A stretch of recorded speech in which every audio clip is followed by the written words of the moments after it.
A service of KIBMradio.com, the Internet's home for an all old-time radio.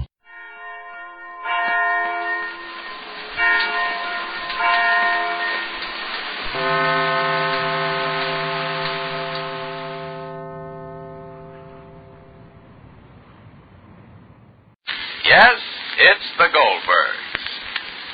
Isn't it wonderful?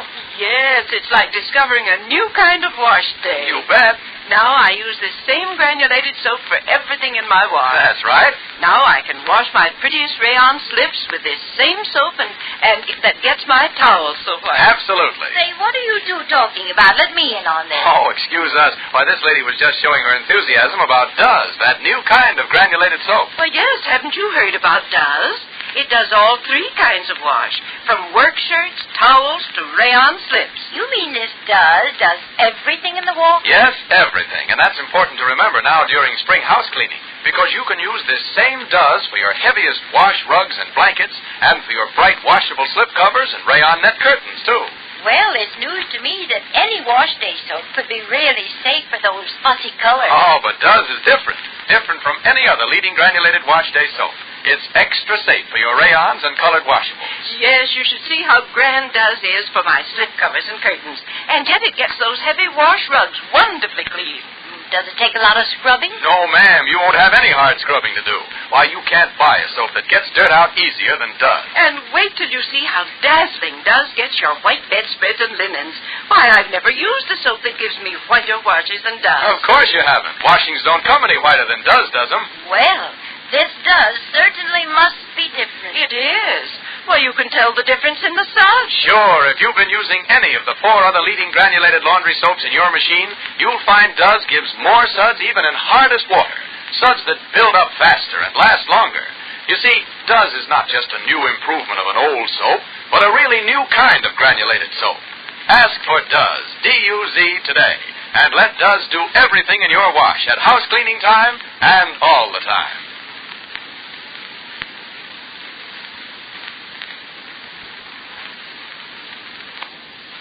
And now, the Goldbergs. Jake finally decided to take matters into his own hands and nip Rosie's romance with Walter Jerome in the bud, only to find himself on the receiving end of an ultimatum before he had a chance to say a word. For Mrs. Jerome came over to the Goldbergs and accused Jake of trying to wreck her plans for Walter's future for his own daughter's sake. Of course, nothing could be further from the truth. The Goldbergs are only too anxious that Rosalie should not in any way become involved. But right now, tonight, on Passover night, the Goldbergs are at their friends, the Blooms, in New York, celebrating Passover, and waiting to meet Rosie, who's coming from Florida on the midnight special. Listen.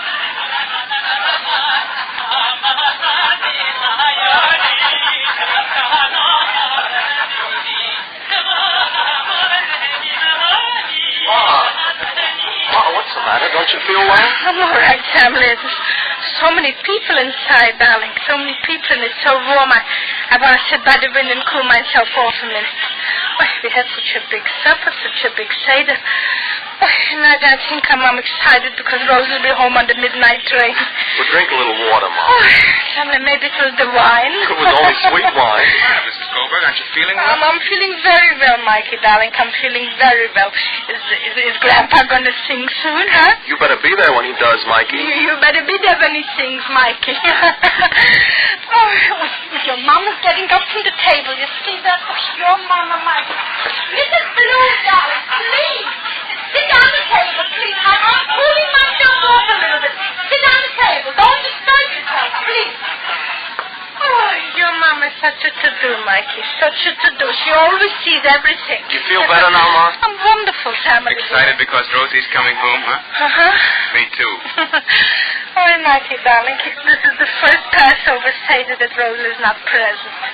Remember, Samly, when she used to be jealous that she wasn't a boy and she couldn't ask the 4 questions, huh? Oh, you know, she used to pull my sleeve when she was a little baby and ask me, what does it mean? What does it mean? Tell me, Mama, darling. What does it mean? And I used to have to explain. And after all the explanations, the questions went on and on and on and on and on and on. Why aren't you at the table? I'm coming, darling. Now come, Sammy, Mikey, Your grandfather is going to sing soon. We'll be right in, Pa. I'm coming, darling. Come in soon because the grandpa's going to sing I got you. Okay, Mike. Hey, what's going on, Sammy? What, Mikey? All this business with Rosie. Oh. It's just an accidental mess, that's all. Who's, Walter? Well, he's some fella that came up to Lastonbury, and well, I guess Rosie sort of got a crush on him. Then his mother turned up with his fiancée. Oh, nice guy. Well, it wasn't his fault. He didn't say or do anything to attract Rosie's attention. He just happened. Well, it turned out he doesn't like the girl he's engaged to. That's what he said. Oh, it sounds like a mess. And it sounds as if it is his fault. It's his mother's fault. She's the famous Bertha Jerome. You mean, why grow old, use our preparations? The same. Oh. She's very snooty. She wants Walter to marry this Norma. That's the fiancée. Swell-looking girl. You know, all finished up from finishing school. Yeah. Well, so Rosie found out about Norma, and Rosie went to Florida. I guess to forget it all. It's quite romantic. Now she's coming back all of a sudden, and we don't know why. How old is this guy, Walter? Around 21. Now, what's he doing up in Lastonbury? You mean the Army? Sure. I'm in it. You're going. What's he got? I think he got a 6-month deferment because he wasn't well or something. Yeah, well, he sounds it. Well, he's a very nice guy. Maybe, but meanwhile, he's making Rosie feel bad. It's not his fault. What are you defending him for? I'm not. Only it's Rosie's fault. Well, I'm prejudiced in her favor. You always were. And I still am. Sammy. Yeah? Yeah, Mikey? You know, excuse me, I always liked Rosie. And I still do. Yeah? Well, I know, we both know that, well, kids grow up and their feelings change and things change. Yeah, sure. But when I came home on this furlough, I kind of expected to see Rosie. She's coming home. Yeah, but she's grown up now. I mean, this Walter. What do you want to know, Mikey? Nothing. Fella feels all kinds of things he can't say. Maybe he doesn't want to say them. But I'm in this now, and you have to do a little postponing, you know? Plans and hopes, and some things have to wait. I know. We're young, and there's this war. Which you believe in the way I do, Sammy. Yeah. Well, I mean, if Rosie could understand, maybe she wouldn't be in such a hurry to get the doors closed. This Walter, I mean. You can't have any guarantees, Mikey. People live the way they are. You make your life from what you are. Sure, but don't you see, Sammy? He's there and I'm not. Hey, we better go inside. Okay.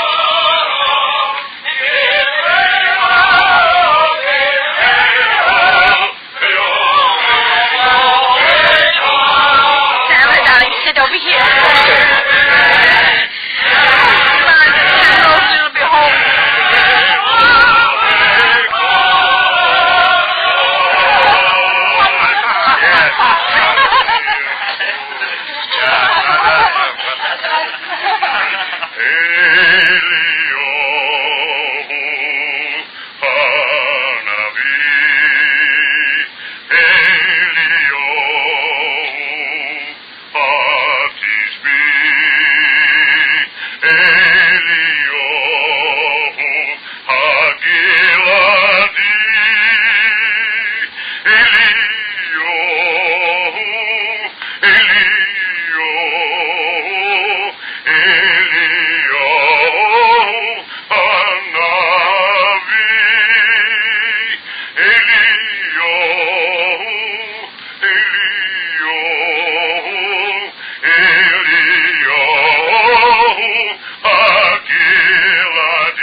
Alessandro de ojo de gallo.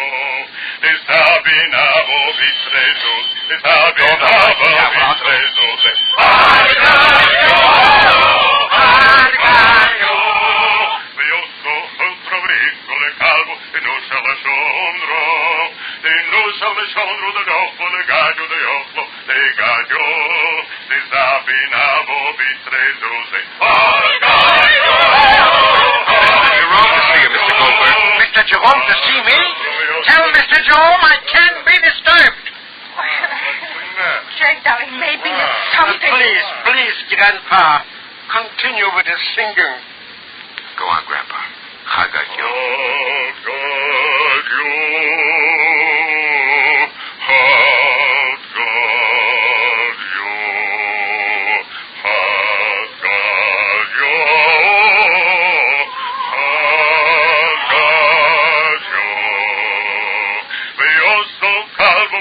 Alessandro de ojo de gallo, desabinavo vitresos de gallo, Dios síndrome de ojo de gallo,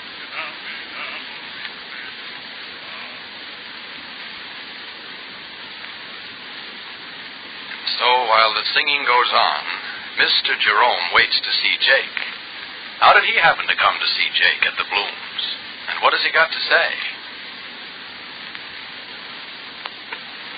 Say, before you do your supper dishes tonight, just ask yourself this. Are you using one of those halfway soaps? You are if it's a tough granulated soap because it cheats you on safety for your hands. Or if it's a bar soap, it doesn't have real speed. So forget such halfway soaps and try new Does. You see, Does is that amazing new kind of granulated soap that does everything in your wash. And for dishes, too, Does has everything. Everything from whirlwind speed to greater kindness for your hands. Just notice how soft and comfortable your hands feel after doing dishes with Does. In fact, Does is the only leading granulated wash day soap to give your hands such extra gentle care. Yet see how fast Does cuts tough grease without you doing any hard scouring. Why, no soap made can beat Does for speedy dishwashing. Remember, you can tell the difference in Does right in the suds. Try it today. Does has everything for dishes. Be sure to listen to the next episode of The Goldbergs. Tomorrow, the last member of the Jerome family makes his impression on Jake, and Jake quiets down. This is Clayton Collier wishing you good day for Procter & Gamble, makers of Does, the new kind of granulated soap for all three kinds of... The way that gives that natural look is T-O-N-I, Tony. Tony Home Permanent, the wave that gives that natural look, brings you Crime Photographer.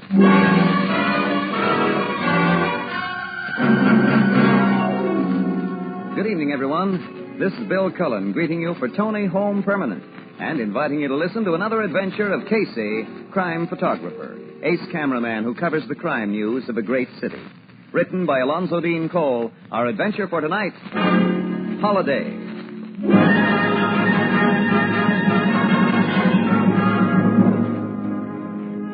Thanksgiving Day, early afternoon. Among the crowd that strolls idly by the Blue Note Cafe is a slight, worried-looking man who, unlike the other strollers, doesn't appear to be in a holiday mood. Biff Connors. Huh? Hey, remember me, fella? Casey, Morning Express. Sure, I remember you. Hi, Casey. Couldn't be better. Biff, I haven't seen you since, gosh, it must be 3 years. Closer to 4. I guess it is. Miss Williams, let me introduce Mr. Connors. Hello, Mr. Connors. Nice to meet you, Miss Williams. Heard some nice things about you, Biff. They tell me you're married now, raising a family, got your own business, doing fine. Yeah, well, I got to be running along. It's nice seeing you, Casey. Being introduced to you, Miss Williams. So long. Well, so long, Biff. That was short and sweet. Your friend could hardly contain his joy at meeting you. Yeah. You look worried, Casey. I don't think his mind is really on you. Who is he?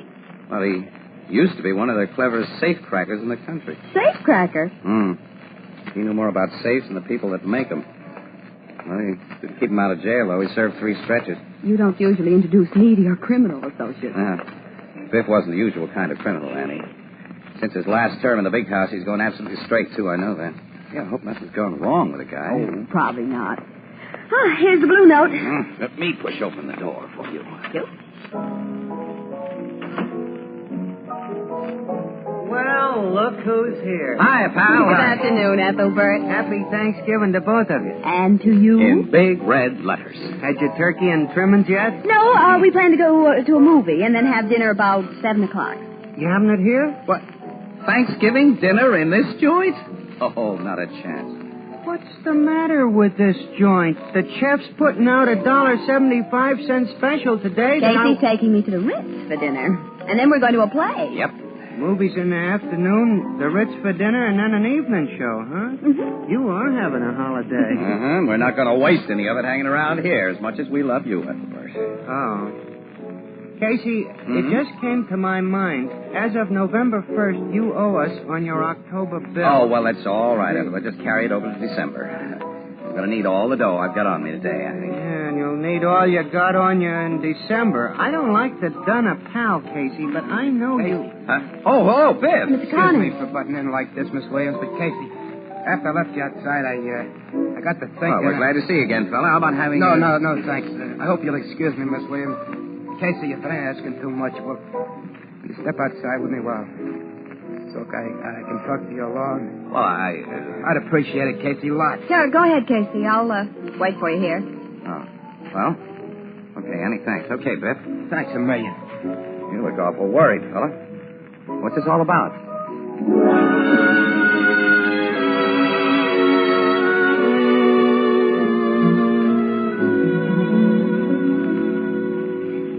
Are you a busy professional woman, a teacher, a nurse, perhaps a business career girl? Well, Tony Home Permanent is a blessing for busy women like you. It takes so little time to give yourself the most natural-looking wave you've ever had with Tony. You don't have to spend half a day away from home. You don't have to sit under a hot dryer. While your Tony wave is taking, you can listen to the radio, read, do anything you like. This weekend, get the Tony Kit, complete with plastic curlers for just $2. Follow the simple directions and see how convenient it is to give yourself the loveliest wave you've ever had with Tony Home Permanent. The wave that gives that natural look. T-O-N-I, Tony.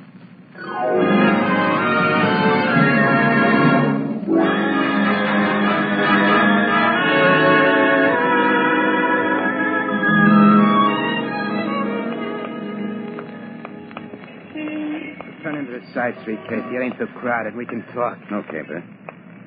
I oughtn't wish this on you, Casey. You ain't a guy who owes me anything. But after I run into you by accident a while ago, I got to thinking that maybe it was one of them signs. You see, I'd been praying.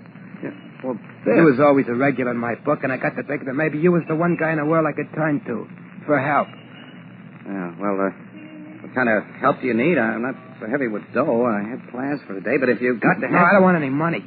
Oh. Well, you're not in trouble, then. Wait a minute. You in wrong with the cops again? Not yet. Not yet?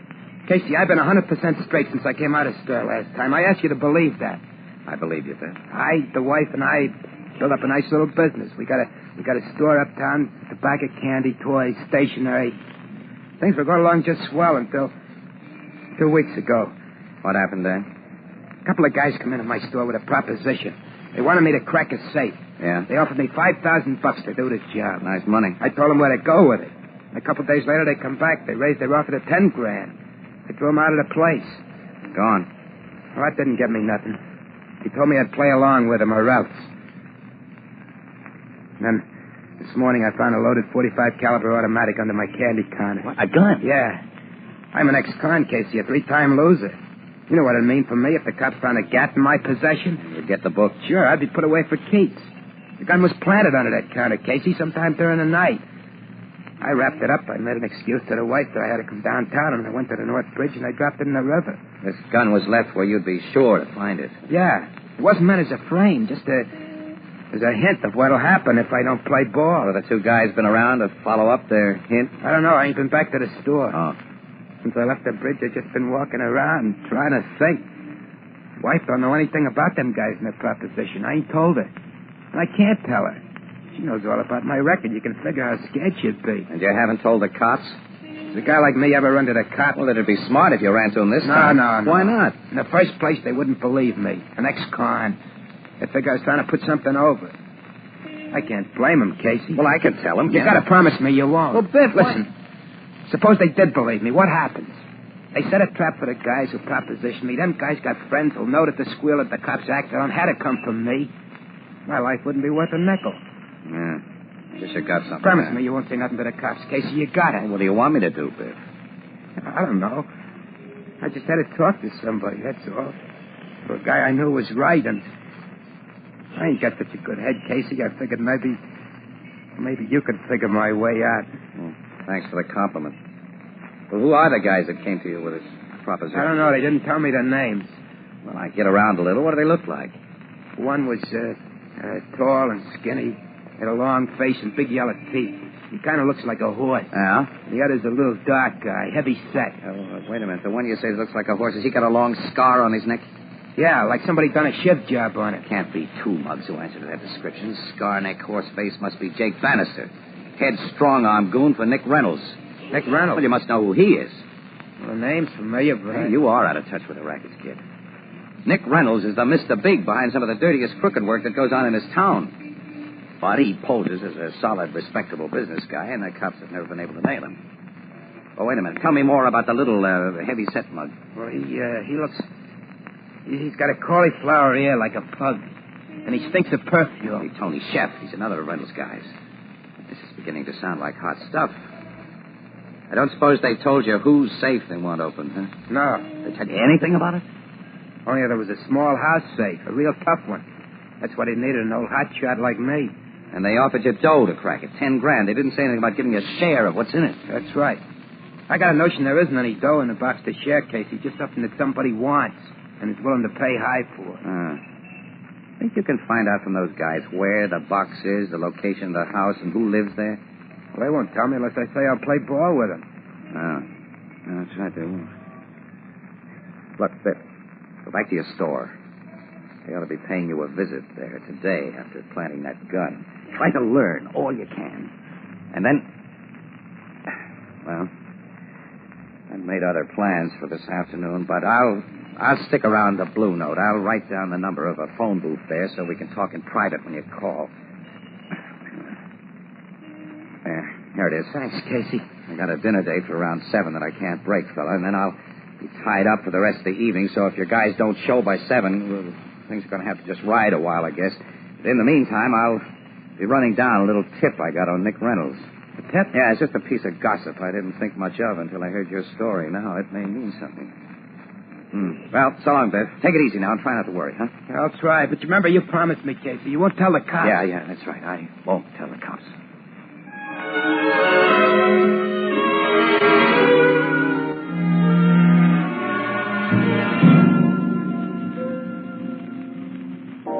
And because your ex-convict friend is so worried, Casey, you leave me sitting here in the Blue Note for most of the afternoon. Well, I phoned you. I'd be a little delayed. Yeah, Annie. a little delayed. Look at the time. It's nearly 5 o'clock.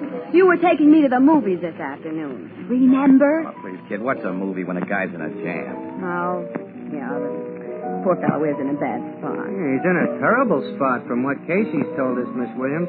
And I don't see what can be done about it without help from the cops. And if they're brought into the picture, Ethelbert, Biff would be killed for squealing.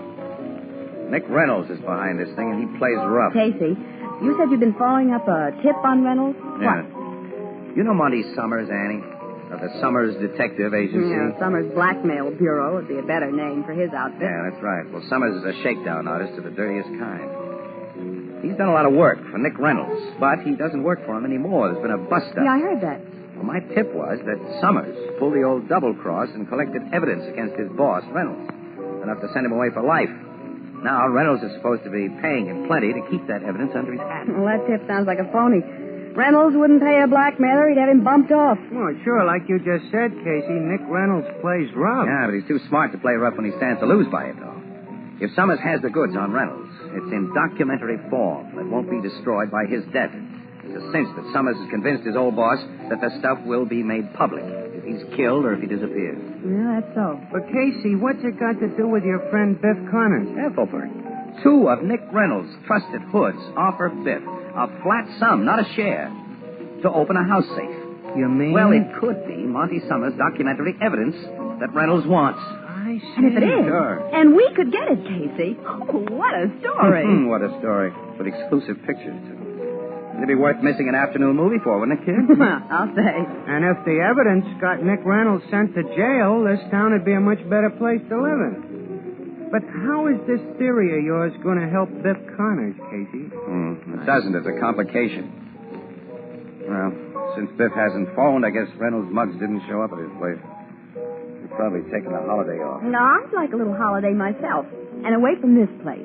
I'm hungry, Casey. Let's start for the Ritz. Well, it's not nearly 7 o'clock yet, Annie. I told the guy... If he phones, I'll tell him you've gone to the Ritz, Casey, and a call. Oh, no, Ethelbert. I'm not going to have my Thanksgiving dinner spoiled by phone calls for Casey. Well, you're so anxious to get out of the good old Blue Note, Miss Williams. I thought... Well, you think again. After we leave here, you tell nobody where to reach us. We're going to have the rest of this day to ourselves. Yeah, you do as Miss Williams says, pal. Really nothing I can do for Biff tonight, and he's going to stall those guys anyway. Whatever you say, Casey. Yeah. Well, come on, Annie. At last, we're going places. That's right. So long, Ethelbert. So long. Oh, Mr. Casey. Yes, Walter. Phone call for you in the booth. Mr. Connors. Uh-oh. No. Excuse me, Annie. I might have known, Ethelbert. I might have known.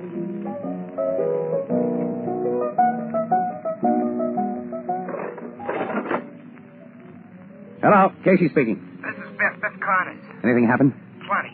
Them guys were here, and I couldn't stall them like you told me, Casey. Couldn't stall. No, they said they'd get my wife and kid if I didn't fall in line. They weren't bluffing. I gotta do their job tonight at 12, or else. 12 tonight? Yeah, I promised them I will, and I have to. There's no way you or anybody else can help me now, pal. I just phoned because I said I would, and you wouldn't be kept hanging around till 7 o'clock. That's all. So long. Hey, wait a minute. Don't hang up. No use talking, Listen, Casey. Biff. After you promised those guys that you'd do their job, did they tell you where it's going to be? Yeah. But you know what you promised me, Casey? Yeah. No cops. You've got to trust me, fella. Now, give me that address, will you? Okay. It's on Riker Avenue, number 390. 390 Riker. That's right. Those two guys will go there with you at 12 tonight? Yeah, and they'll be watching me every minute, Casey, with guns in their mitts. Well, listen.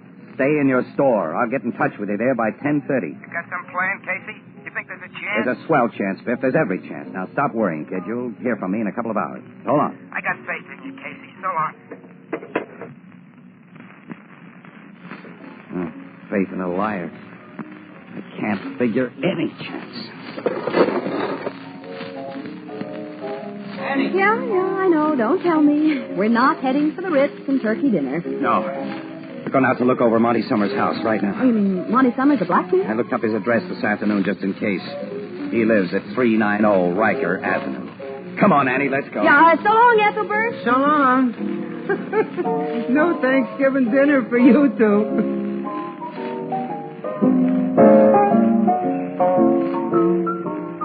Over the thing and through the woods to grandmother's house we go.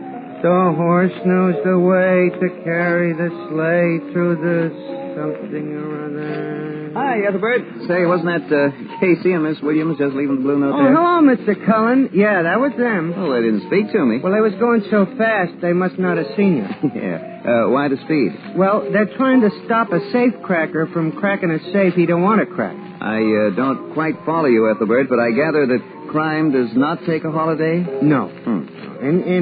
And Casey figured it would. He'd promised Miss Williams turkey and trimmings at the Ritz. That's where he made his mistake. Mistake? Why, I'd call that a pretty sound idea for Thanksgiving Day. Making a promise to a woman? Mm-hmm. Mr. Cullen, that's always a mistake. Oh, no, Ethelbert. Tony made a promise to millions of women, and it's been a great thing for everybody. You see, not many years ago, no one ever dreamed women could give themselves satisfactory permanence right at home. But Tony developed a gentle, cream-cold wave that they knew would give wonderful results with all types of hair. So they made a promise and backed it up with a guarantee. They said, Tony will give you a permanent that lasts just as long as a $15 beauty shop wave and is guaranteed to look more natural or your money back. And women were interested. They tried Tony, and the promise came true. They found they can give themselves waves and curls with Tony that are so soft and shiny they look like naturally curly hair. So they told their friends, and what's happened? Are you asking me, or is that a rhetorical question? I guess everybody knows the answer, Ethelbert. Now, more than 1 million women each month use Tony Home Permanent. More than 1 million? Mm-hmm. That's a lot of women. Yes, each month another 1 million women give themselves lovely Tony waves.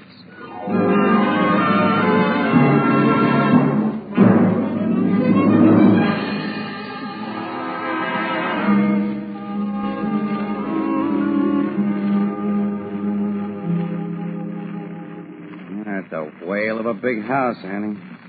Monty Summers lives well. Oh, now that we're looking at it, Casey, what are you going to do? Annie, we've got to think as though we plan to crack a safe here ourselves. The easiest to go in and out from the front. Mm-hmm. See, I think I'd come here in a car. I'd park it under one of these trees. Not directly in front of the house, of course, but close enough for a quick getaway. And leave a lookout in it? No, I wouldn't do that. A guy sitting in a parked car might attract attention, which I don't want. I'd post a lookout, but he won't be in the car or even near it most of the time. Well, now that that's decided, what do we do? I don't know, kid. I'm trying to make us think, that's all. I'm pretty sure that Nick Reynolds will come here himself with Biff and those rodmen tonight. He'd trust nobody but himself to take that evidence out of the safe. He'll want it in his own hands to take it away and examine it, destroy it. Well, if there's a chance of getting him, we've got to get the cops in on this. But they catch Biff opening the safe. In spite of everything that we could say in a guy's favor, the law says that fourth offenders go up for life. We've got to catch Reynolds with the goods and at the same time keep Biff out of it. It's a large order. Sure is. I'm afraid it's too large, kid. I can't see any way to fill it. Casey, if you and I came back here at midnight and hid ourselves, when Reynolds and Biff Connors and the others come out, we can cover them with a couple of guns. We'll capture Reynolds and his gang and let Biff Connors get away. Annie, can you really picture you and me in a gangster movie act like that? We'd only get ourselves shot. No, I guess we're not the right type. Why aren't we like some of the characters we see in the movies? They solve everything so easily by just drawing their trusty automatics and going bang, bang, bang. Wish we were. What am I, a woman or a mouse? In that western we saw last week, a gal my size captured a dozen tough cattle rustlers all by herself. Well, her boyfriend was pretty good, too, don't forget. Tall, dark, and handsome in the fancy pants. He was certainly a shark with a lariat, too. He lassoed the character who tried to steal Grandpappy's beef ranch. He yanked him off his pinto pony so hard I kind of got aching bones myself. It's so easy in the movies. Oh, well, this line of thinking isn't getting us anywhere. No, but... Wait a minute. Maybe it is. Huh? Lasso. Man. Horse. Casey, what? I've got an idea, Annie. You have? Yeah, come on, get in the car. I'll tell you about it. We're on our way to borrow something that I'll need. Then I'll get to Biff Connor and tell him honestly that he has a swell chance.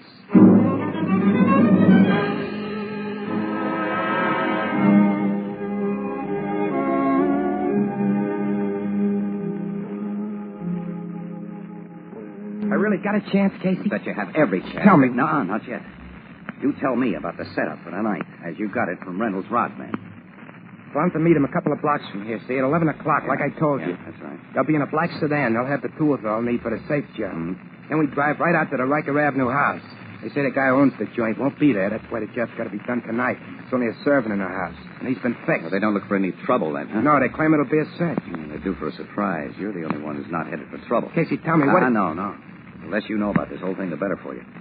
But I want you to be sure to do 3 things, Biff. Yeah? First, after you open the safe, don't let any of the guys with you destroy anything they take out of it. Act scared. Insist on getting out of the house right away. Okay. All right. Now, second, when you reach the getaway car, get into the back seat. Back seat? Yeah. Third, take a grip on the front seat and brace yourself. Brace yourself with all the muscle that you've got.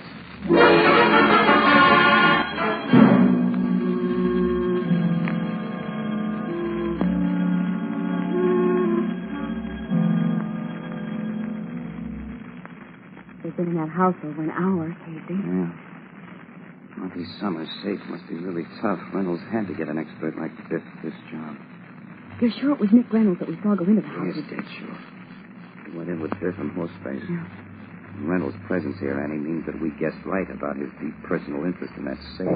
Casey, that explosion. That's from inside the house. It means Biff has had to blow the safe. Well, then it's open now, and they'll soon be coming out. That's right. Your certain lookout didn't see what you did a while ago. No, of course he didn't. He was at the end of the block across the street when I was working in the dark. Oh, well, I hope the work you did worked. Let's trust old cowboy Casey. And quiet. Keep back in the shadows. They're coming from the house now. And fast. Reynolds is carrying a briefcase. I see it. The lookout set himself in the car. He's going to drive. Started the motor. As soon as the others get in, I'll help him make a good fast getaway. Well, if he doesn't start that car fast... Leave that to me. The others are in the car now. Reynolds is taking the front seat beside the driver. That's perfect. Now they're all in. It's time for me to impersonate a cop. Here goes. Hey, you fellas in that car! You made the driver step on the gas, Casey. And hard. It won't be long now. That did it! Good work, Casey. The scheme worked. Couldn't fail. Come on, we got to get Biff out of there. Yeah. Hope he braced himself good. Yeah, well, if he didn't... Oh, look, a man's calling from under the car. Biff. Okay, fella, it's me. What happened to the car? There's nothing in front of us. There's nothing there now. Suddenly the thing stopped like we hit a stone wall. I see your three playmates went half through the windshield. Yeah, they're out cold. Casey, what? Never mind. You haven't got time to ask any questions now. Around that corner, you'll find a black Ford coupe. Here's the key. Get in, drive home quick as you can. And if anybody ever asks you, say you've never been near Riker Avenue. Come on, Biff, get going quick. Okay, pal, whatever you say, but I'd sure like to know what happened to that car. Let's see what the sleeping Mr. Reynolds has in his briefcase. Yeah, I want to see. A lot of letters, canceled checks, photographs. All incriminating, I imagine. Now, Annie, we'll call the cops. And then, Casey, you think a gal may safely hope for a bite of dinner?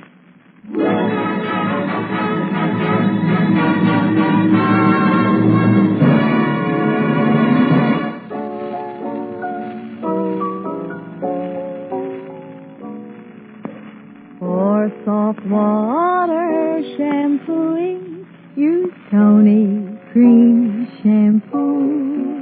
Even in the hardest water, Tony Cream Shampoo. Yes, even in the hardest water, Tony Cream Shampoo gives soft water shampooing that rinses away dandruff instantly.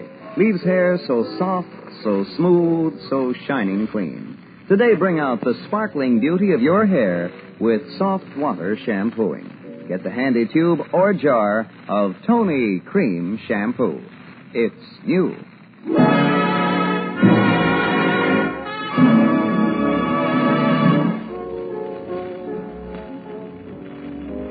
I'm terribly sorry we can't get you and Casey nothing better out of the kitchen than this cold turkey, Miss Williams. But, of course, the cook's left hours ago. Oh, I just love cold turkey, Ethelbert. And at this hour of the morning.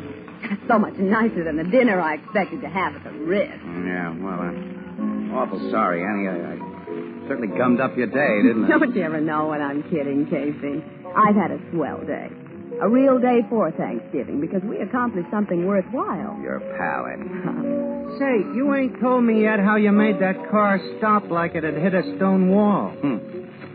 You've seen a lot of Wild West movies, Ethelbert. Sure. Well, then you've seen men pulled off running horses with lassos. Lots of times. The horse always kept on running. Yeah? Well, now imagine the horse was lassoed, not the rider. The horse had stopped dead. And its rider would keep on going over its head. That's what happened to the crook's getaway car. You lassoed that car, Casey? Well, it amounted to that. Casey brought a very strong 150-foot steel cable out there, Ethelbert. Yeah, with a hook at both ends. Yeah, in the darkness, he hooked one end of his cable to the axle of that car, and the other end to a big tree. And I made a noise like a cop to startle the driver into a good fast start. And when the cable paid out to its limit... Oh, I get it. Yeah, and the only reason Biff Connors wasn't knocked through the windshield like the others was because he'd braced himself like you told him. That's right. Even he was a little dazed when he climbed out, though. Oh, well. Anyway, Reynolds and his mob are all washed up, thanks to the stuff in that briefcase. They can't hurt Biff Connors or anyone else. You two had quite a holiday. Mm-hmm. A grand one. Have some more cold turkey, Casey? Yeah, I think I will, Annie. And it didn't cost you anything. You saved money by not going to the movies, to the Ritz for dinner, and to a play after. Well, sure, that's right, yeah. You can't need all the dough you got on you. Of course not. Huh? I hate to dun a friend, Casey, but there's a little matter of that long overdue October bill, and... He's got you, Casey. A dead to rights. If this isn't an ending for a grand day. Here I've been roped in myself. Well, as my sister Edna says, quote, if you give a calf enough rope, he can't be led to wolf. No, you can lead a calf before he crosses. I'll be darned if I don't forget it. Unquote. Well, all right, pal, after that. Here's what I owe you. Happy Thanksgiving. Yeah. Happy Thanksgiving, Ethelbert. Happy Thanksgiving to all.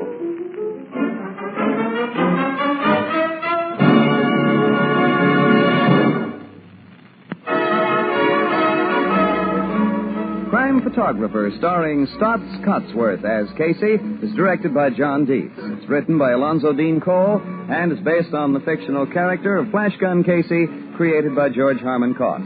Original music by Archie Blyer, and the program features Miss Jan Miner as Anne and John Gibson as Ethelbert. Herman Chittison as the Blue Note pianist. This is Bill Cullen asking you to listen again next week at this same time to another exciting adventure of Crime Photographer, and also inviting you to listen to This is Nora Drake, radio's thrilling serial romance, heard every Monday through Friday, 2:30 p.m. New York time, over most of these stations. Both of these programs brought to you each week by Tony Home Permanent, the wave that gives that natural look, and the new Tony Cream Shampoo for soft water shampooing, even in the hardest water. This is CBS, where 99 million people gather every week, the Columbia Broadcasting System.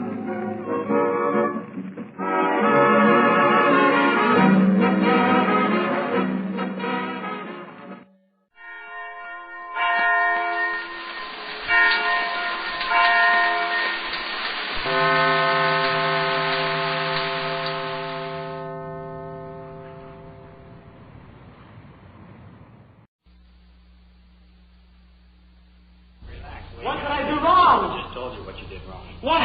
What did I do wrong? Just calm down a second. So what? Many kids haven't come over got ring for it. I'm getting it for it. I'm getting age for it. You're not getting anything. Well, you're right. This is police headquarters. Irish. Here, all Irish. At the booking desk, I'm all Irish. young boy, 16, 17 years old. Officers having a difficult time to restrain him. I'm not going in the cell. I don't want to roll a cell. You always love you, please. I'm going to hear it.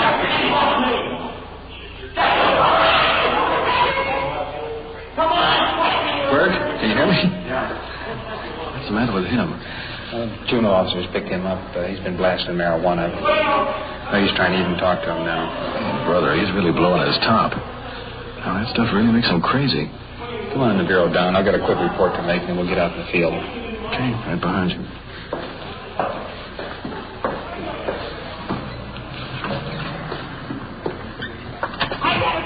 This is Don Reed, a police recorder. Tonight you're going with Detective Unit 5-6 on the tour of the Night Watch. The crew, Sergeant Ron Perkins and his partner officer, Arch Cameron. And while you're with us tonight, remember that boy in the other room. The people you meet, they're not actors. I'm going to make a report for us, and then we'll take off. This is it. This is real. This is Night Watch.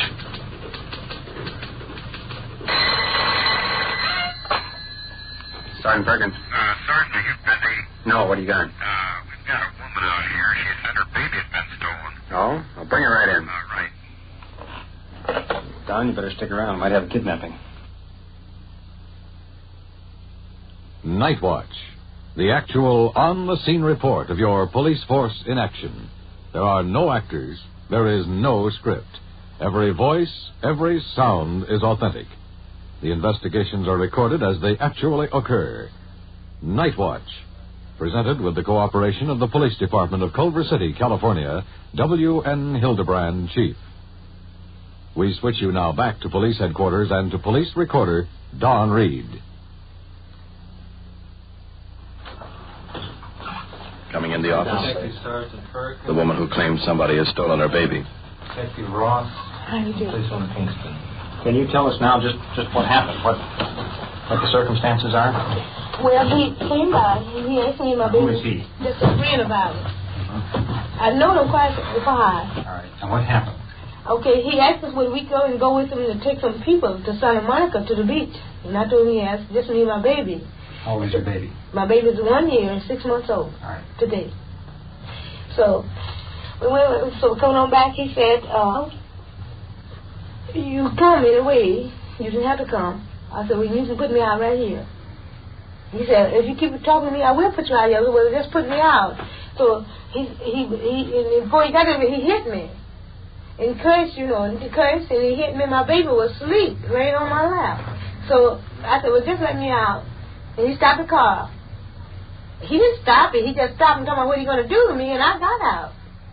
Baby was just crying at the top voice. He ran back and got in the car and drove on off. Was the baby? Yeah, the baby was crying. Baby's in the car. He's crying. Where's your husband, ma'am? My husband? Yes. I don't have a husband. You divorced or? No, we're not divorced. We separated in 1946. All right, would you give us a description of the baby, please? How old is the baby? A year and a half? The baby's a year and 6 months old. And is boy or girl? And he's a boy. And where does this man live? Well, I just really tell you, I don't know where he lives, here, there, and everywhere. I don't know where he lives. What kind of a car does he have? Listen, I said it was a 51 Buick, but his 52 or 53 Buick. 52 or 53 Buick? That's right. Is it a sedan, a coupe, or what? I tell you, it's a sedan, but it's not a four-door. It's a two-door sedan. That's right. What color is it? It's blue. Light or dark? Well, I would say it's not too dark and it's not too light. Kind of a medium shade of blue. That's right. It's all one color, not two-tone. That's no. Now, how old a man is this man? This man is about 50 years old, or 51 or 52 years old, but he goes for 43. Last time he got arrested, they told me in Boyle Heights that he was 43. He has been arrested before? Yeah, oh yeah. Do you have any idea where you might go with the baby now? No, I don't. When you got out of the car, the baby was still in the car? Sure, he was still in and crying. What's his mental condition? Is he mentally all right? Does he have... In other words, is he normal up here? Well, he's supposed to be, but he drinks heavy. Was he drinking today? Yeah. What are you going to do with my baby? I don't know. Do you believe that it might be just a mistake that he forgot that the baby was there in the car? How could he forget when the baby was hollering? It's a big question. He didn't forget. What I want to know, did he go out of his head and do something to that baby that stopped him from hollering? He is normal mentally. He's a nervous type. Jim, you want to take her out to the car? We'll be out in a minute.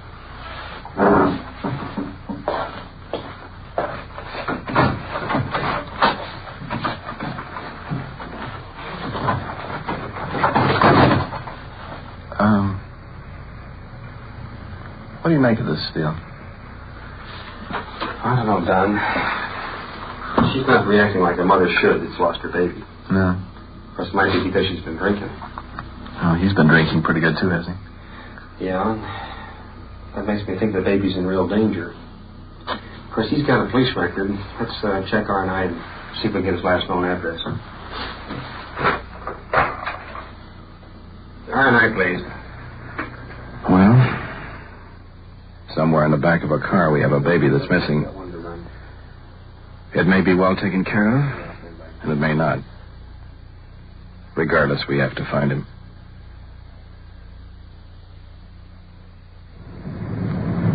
Well, it's getting pretty close to dawn of a new day right now. So far, in looking for the suspect with the baby, we've had considerable luck, although it's been bad. It seems he's never living or staying anywhere over a night or two. Consequently, we got his last known address from the Record Bureau and have trailed him from rooming house to rooming house to motel, back to rooming house. So far, it seems we've covered about half the distance of Los Angeles County. However, at the last place, we did pick up the suspect's mother's address, and we're en route to that location right now. The mother of the child has been riding in the back seat with us all night. Should be within a few houses. It's pitch dark, no street lights. Flashlights on the curb numbers. Now, this is it. Here we are.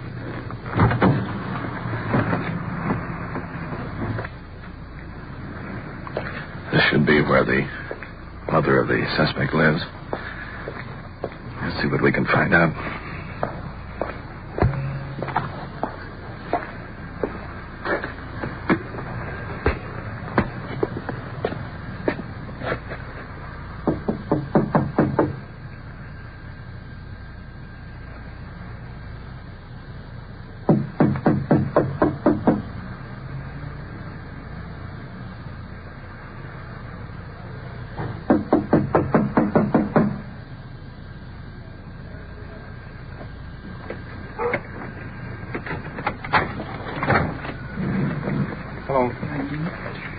Can you tell us where your son lives?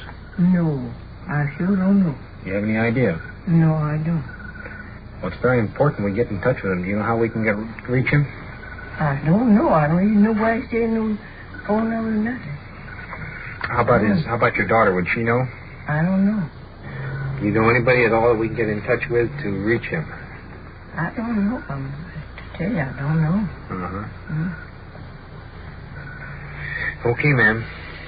Thank you. If you should locate him, would you tell him to get in touch with the Culver City Police right away? No. If I get in touch with him? Yes, if you happen to run across him. Well, if I run across him, I don't think I'm going to run across him. Well, if you do, will you tell him that, please? Well, we didn't gain too much information. Another lead or two. We'll keep right on hammering them out. Heading back to our car. We'll keep right on checking out more addresses. It's getting very late now. Out toward the east. Almost the first light of dawn. Mother of the baby waiting in the back seat. Anxious to see if we have any news.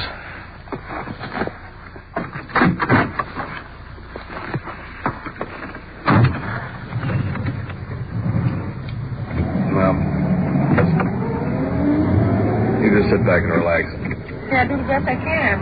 My baby's never been away from me 15 minutes. Just out like this since he's been in the world. Well, we'll find him. Control 1 to 5-6. Can you read Control 1? 5-6, Roger. Go ahead. 5-6. R&I reports they have located the address of the sister of the suspect at 2432 Northeastern Avenue. That's 2432 Northeastern Avenue in East Los Angeles. You want to check this out?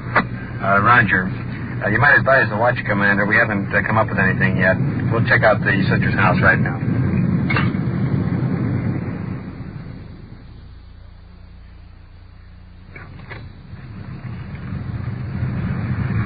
We've swung clear over to East Los Angeles now. We made good time. Nobody but a couple of milkmen on the streets this time of the morning. Just located the house where the sister of the suspect lives. Turning around now to park out in front.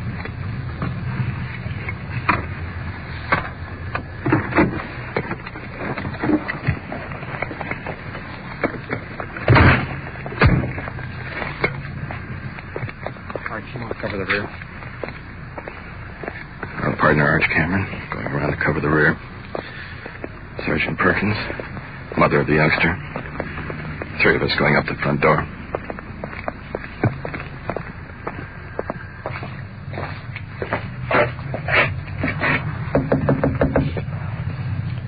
Tired? Yeah, I've had it.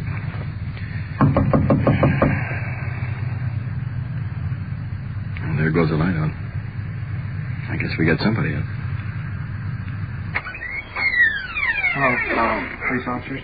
Mm-hmm. Do you know where your brother is? No, I don't. Do you have any idea? No. Where is he living? I don't know where he lives. We have a kidnapping. We want to know where your brother is. I don't know about it. If we find anybody's withholding information, they're going to jail. I guess you're right. Where do you think the baby is? If I knew where the baby, I'd tell you, because I'm tired of listening to this. I'm tired, too. She knows she got so much confidence in him. She knows there ain't no harm. He is doing it. I ain't got no confidence. You never taken my baby away. Baby, I ain't got no confidence in him. Yes, you have. Well, no, I get in there, you're going to score down and get him out like you did before. Get him out like I did before. When? Yeah. I never got that man out of nothing. Yes, you have. When he stabbed you, you wouldn't got him out. When he stabbed me? You wouldn't press no charge against him. He never stabbed me. Well, you find it out. No, he's never stabbed me, and any reason I'm not going to lie about nothing. You had to put in jail for something. You got him out of it. I didn't get him out of anything. He got drunk the last time he was... Yeah, but they're talking about the baby, but I don't know where the baby is. That's right. And I don't trust my baby. You was in the car with him? Yes, I was in the car with him, but why I get out the car? Look. Time is wasting. You know what, Emma, his wife. That's what I believe my baby. Oh, your baby. Where's his wife? I don't know where she is. You She don't knows, sure. she's just not telling you. She knows where she lives. Let me explain something to you. I want so we understand each other. I know that if I withhold anything, I'm just as guilty as he is. Got no place very fast there. You want to get the back? Sergeant Perkins putting the mother of the missing boy in the car.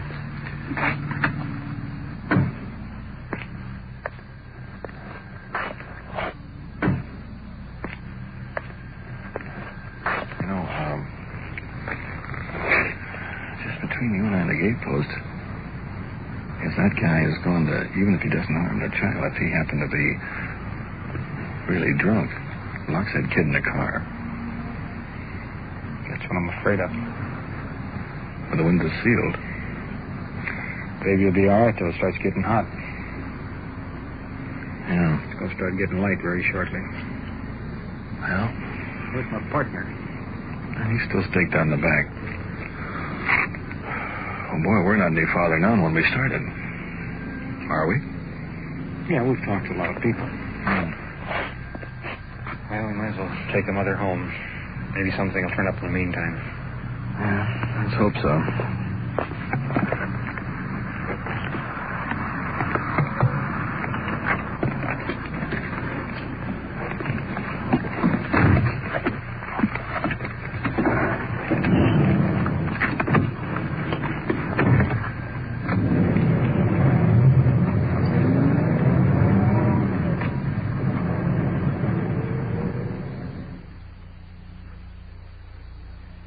You are listening to Night Watch and following the activities of a detective unit on its tour of duty.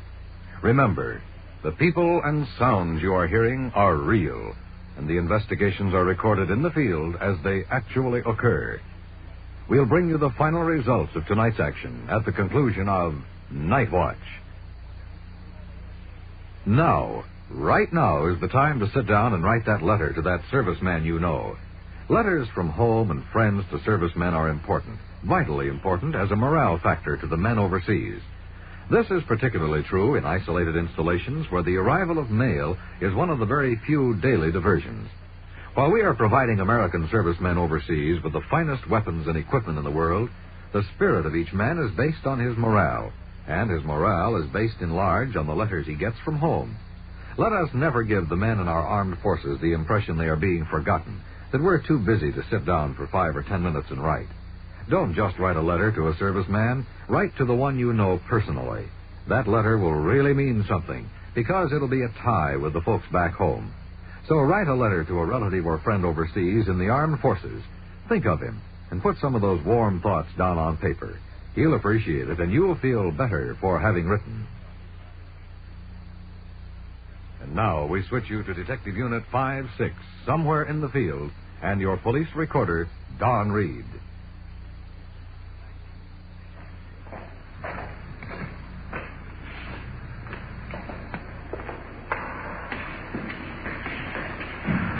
Getting the mother of the missing baby back to her apartment. It's a housing project. No elevators. This makes the 10th time since we started this case we had to climb to the 3rd or 4th floor. According to my count, it's 11th. Yeah, could be. Well, it's broad daylight now. We can put the flashlights away. Get some rest.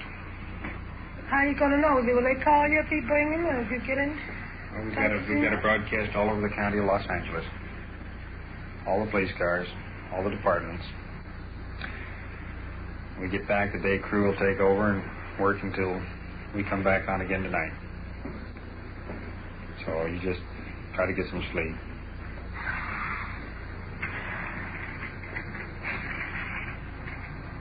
okay? I do the best I can, but you don't believe this. You did anything to the baby, huh? No, I don't think so. Why? He wouldn't want to do that. Why would he want to hurt the baby?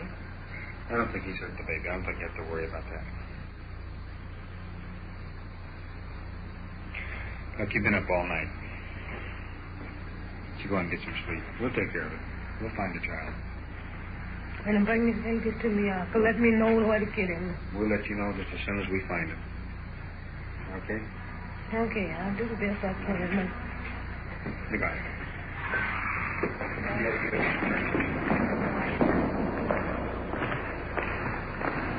Well, at least it's downhill going back.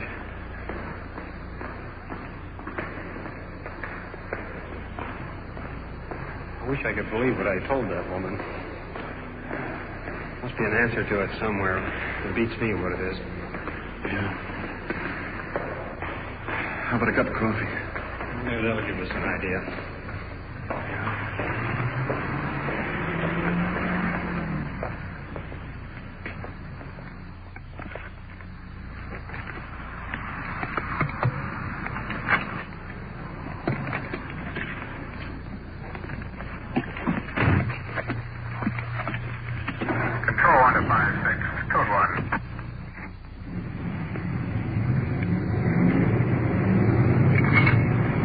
Six, go ahead.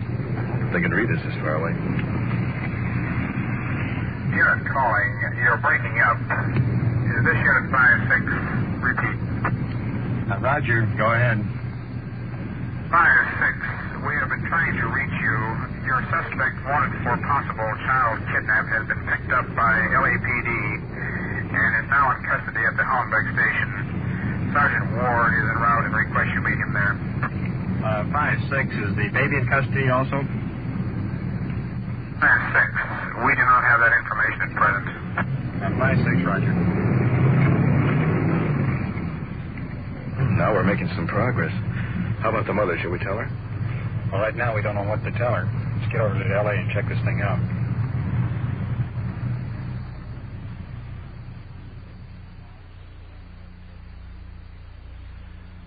Into the Los Angeles police station.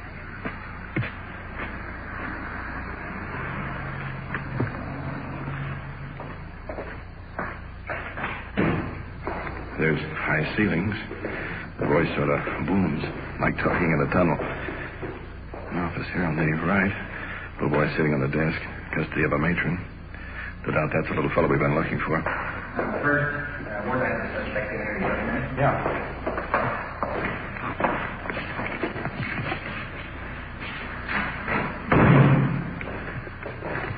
Sergeant Ward and Detective Walter leaning on the desk talking to the suspect. He's elderly, gray-haired. A kind expression on his face that matches. Just one thought. This is the suspect we've been looking for all night? Quit. And, she was drinking before we left. He bought more drinks. All right, so she started an argument with me and she started cussing in the car on the way back home now, on Slauson. She started cussing me out. So then she saw all of us started scratching me. You know, she started scratching and the baby right in the middle. And so I pulled over to the side.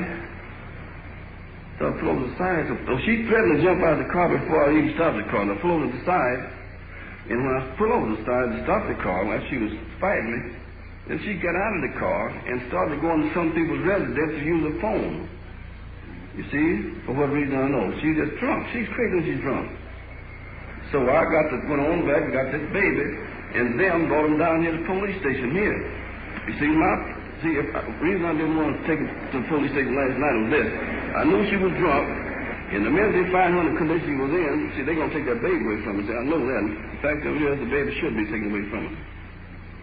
That's the truth. I'll tell you what to do. If I'm lying, I hope God may paralyze me. You can go there, take me to her house right now.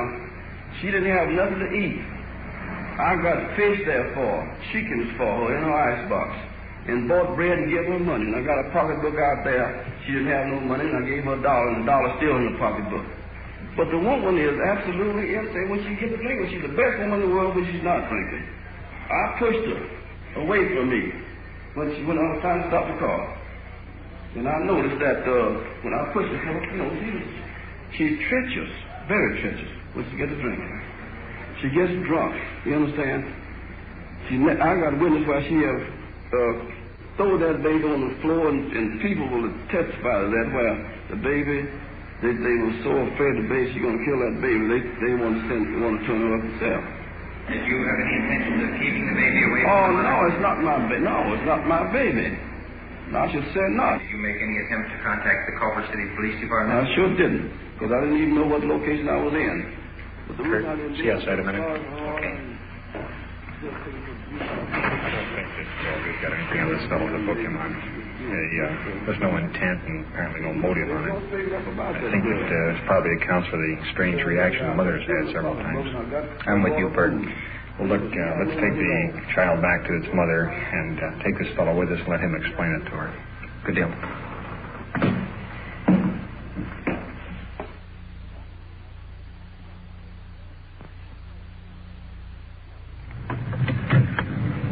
Moving into the housing project to the home of the mother of this missing child.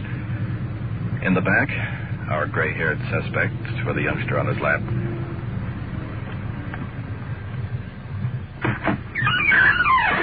The mother spotted us coming down the stairs. Kids playing baseball out here in the yard.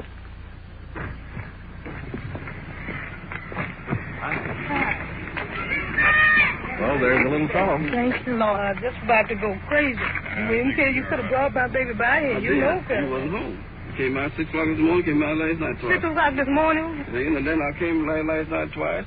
You wasn't here, so then I went on back and I slept in the car last night. You see? Yes, then this morning I woke up and came there at 6 o'clock, and the door was open, but she wasn't there. You got the baby back now, and you're happy. Yes, I am. Okay, then. Well, thank you so much. I guess that takes care of that. He's quite a boy. Yeah, he's a sweet thing. I've never been away from my baby that long. Well, Colin, she doesn't want to prefer any charges against you. Come on, we'll run you home.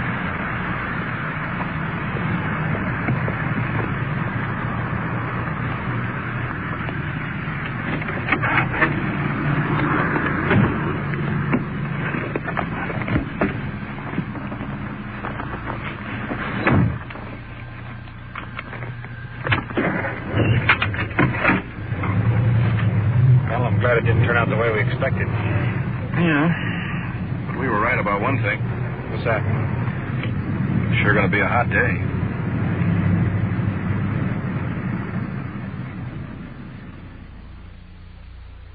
What you have just heard is real, recorded as it actually happened on The Night Watch. And now back to police headquarters and Chief W.N. Hildebrand. Tonight's investigation of the missing child is a small sample of the man-hours of police work that seldom come to the attention of the general public. Potentially, a crime had been committed, but after an all-night investigation, it turned out to be a series of mistakes and bad judgment on the part of the suspects. Nevertheless, the officers had to press the search. Anything could have happened.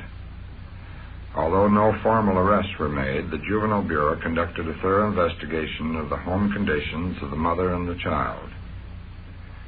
When a scriptwriter creates a plot, he is well aware of the ending, but the events on Night Watch are recorded as they happen. As you heard, when the morning hour came on, with no sign of the missing child, a natural anxiety began to build up among the officers. This is my point. There is no way of predicting in advance the outcome of a real police investigation. To help you understand this and the part you play in making your local police department an effective organization is the reason for Night Watch. Thank you, Chief Hildebrand. You have been following the on-the-scene reports of your police force in action. Every voice, every sound has been real. Night Watch, brought to you through the cooperation of the Police Department of Culver City, California, is produced by Sterling Tracy and Jim Hedlock, with technical advice by Sergeant Ron Perkins, and is described in the field by police recorder Don Reed.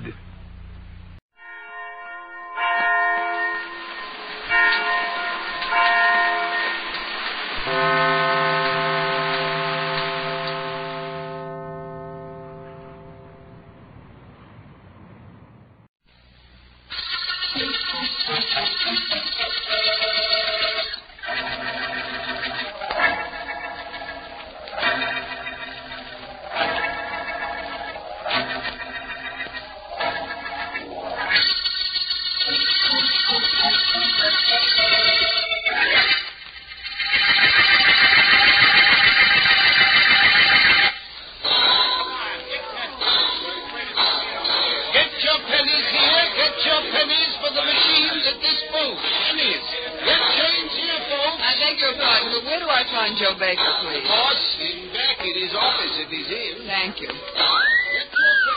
Oh, Mama, buy me that. Wow. Who wants to look at those pictures of machines? I want to look at that. Brother, you said a little how many pennies that it cost if you put it in a machine, huh? Well, Dale, come in. Come in.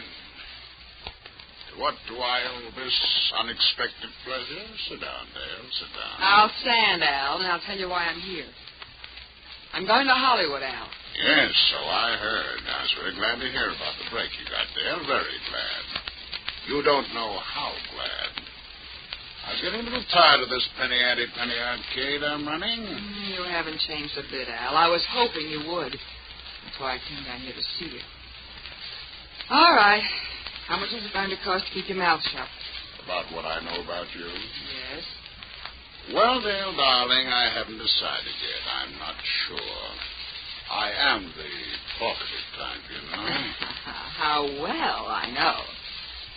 Al, I can't leave myself open to blackmail by you for the rest of my life. Honey, you brought up the whole matter of blackmail. I didn't. Of course, if after you become a big star you happen to mail me a couple of grand every so often, I wouldn't squawk. In fact, I'd be practically speechless. You know what I mean? I know. I'm sorry to say.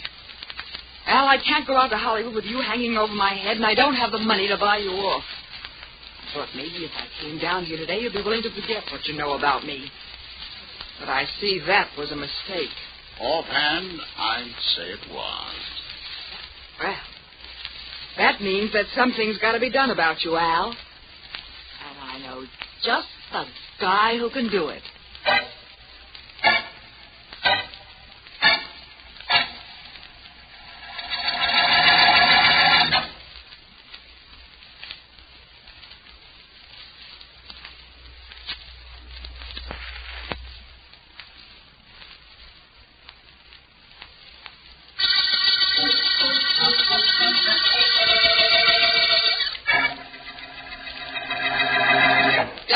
I can't get in to see Philo Vance. I've got to get in his private office. I'm sorry. I'll have to announce it. Get out of the way, young lady. I'm going through that door, and you're not going to stop me.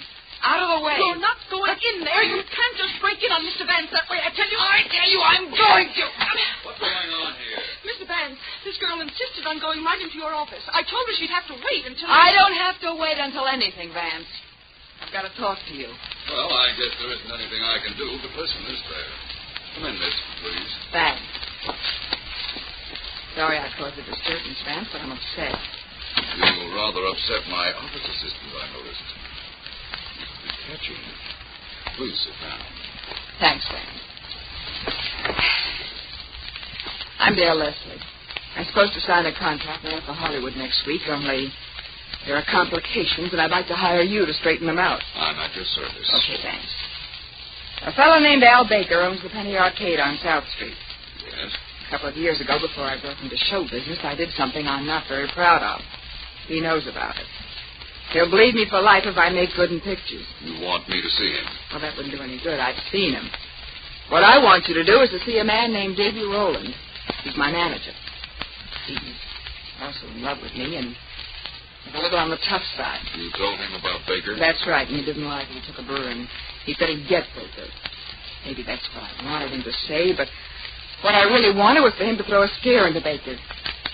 Now I'm afraid it's going to happen. In other words, you want to hire me to prevent your Mr. Rowland from doing anything that might be regretted by you and him. Not to mention by Al Baker, Vance. You see now why I had to get in here to see you. I didn't dare take a chance of being turned away. I understand. Paradoxical, of course, you're wanting me to keep Mr. Rowland away from Al Baker. when you'd so much rather see Mr. Baker dead.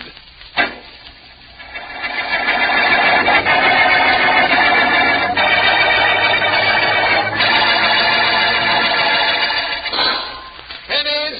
Get your pennies here! Can't see the pictures without the pennies! Get your pennies here!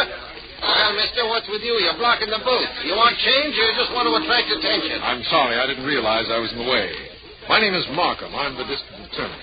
I was supposed to meet a Mr. Baker who called me, and I don't... Hello, Markham. I'm Baker. Oh? Heard you talking to Pop here. Come on back into my office, will you? Certainly. You told me on the telephone that Philo Vance had called you. That's right. A few minutes before I called you. As I understand it, he's been engaged by a Miss Dale Leslie to keep her manager, David Rowland, away from you. So he said. But I asked him if he was coming down here, and he said no. He's not. I thought he'd be here to see you. One of the reasons I came down. Look, D.A., I didn't call you to come down here because I wanted you and Vance to say hello to each other. Come on in. Fine.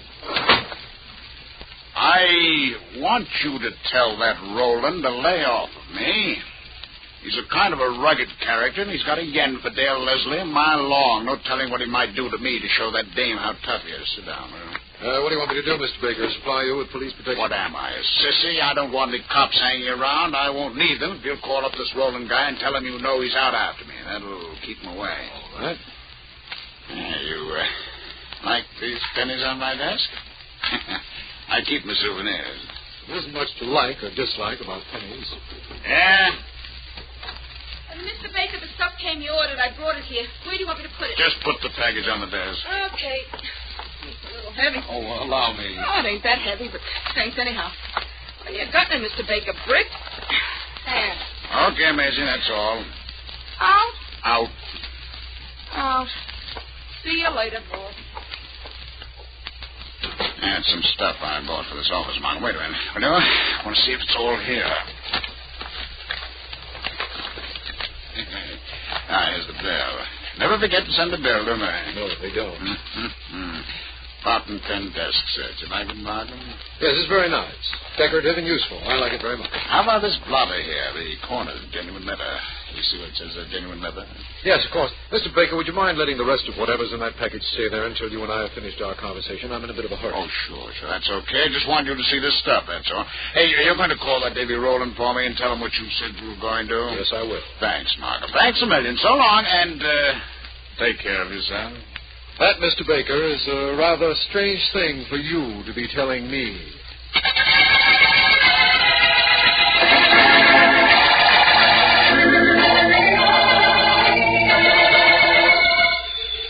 Oh, excuse me, Mr. Kraft. That could be Dale calling now. One way to tell, and that's to answer it, my boy, don't you think? Sure. Hello? Davy? Yeah, where are you, Dale? Mr. Kraft is up here in your apartment waiting for you. I'm calling from downstairs, Davy. Just wanted to be sure he was there so I know what kind of an entrance to make. Well, make a quick one. See you in a minute. Bye. That was Dale, all right. She was downstairs. She'll be up in a minute. That's fine. Mr. Kraft, you're making no mistake in signing that girl. Believe me, you weren't. She's got what it takes. She's alive, tough enough to tease the men and soft enough to please the dame. We'll see about that, Mr. Rowland. Right now, I'm very anxious to close this matter so that I can get back to the coast. Matter of minutes now, Mr. Kraft, a matter of minutes. I see you put the clause we wanted in the contract. Yes, we increase her salary every 6 months if we pick up her option at the end of the first period. Good, then everything's set. Mr. Kraft, Dale is down to earth. She's real. The people are going to love her. Every mother will think she's her. Mr. Kraft, what a pleasant surprise. Kill it, Judy. I told him you called from downstairs. Oh. I've just been shopping. It's been so weary. The shops in the Avenue aren't at all. Look, Dale, Mr. Kraft is a busy guy. He's got to leave town. There are your contracts on the table. He's signed them, and I've seen them.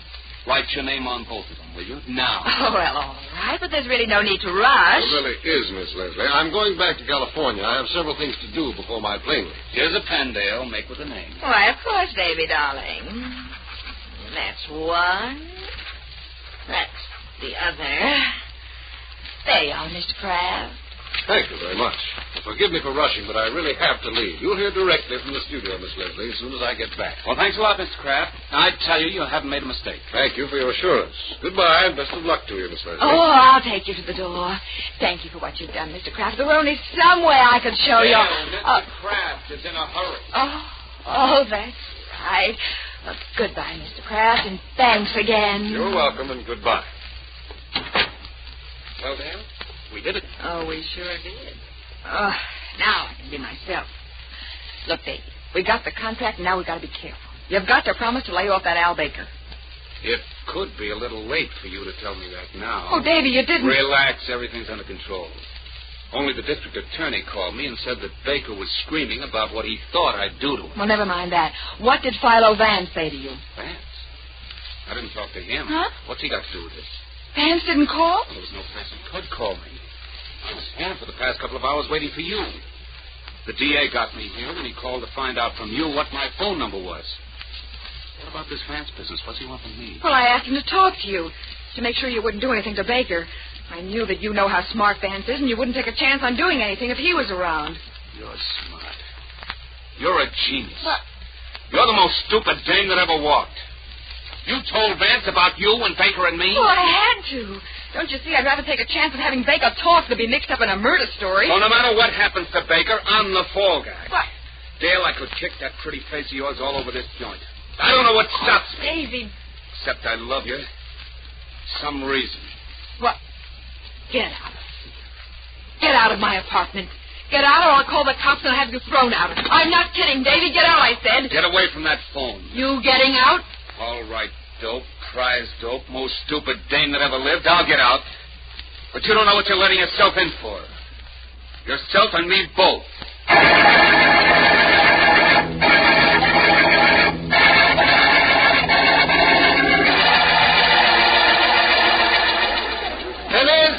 Pennies right here. Change your dimes, nickels, and quarters. Get your pennies here. Excuse me, sir. My name's Markham. I had an appointment with the tall gentleman wearing a Homburg hat. He was supposed to meet me. Have you seen him? Mister, I don't see anything but pennies. Pennies and people. Only I don't see their faces, only their hands.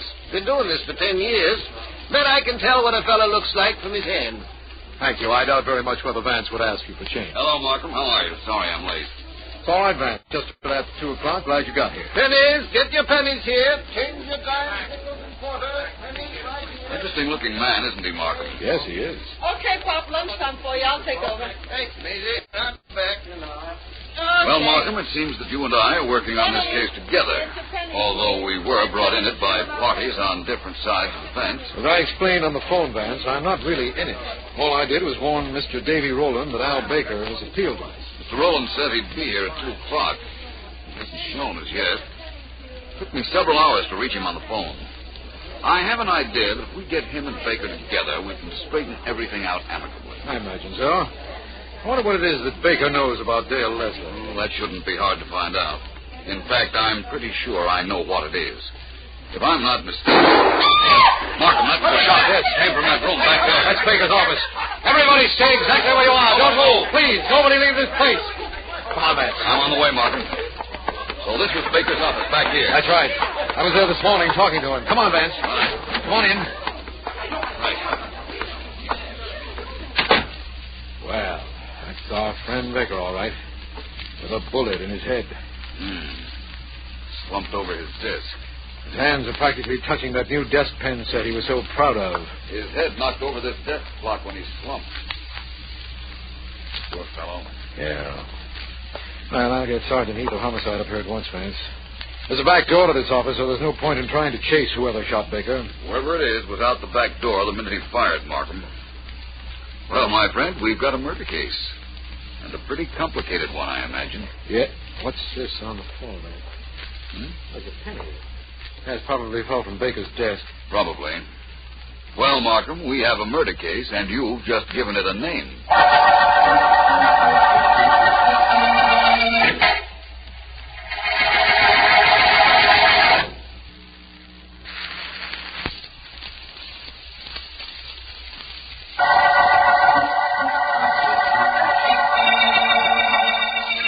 This is District Attorney Markham. The one-cent murder case began with the finding of the body of Al Baker, shot as Vance and I were in his penny arcade. We know that Baker had some information about Dale Leslie, and that Miss Leslie feared blackmail inasmuch as she was about to start a movie contract. We know, too, that her manager, Davy Rowland, was in love with her and had threatened Baker. And I have found something very interesting about a man known as Pop who made change for the customers at Baker's Arcade. I'm about to tell what I found out to a group of reporters waiting in my office. They are very...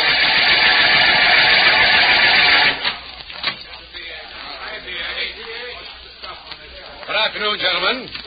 All right, now, quiet down, please. I won't waste your time. You want to know what developments the police have made on the 1-cent murder case? That's right, C.A.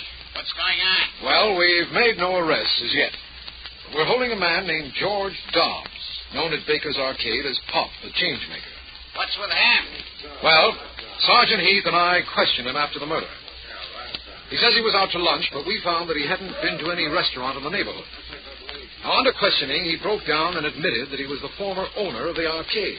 Hey, fellas, I think the DA's got Now, something just a moment, please, gentlemen. Just a moment, please. We've made no charge as yet. But we have made Pop change his story a little. Now he says he didn't go to any restaurant, but was just walking around at the time of the murder. No alibi, eh? What about your friend Vance, Markham? What's he found out? Vance? I don't know. He left immediately after the murder. I think he went to see Miss Dale Leslie. But please, don't print that, boys. I'll give you any details as soon as I get them. That suits us. Right, fellas? All right, boys. Thank you very much. That's all I can tell you right now. Good enough. Okay, boys, I'll write a community headline for all of us. Here it is. Police expect early arrest in 1-cent murder case. Let's go, gang.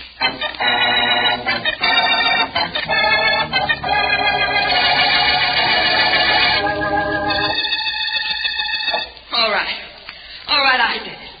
You want to know why, don't you? Well, I can tell you why, but I won't. I'll tell you this much, though. He deserved to die. And if I hadn't killed him, it wouldn't have made any difference. Somebody else would have. But I didn't wait for that somebody. Can you understand that? I did it because I wanted to be the one who shot him. I wanted it known that I wiped him off the face of this earth. I wanted everybody to know I did it. What's most important is I wanted to know that I killed him. Now, do what you want with me. It doesn't matter much what it is.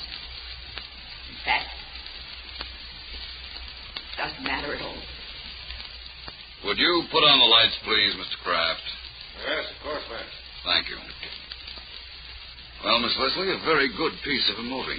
Thanks, Mr. Vance. It's the screen test we made here a couple of weeks ago. We shipped a print to the coast, and they told me to sign a write-up. Which you did, I understand. That's right. Sorry I had to ask you to cancel your plane trip to Hollywood, Mr. Kraft. But it's quite urgent I talk to you. And I did want to see what kind of an actress Miss Leslie was, so thanks for arranging this screening. Well, screening wasn't any trouble. Holding me here in New York is upsetting my plans a lot, Vance. I won't keep you here any longer than is absolutely necessary. Well, why are you keeping Mr. Kraft here at all, Vance? He had nothing to do with Al Baker's shooting. Of course I didn't. I never knew the man. I had no reason to want him dead. Perhaps you never knew him, Mr. Kraft. That's possible. But I wouldn't say you had no reason. For example, perhaps you thought you had a potential star on your hands in Miss Leslie. A star that could make a fortune for your company. You wouldn't want anything to interfere with her career. Anything like what Mr. Baker might have had to say about her. You think I'd kill Baker for that? Vance, that isn't very logical. Murder so rarely is, Mr. Kraft. Now, before I ask you this next question, I'd like to warn you. It's the seemingly innocuous question, the one which a murderer has no reason to lie about but often does, that in many cases traps a killer. Now, were you ever at any time in Baker's Penny Arcade? Well, no. All right, if that's the way you want it.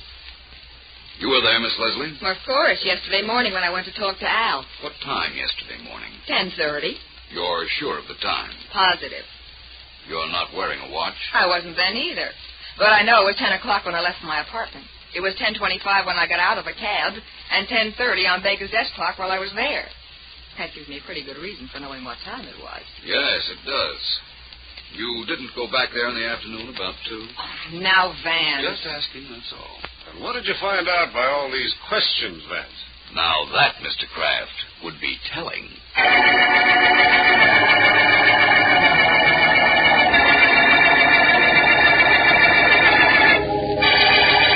Miss Leslie, please excuse my dropping in on you at your apartment.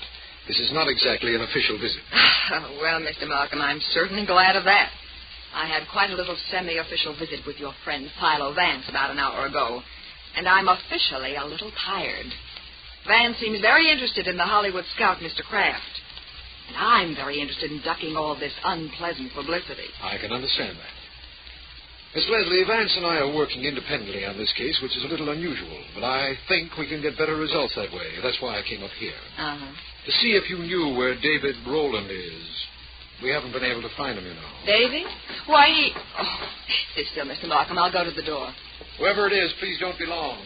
I'm quite anxious to get going on this case. All right, Mr. Markham. Yes? You're Dale Leslie, I know. I'm Pop. I work down at Baker's Penny Arcade. I gotta come and talk to... Why so surprised at seeing me, Pop? You were in my office all morning. Miss Leslie, I'll see you some other time. Goodbye. Now, what in the world was that? I don't know. But I know what Vance would think. He'd think Pop might have come up with the idea of blackmailing you, and when he saw me, he changed his mind in a hurry. Blackmailing me? Well, how could he do that? Well, supposing he saw you around the arcade about the time of the murder. He could threaten to tell that to the police, couldn't he? Miss Leslie, you're not in a very favorable spot, believe me. But I'll worry about Pop later. Right now, I want to know where David Rowland, your manager, might be. Well, he might be almost anywhere, but it so happens that he's with your friend, Philo Vance.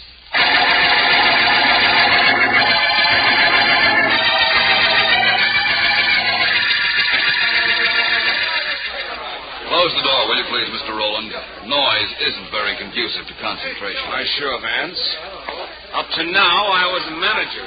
Now I'm a door closer. You're also a murder suspect. Yes, I know. You're only missing one thing, aren't you, Vance? Proof. You've got your whole story and no proof. Unfortunate, isn't it? You know who just called on the telephone, don't you? Why, sure, I got his. It was the DA, Markham. That's right. He's bringing Miss Leslie down here. And he'll have old Pop and the Hollywood talent scout, Mr. Kraft, with him when he comes. Well, let's push the rugs back. We'll have a party. All right. Mr. Rowland, I found something very interesting in Mr. Baker's desk. Lucky you. Oh, not curious? I didn't say that.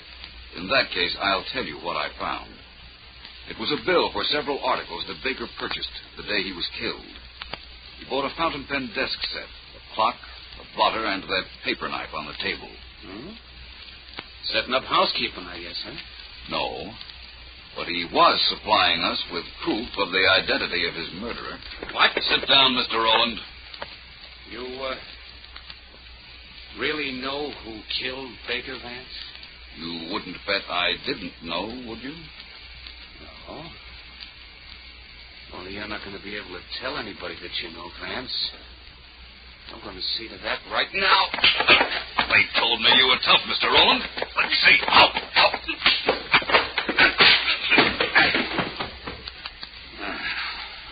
No, Mr. Rowland. You really were a tough character, weren't you? But not tough enough. Vance, I'm sorry that... Davy! What happened here? Mr. Rowland objected to my knowing the identity of Mr. Baker's killer, Markham. This is a little silly, this whole thing, Vance. I've got to get back to the coast. Do you now, Mr. Kraft? Well, I won't keep you long. Oh, Markham, you know Mr. Davy Rowland had no alibi for the time of the murder, don't you? I realize that, Vance.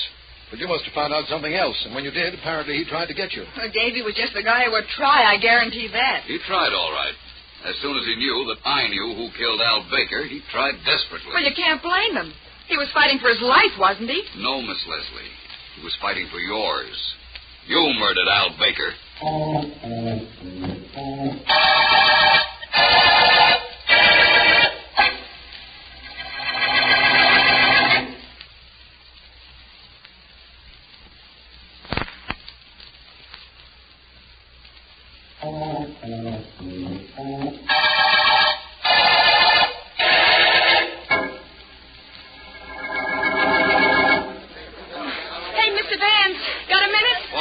I think so, young lady. You're the assistant cashier at this arcade, aren't you? Oh, I'm everything around here. But now that Pop's the new boss, at least I could save some real dough. Hey, Mr. Vance, I read in the papers where this gal, Dale Leslie, confessed after you accused her of killing Baker. But it didn't say why she did it. Your former employer knew that she'd served a jail sentence at one time. That was the reason. Oh. And the paper said how she tried to throw the heat on that manager of hers. She's a kind of a rat, I guess. Well, considering the fact that he tried to kill me to prevent my revealing that she was the killer, I'm inclined to agree with you. Yeah. Hey, would you want to tell me how you knew she did the job? Certainly. Miss Leslie admitted that she had been in Mr. Baker's office the morning of his murder, but denied that she'd come back later. There was a back entrance to Baker's office, and that's how she got in and out. Well, I get that so far. Well, she said she was positive she was here at 10:30 in the morning because she saw the time on Baker's desk clock. But the desk clock wasn't delivered until noon. Hey, that's right. I brought it in there myself. Yes, I know. Well, when Miss Leslie started to talk about a desk clock that wasn't delivered until hours after she was here, the morning of the murder, I knew that she had come back. Well, sure. How could she know about the clock? That is exactly it. And if she lied about coming back to Baker's office, it could only be for one reason: to hide the fact that she killed Baker. Oh, I see now. Gee, thanks, Mr. Vance. Now I can go relieve Pop for lunch and be happy. I gotta go begin to hand out those pennies again. Go ahead. Begin to hand out the pennies right at the end of the 1-cent murder case.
Calling all detectives. Some tokens are good for streetcar rides or drinks at a bar. But I once found a token good for $5,400 in cash.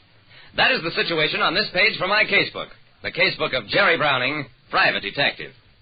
It doesn't take a private detective like me, Jerry Browning, to realize that money has no home. It only comes to visit.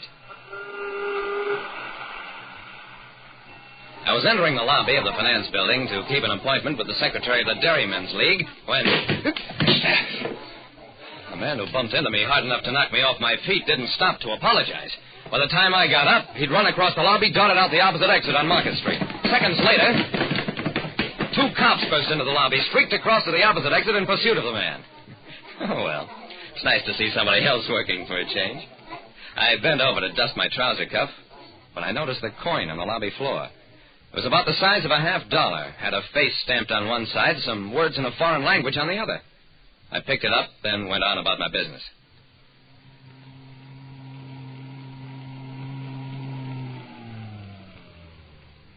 The appointment was brief, just long enough for the secretary of the Dairymen's League to give me a check for $200 as payment for a job I'd done. If you'd rather have the cash, Mr. Browning, you can cash the check at the currency exchange in the lobby. I needed cash, so 5 minutes later I was waiting in line at the currency exchange. I'd put the check in my pocket, and as I reached the window, pulled the check out and the coin I'd found along with it. On impulse, I flipped the coin through the grating. This worth anything? Shut up, wise guy. I was so surprised that I didn't say anything for a moment, which was long enough for the clerk to shove a bundle of money at me. I staggered across the lobby, counted the money I'd been handed. $5,400 for a battered silver coin. When I offered a currency exchange man a coin I'd found, he gave me over $5,000 in cash.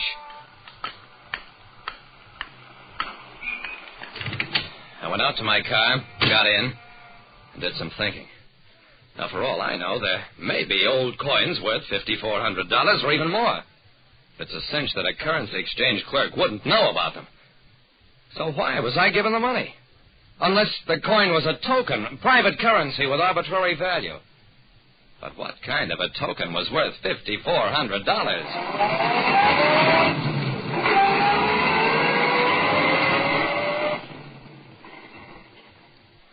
At police headquarters, Lieutenant Dawson told me all about the man who'd run into me in the building lobby. He's Willie Roach. Willie the Roach, they call him. He's been identified as one of 5 men who lifted a factory payroll last week. Did your men get him? No, he got away. But we'll catch up with him. Why? I tossed the bundle of currency on his desk, explained how I'd come by it. For the next 10 minutes, Dawson burned up the telephone lines. Then... There's no record of serial numbers on the stolen payroll money, Jerry. Maybe this is part of it, maybe not. But we'll soon find out. Just a second, Dawson. You go over there and pull a raid and they'll laugh at you. Deny they ever gave me this kind of money for a battered coin. Yeah, I guess you're right. So what do we do? Dawson, I've got a feeling that whoever thinks this money belongs to him will be trying to recover it, and soon.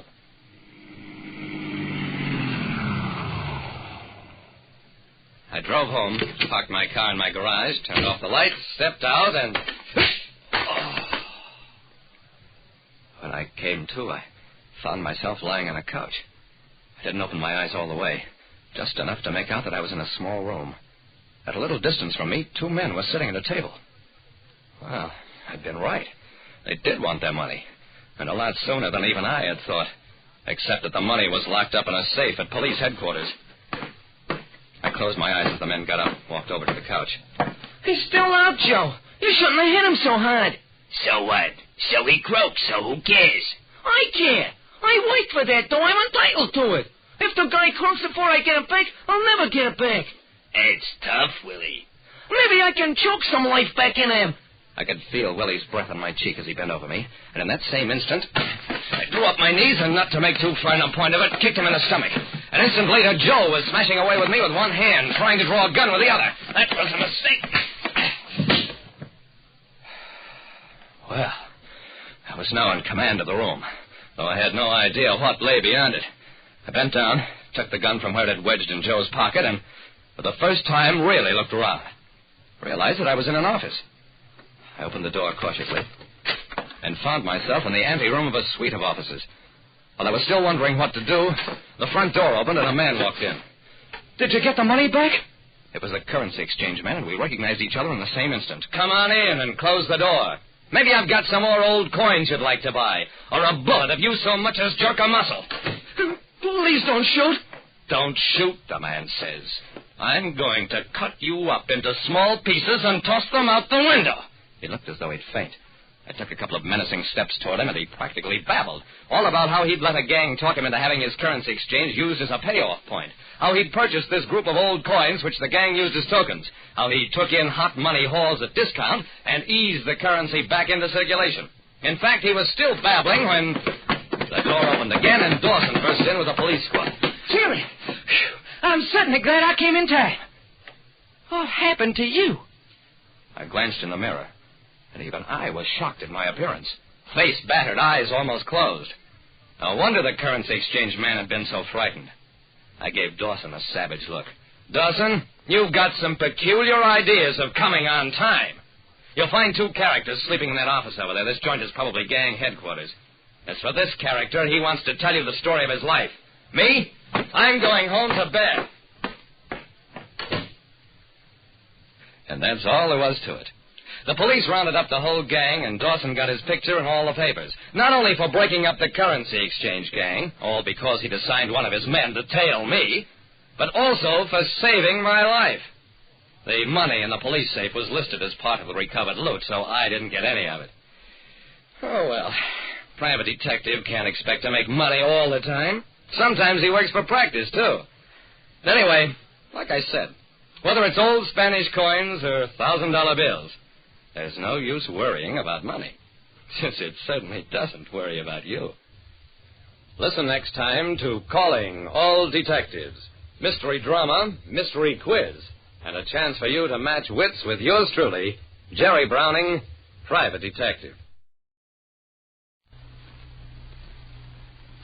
Get this and get it straight. Crime is a sucker's road. And those who travel it wind up in the gutter, the prison, or the grave. There's no other end. But they never learn. From the pen of Raymond Chandler, outstanding author of crime fiction, comes his most famous character in The Adventures of Philip Marlowe.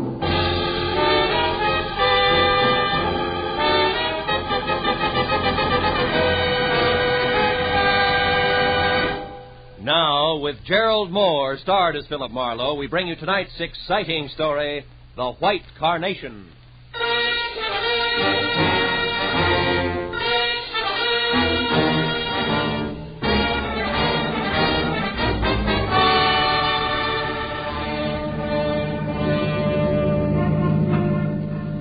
Understand it. Ben Reynolds is a wonderful guy with a really great future, intelligent, handsome. Well, you've seen his picture. Yeah. You said he's a doctor, didn't you, Casey, an MD? That's right. He's already known as one of the best young medical men in town.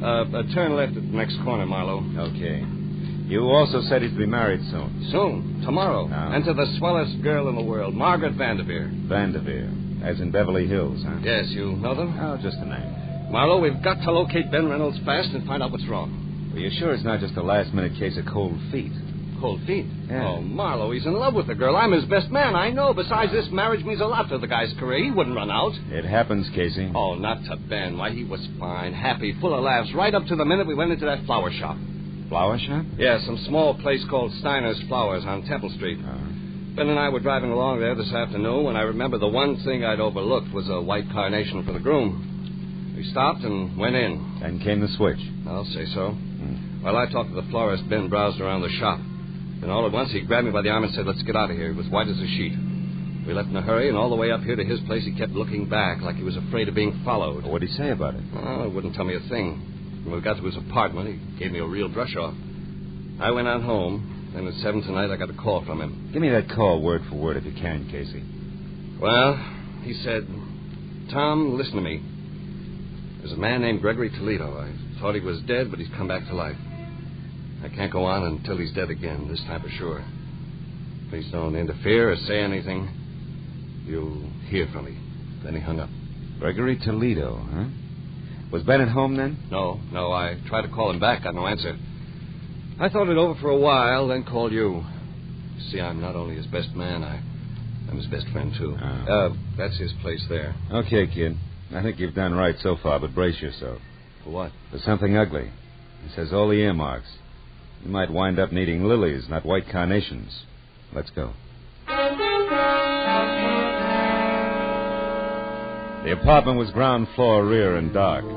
Inside, from walnut paneling to the sweet, nutty smell of good pipe tobacco, Dr. Ben Reynolds' place was neat, clean, and cozy until we got to the kitchen. There, the air was thick with a strong disinfectant. The doctor's kit was open on the sink. Beside it was a heap of blood-soaked gauze topped by a pair of forceps. And still clamped in the chromium jaws was what looked like a .38 slug. He must have performed this just before he left. Yeah, possibly on himself. This bottle of 100 proof bourbon here is the anesthetic he used. Hey, Marlowe. The cigarette case here. I've never seen that here before. Marlowe, look. What? The name on this thing. Toledo. Yeah, as in Gregory Toledo. He was here, Marlowe. Yeah, but now 2 + 2 doesn't quite make 4. Look, you say Ben told you on the phone that he couldn't go on until Gregory Toledo was dead. And yet Apparently, Ben pulled a bullet out of that Toledo guy right here in this kitchen. Is that what you're thinking? Yeah, that's what I'm thinking. Let's check the other rooms again, huh? See if we can get a lead on where he went. Right. I'll look in the bedroom. All right. I'll start on the desk. See if his clothes are still there, will you? Everything seems okay in here. Good. Say, Casey, did Ben like Armenian or Hungarian food a lot? No. Not that I know of. Why? Well, because his phone book is open to restaurants, and every one of that kind is checked off. Even the gypsy tea rooms. Well, that's funny. He never went to those places. What's it mean? Nothing, maybe. Let's see, got through them as far as Sarkessian's Gypsy Cellar, 3rd Street. Ring any bell? Not a one. What are we going to do, Marlowe? You're going to go home and get some rest. Well, we've got to find him. That's what you hired me for, isn't it? I'll call you when I've got something. Where are you going now? Steiner's flower shop. See what else he stocks beside White Carnations. I'll call you, Casey. I unsnapped the front door lock, went out to my car, and drove down Temple Street almost to Alvarado. I still had a block to go when I saw the red spotlights on a pair of prowl cars parked up ahead. It was too close to be coincidence. The little store marked Steiner's Flowers was crawling with law. I pushed through the whispering circle of morbidly curious, keeping a respectful distance outside, and went up to the door. There, Detective Lieutenant Matthews spotted me and motioned me in. Hey, Marlowe. What brings you here? Business. Stop for a bachelor button. Uh-huh. Well, you're a bit late. The joint's closed. Proprietor's been murdered or so, I think. You think? Can't you tell? All right, let's put it this way. He's dead under suspicious circumstances. Ah, that's one way of putting it. You know there's not a mark on him? Nothing. Mm-hmm. Here, take a look. The back room. All right. There you are. That's him. One Harlan Steiner. There was a gun beside him on the floor, been fired once, very recently.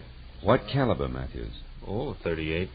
And no bullet holes in here, so he might have scored. Hey, why? Just curious. Uh-huh. Now, wait a minute. What's this? Motive, maybe. List of currency denominations and amounts sent over from his bank and dated today adds up to $40,000. Hey. That guy had $40,000 cash delivered here? That's right. I didn't realize a small flower business could be that good even on a big day. Oh, at your age, it can't. And there's no sign of that cash around now. Well, maybe he was robbed, huh? Mm-hmm. By a handsome, well-dressed guy was seen running out of here earlier tonight, though. Steiner probably died of heart failure from the excitement, so that's that. But why did he have so much dough brought in here in the first place? And how did this get here in the back room? What? This. Oh, cigarette with lipstick. Yeah. Well, Matthews, even florists are human, you know. So are cops. I've heard. Yeah. Now give me a straight answer, Phil, huh? Of all the places in town, how come you show up here, this dumpy, out-of-the-way flower shop? I was driving by on my way home, saw your car, so I stopped. Easy as that. Could have done that well all by myself. Mooney. Yeah? You can have it now. Tell him at the morgue I want a fast job. We've seen all we can here. Okay. All except that at the front door, Matthews. What? Get a load of it. Maybe she's your lipstick. Oh. Steiner here now? Are you a friend of Steiner's, miss? Not exactly, sir. Sometimes buy flowers from him. I see. Were you in here earlier today? No. I haven't been here for several days. What's wrong? Mm-hmm. You'll find out soon enough, miss. Better move along now. Go on. Yeah. You okay? No, she's too dark. Your lipstick's awful blonde. Yes, I know. Well, I guess I'll shove off, too. Take it easy, Lieutenant. Sure, boy. Hey, Phil. What? Look, if you should happen to stumble over $40,000 on your way home, get in touch, will you? Don't I always? Good night, Matthews. I drove down Alvarado to 3rd Street and turned right. In a few minutes, I was parked in front of a gaudy doorway at the foot of a half a dozen steps dimly lit by a rusty hanging lantern under a sign. It said Sarkessian's Gypsy Cellar. Armenian dishes are specialty, Alex Sarkessian, proprietor. Inside, the place was a stone floor, imitation oak booths, all empty. The 5 feet high that hustled toward me out of a dark corner was Sarkessian himself. The welcome smile dribbled off his face like spilled beer when I said all I wanted was some information. Why you come here for it, huh? What kind of information do you want? On some people, Mr. Sarkessian. Do you know a man named Gregory Toledo? No. Well, how about Reynolds, Ben Reynolds? No. Okay. Try, never mind, that girl on the billboard there. Who's she? Madame Vadena, just like it says she's on the billboard. What's her real name? Ruby Vadena. She works here. Works. If somebody wants to call looking at tea leaves in a cup, work. But the customer expects it. The customer is always right. So Ruby Vadena works here, but not tonight. All right, where can I find her? Why? Because I saw her a few minutes ago in a certain flower shop. Oh, that's a very good reason. Now, look, mister, I run a restaurant, not a Lonely Hearts. You look, Sarkessian, your little gypsy's in a murder right up to her big brass earrings. I gotta talk to her right now. A murder? I knew it's a fake. Oh, that's no good. She ruins my business. What kind of appetite can murder give anybody, I ask you? I ask you for the last time, where does Ruby live? Villa Garibaldi on the end of Reposa Street. Thanks. When you find her, tell Sarkessian says she's fired. She don't come in my place again, you hear? She's washed out.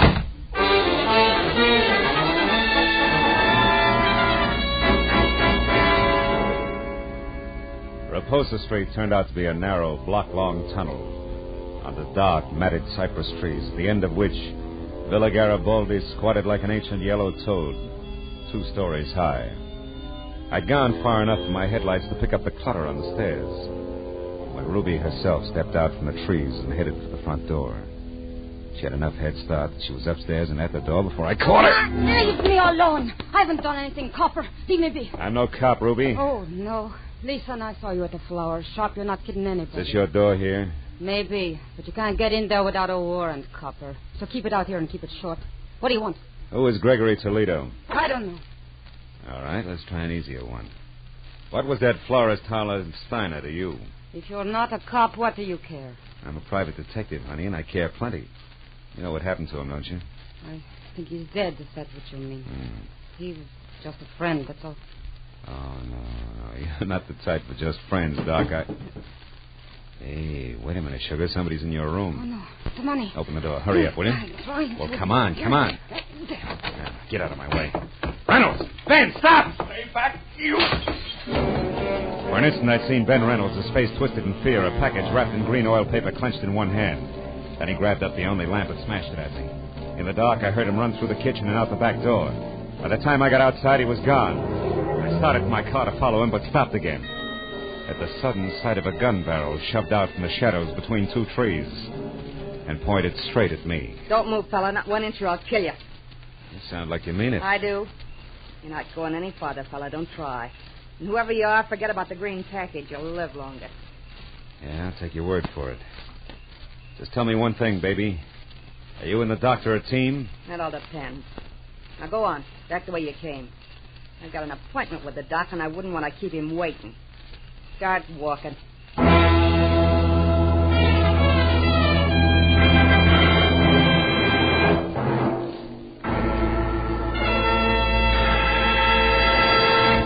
In just a moment, the second act of Philip Marlowe. But first, with the outbreak of conflict in the Far East, CARE stockpile in South Korea has fallen into the hands of the invaders. But orders are being accepted so that the moment the conflict ceases, CARE will be able to move in with badly needed food and clothing for the distressed men and women of Korea. By cooperating with CARE today, you can help bring hope to Korea tomorrow. Now with our star, Gerald Moore, the second act of Philip Marlowe, and tonight's story, The White Carnation.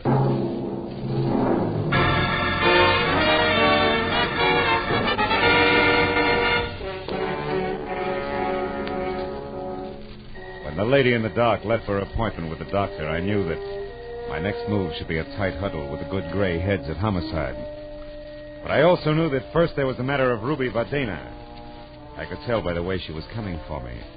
The kind of enthusiasm you see only at feeding time at the zoo. Where is it? The money. Where did it go? How do I know? You're the fortune teller. Now, what'll it be? Cards, teacup, crystal balls? Or should we just try some plain old-fashioned conversation, Ruby, huh? Now about what? Well, for one thing, $40,000 that won't sit still. For another, your connection with Steiner's murder. The law's just itching to hear about that one. Not the police. I don't want to tangle with them again. I mean... Oh. Could be embarrassing talking over the good old days, Ruby. Is that it? What do you want to know? You and Steiner and the $40,000. What's the story? Steiner and I were supposed to go away together to be married. He loved me. You loved the $40,000. Go on. The money came from the sale of his flower shop. He brought it over here tonight, but he'd be back. When he didn't show up, I went to find him. That's all I know. Not enough, Ruby. That shop wouldn't bring $40,000 like you could pass for a school mom. Where'd you get the money? I haven't the slightest idea. But I do have a suggestion. Oh? If you can get your hands on the money, which is really mine now, I'll split it with you, And we could even take a long, long trip, huh? No dice, baby. I wouldn't sleep nights worrying about my traveler's checks. So long, clairvoyant.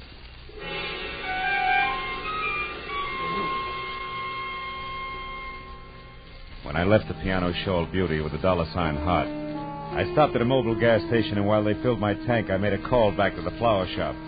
Learned that Detective Lieutenant Matthews had gone down to the morgue. But 20 minutes later, when I was there, I was still a step behind. because Matthews had since gone on to headquarters. However, I was also a step ahead. They had just learned why Steiner had died. Connor, the attendant, was pleased as punch to tell me all about it. Here, you see, Marlowe? Right here, the back of the neck. That slap of the hypodermic needle. Hold no bigger than a mosquito bite. Real hard to find. Mm-hmm. And it was an injection that killed him, Connor, huh? Some kind of poison? We'll have it tagged in a couple of hours. Want me to let you know what it is? No, never mind. I'll be in touch with Lieutenant Matthews anyway. By the way, Connor, mind if I use your phone? Why should I? They don't send me the bill. Over on the wall there. Thanks. But, Marlowe, no long distance, huh? Oh, no. Downtown, Connor. Not another inch. That case, help yourself. Mm-hmm. You know, Marlowe, one night some news hawk got on the tube here and talked to his girl in Long Beach for 40 minutes. It was 2 weeks later we found out it was Long Beach, Long Island, not Long Beach, California. Hey. Homicide, Lieutenant Matthews. Marlowe Matthews, I'm down at the morgue. Oh, what is it, Marlowe? Steiner, or are you still just a wayfaring stranger? Oh, Steiner, look, Matthews, I found out a couple of things that might help. I figured you would. Who is it, Marlowe? Well, so far it could be a Dr. Reynolds, but there's more to it. There always is. Wait there, Phil. I'll be over. Okay, but one thing first, Matthews. Does the name Gregory Toledo is in Ohio mean anything to you? Offhand, no. Why? Where does it fit in? Yeah, well, I'm not sure. When I started, Dr. Reynolds was out to kill Toledo again. It seems he's come back to life. Come back to what? Sounded like you said... I did, yeah. Well, we'll talk about it when you get here. So long, Matthews. Hey, pardon me for butting in, Mr. Marlowe, but that's kind of funny. What you said, I mean. Why? It was the name you threw at Matthews, Toledo. You see, No, it couldn't count. Well, wait a minute, Connor. Huh? What's funny about the name Toledo? Come on, it can count plenty. Oh, it's just a coincidence, that's all. That can be enough. Let's have it. Okay, Marlowe. About 6 or 7 years ago, we had a dead one in here named Toledo. Yeah? The front part I don't recall, but it wasn't that Gregory. Anyhow, the cops shot him full of holes for resisting arrest. What's the kind of funny part? Oh, not much, Marlowe. Only you just tied somebody named Toledo to this Steiner here who was killed with a hypo. And? And the Toledo bird I'm talking about was a dope peddler. Dope peddlers, Marlowe, are sometimes real handy with hypo needles. Nothing, huh? No. Not unless it fits tighter. Hey, look, Connor, you keep files here, don't you? Yeah. You could get me an address on the Toledo you're talking about, a first name, next to kin, so on, couldn't you? Sure I could. What's more, I'd be glad to, Marlowe. Why, if this meant something, it'd be... Yeah, well, let's get to the files, huh, yeah, Connor? Yeah, sure, this way. Morgue attendant crack case specialty. Right over here. Here we are. Bias, Toledo. Yeah, Toledo. Here it is, Marlowe. Let me see that. Toledo, John Edward, August 18th, 1943. Shot to death by police officers Celestes and Hogenberg. Resisting arrest. Address, 31 Juniper Place, Ocean City, California. Next to Kent. Holy smoke. Gregory Toledo, a son. Connor, you're a genius. Oh. Now, do one more thing for me, will you, please? Yeah, sure. When Lieutenant Matthews gets here, tell him I'm sorry to stand him up, but that if I'm real lucky, he won't be mad at all. Yeah, but, Marlowe, this address at Ocean City's 7 years old. I know, Connor. That's why I said real lucky. I'll see you.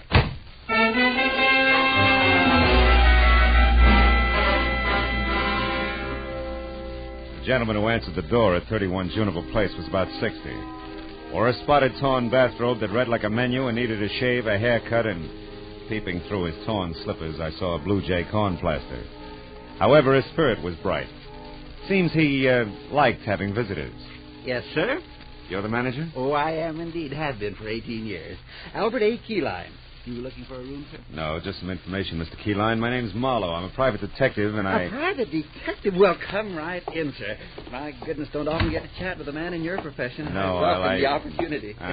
I usually keep the living room closed except on Sunday, but tonight I think we can forget that regulation. Yeah, well, look, The Morris chair there is the best one. Make yourself comfortable. Thank you. Mr. Keyline, did you know John Toledo? Toledo? I most certainly did.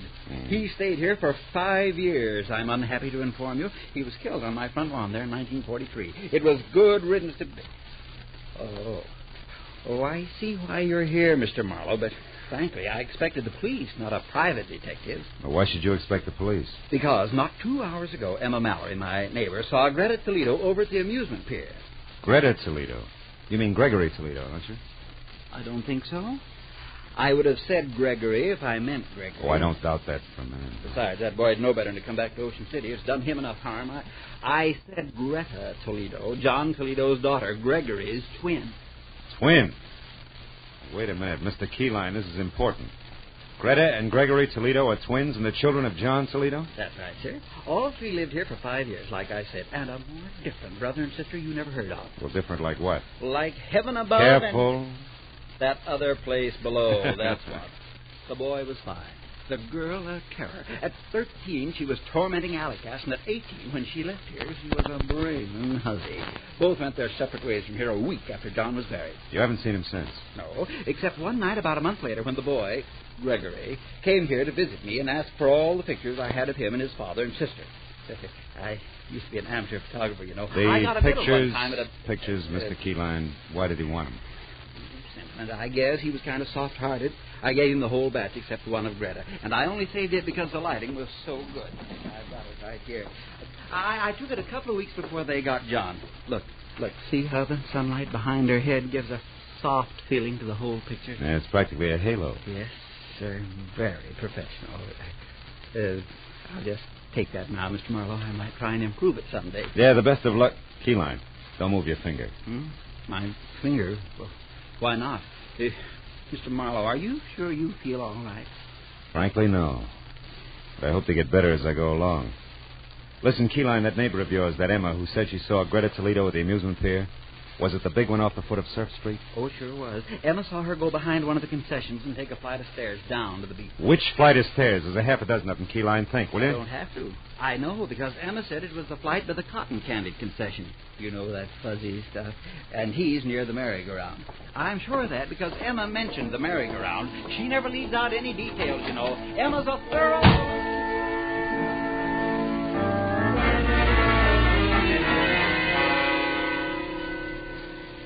The steps that led down from the cotton candy concession took me to a fairyland graveyard under the amusement pier.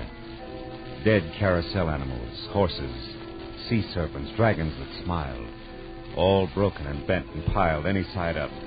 Some rusted brown, some of the bilious green discolor of old brass. Then a lot of steel and stone dwarfs who must have belonged to some long ago winter wonderland, also broken and rusted. But beyond that, the people were real, both of them. One was Greta Toledo. She was the same lady in the dark who had stopped me outside of the gypsy's place. The other was the man I had started out to find. The man who was out to re-kill Gregory Toledo. Dr. Ben Reynolds. Wait a minute, Gregory. There's one thing we still have to talk about. Or should I call you Dr. Reynolds? All right, get to the point, Greta. I am. Why, I asked you to meet me here. It's a safe place to talk. What did it talk about? You were shot and I gave you medical attention. You demanded I get $40,000 that was yours, and I did. You did, hero. But only to keep me from letting everyone know that the fine Doc Reynolds was really Gregory Toledo, the son of a dope peddler. All right, sister mine. What do you want? Just this. You're really on my hook, brother. I got a big news flash for you. I wasn't shot in self-defense tonight. It was while I was committing a murder in a flower shop from filth named Harlan Steiner. What? Yeah, a murder. With a hypodermic needle. I murdered a man who was double-crossing me. Tried to take this $40,000 here. We got it from the sale of opium. He was trying to take this money and run with it in a gypsy lady love. Listen. How tight do you think you can squeeze me? There's an end to everything, even blackmail. Don't you see that? I'd be much worse off as a murder accomplice than exposed as a doctor with a very unsavory family background. Also, Greta, I've got a few moral compunctions. A doctor's supposed to save lives, not destroy them. Then see what you can do about yours, Doctor. Don't try it, Greta. Lousy aim, sister.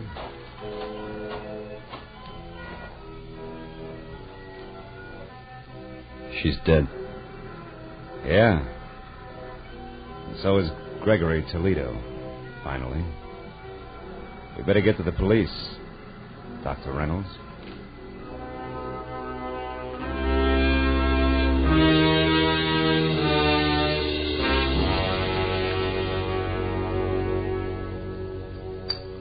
Well, Marlowe, you stepped out of turn all right, but you happened to step in the right direction. How? I still don't know. Yes, that picture Keyline showed you out in Ocean City, Mr. Marlowe. It was Greta, wasn't it? Yeah, it was. Ooh, this coffee's hot. Didn't mean a thing, though, Tom. I'd only seen Greta in the dark at the Gypsies. Yeah, then how did it help? More coffee here, please. Huh? Coffee. Oh, sure. Well, it helped, actually, when Keyline added his finger.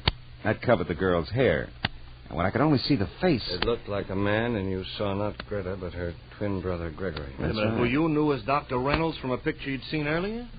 Good work, Marlowe. No. Good luck, Matthews. There was Connor in the morgue, a gabby woman named Emma Mallory, Keyline's hobby as a photographer, and, lots of little things.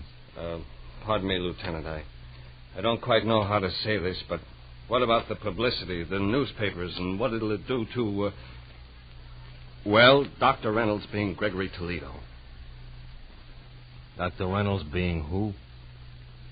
Hey, miss, I'd like that coffee tonight. You know, I always did like you, Matthews. Good night, fellas.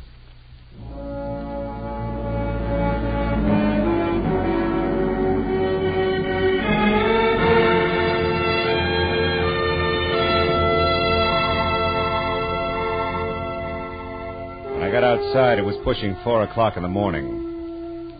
And I was tired of a long night that had been crowded with a lot of death and a lot of people. But I was also looking forward to a lot of life. Good life. For Dr. Ben Reynolds and his bride. So, thinking about them, I drove slowly through the quiet city streets until the black melting into gray in the corners of the sky said it was almost tomorrow. And then I went home, found a telegram. It was from the groom. Tom Casey and the bride-to-be joined me in saying that there's no doubt as to who the best man really is. Please do us the honor tomorrow at 5 o'clock sharp. Oh, that's nice. Now, all I need is one White Carnation and, I wonder where that gypsy girl is.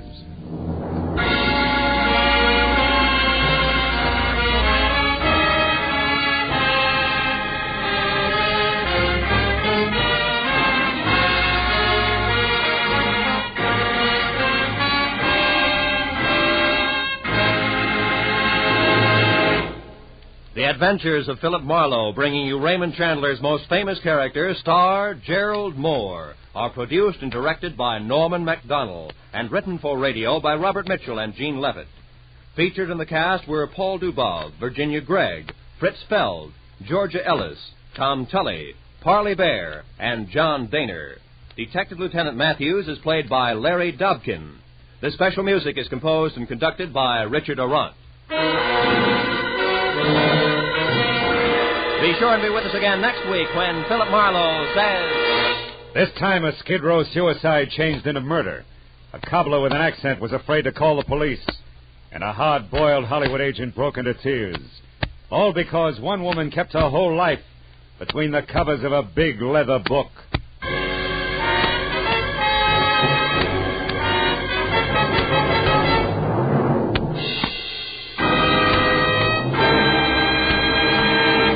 There's a very charming, very amusing young couple to be found at CBS, the Star's address every Saturday evening.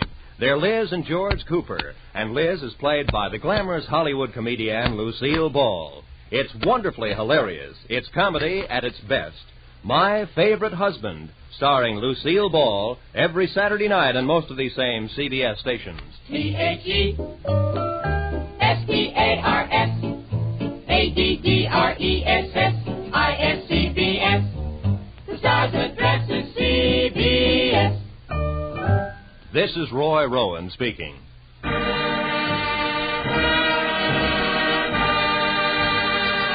This is CBS, where you dance to the music of Vaughn Monroe, Saturday night, the Columbia Broadcasting System.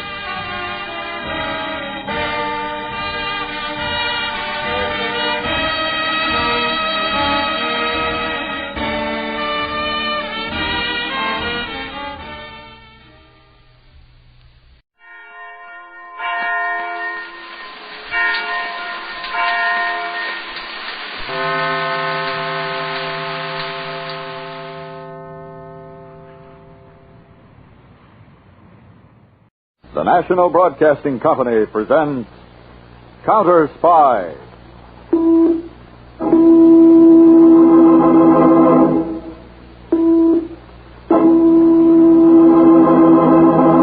Washington calling David Harding, Counterspy. Washington calling David Harding, Counterspy. Harding, Counterspy, calling Washington.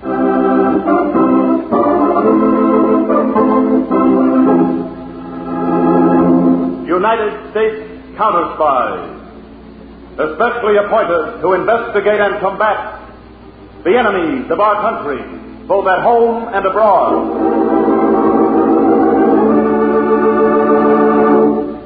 These Counterspy reports to the American people are brought to you each week at this time.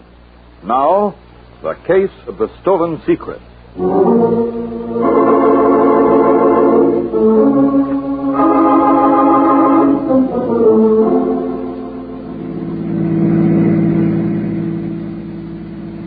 Dr. Hilton, I wish you'd let me go with you. It's best that I go alone, Lucy.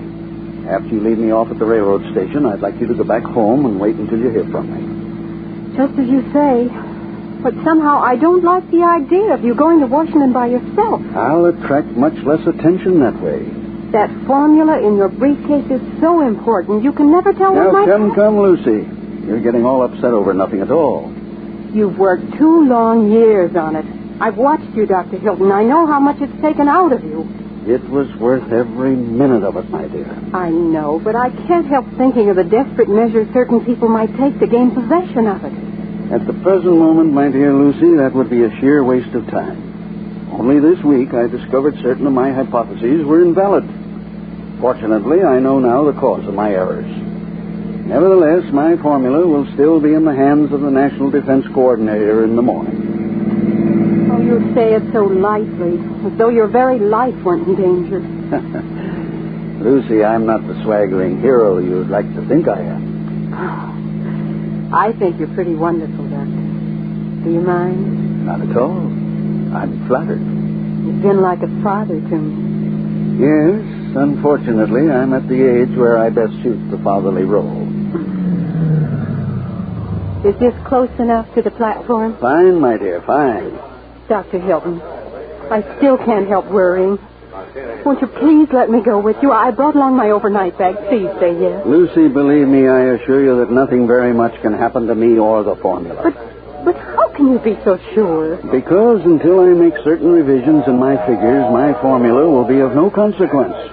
Several hours' work in my train compartment at most. Until then, what I'm carrying in my briefcase is worthless. Are you sure you're not telling me a story? My word of honor. Now, do you feel better about it?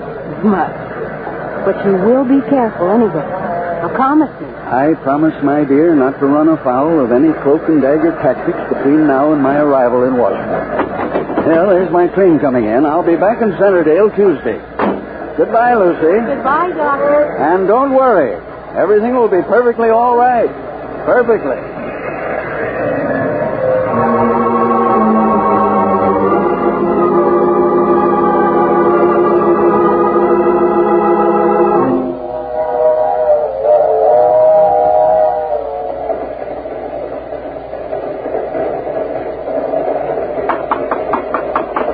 Yes, who is it? Conductor, sir. No, just a moment. One piece out of you, Hilton, and you're dead. What? Inside. What's the meaning of this? No, sit down. You'll be good or a bullet goes through your head. What do you want? You know what I want. And it won't have to be a mess if you hand it over. I don't know what you're talking about. If it's money you're after... Yeah, it's money I'm after. Not the kind you'd be carrying. Well, maybe this has what I want. Give me that briefcase. Thanks for telling me it's in here. Give me that. I told you to sit down. Please. You must let go. Okay, you asked for it.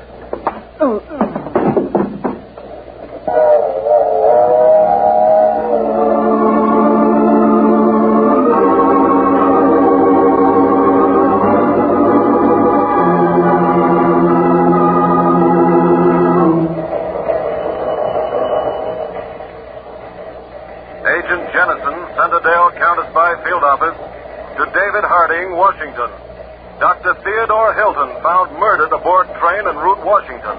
train being held at this stop for thorough investigation. We'll stand by for any special orders from you.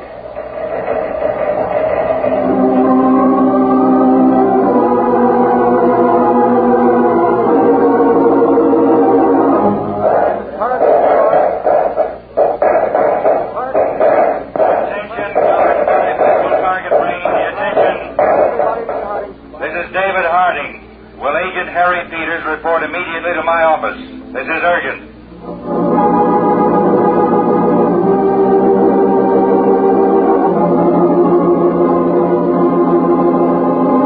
And here's Jennison's supplementary report, Peters. Came in over the Counterspy wire 3 minutes ago. Dr. Theodore Hilton. I've heard that name, Mr. Harding. Dr. Hilton was a research scientist. Oh, yes. In the field of fuel refining, right? Right. He just completed developing a new formula for processing a special fuel for jets. It was to have given us a sure edge on air power. Dr. Hilton was on his way to Washington here to explain the process to government technicians. It isn't hard to fill in the rest, Chief. The formula's missing. Yes, but we do know that it was being carried in a tan leather briefcase, locked. The case was missing from his train compartment. Any other leads? No. Still too early to determine what sort of instrument struck the blow that killed Dr. Hilton. Did anyone see Hilton with another person on the train? We don't know yet. All the passengers are being questioned. The thing is to find out what happened to that briefcase. Yes, and the espionage agent who took it. I've already sent out orders to put every available man on this case. All roads, train stations, bus depots, and airports in that area are now under our surveillance. What do we do now, Dave? Now, Peters, we're taking the jet to Meadville to supervise operations.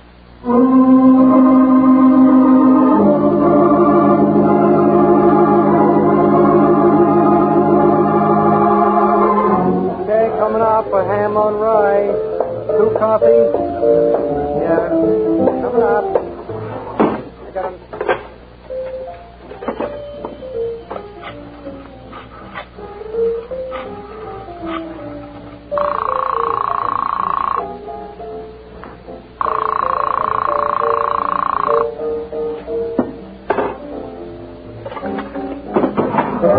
Ham and rye. Okay.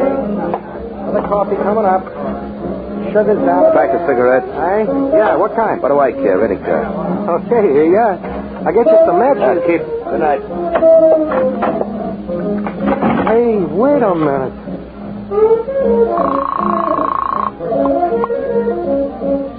Operator. Quick, operator, get me the Counterspy field office here in town. Right away, sir.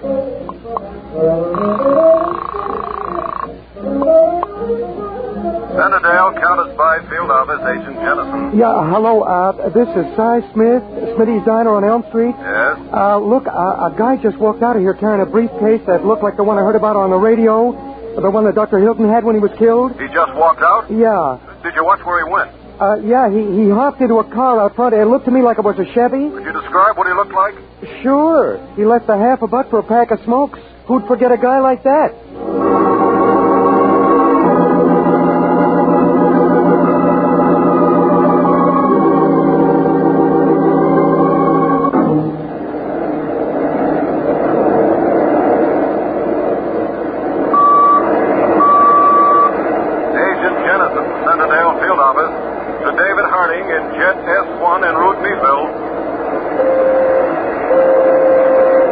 Harding, go ahead, Jennison.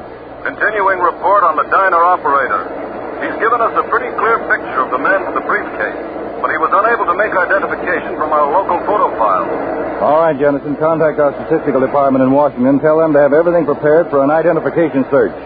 Then have that diner operator flown to Washington as soon as possible. You got that? Yes, Mr. Harding. I'll get right on it.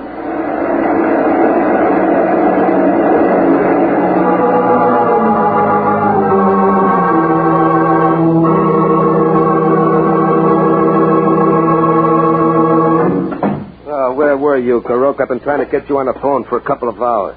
Steve, I do not sit in this hole in the wall developing pictures every minute of my life. I go out to eat sometimes. Not often, but every once in a while. Yeah, you take 3 hours to eat. Me, I walk around with those hot papers on me, right out in the open. I'm not interested in your tale of woe. Gorok has his own. I stand in a dark room till the sight of the sunlight blinds me. I am not better than a donkey used in the mine. You and your talk.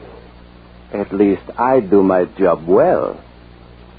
There was nothing about killing Dr. Hilton in the instructions given to you by Mr. Sibley. Well, I couldn't help it. The old guy got too rough for his own good. Mr. Sibley will not be happy about that. Well, who's asking you what Mr. Sibley will be happy about? Here's the stuff. Put it on microfilm and shut your mouth. The likes of you, Garok does not take orders from. Garok is an art. Garok is nothing but a big mouth. Now, come on, take the papers and do what you're supposed to do. I am to do nothing until Mr. Sibley arrives. Garok is wise enough to follow instructions.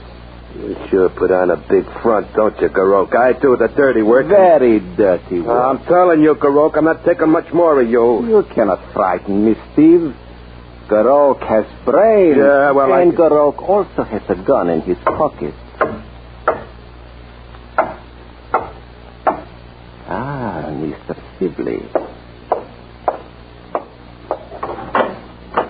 Good evening, Mr. Sibley.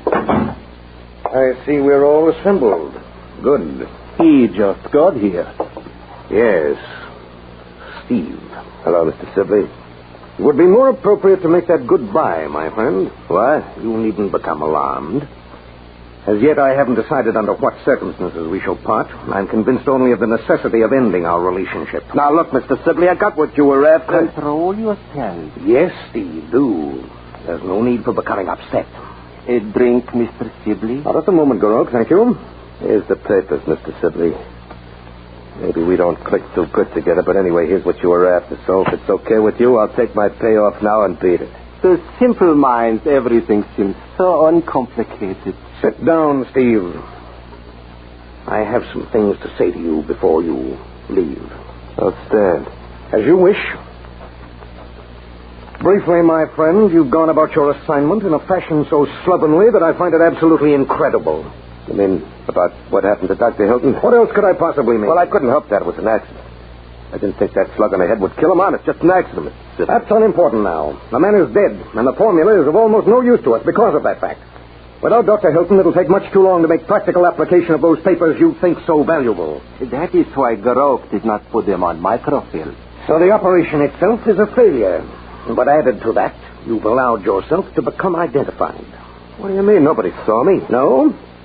The description of your unhappy countenance has been advertised on every radio station in the country. But I'm telling you... Why didn't you get rid of that briefcase, you imbecile? I did get rid of it. I threw it in an empty lock. But not until after you were seen with it. Well, I couldn't help it. It had a lock on it. I had to break the lock, didn't I? Quiet.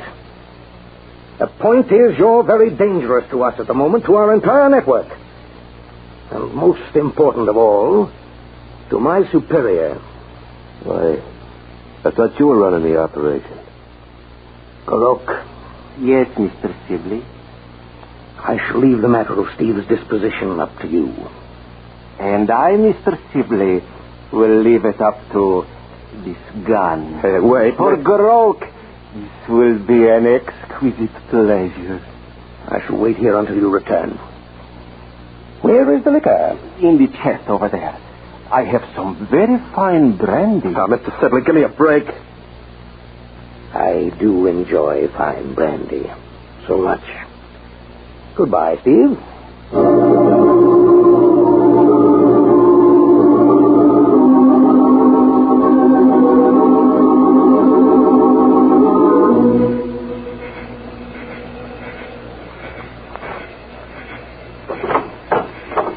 Yes?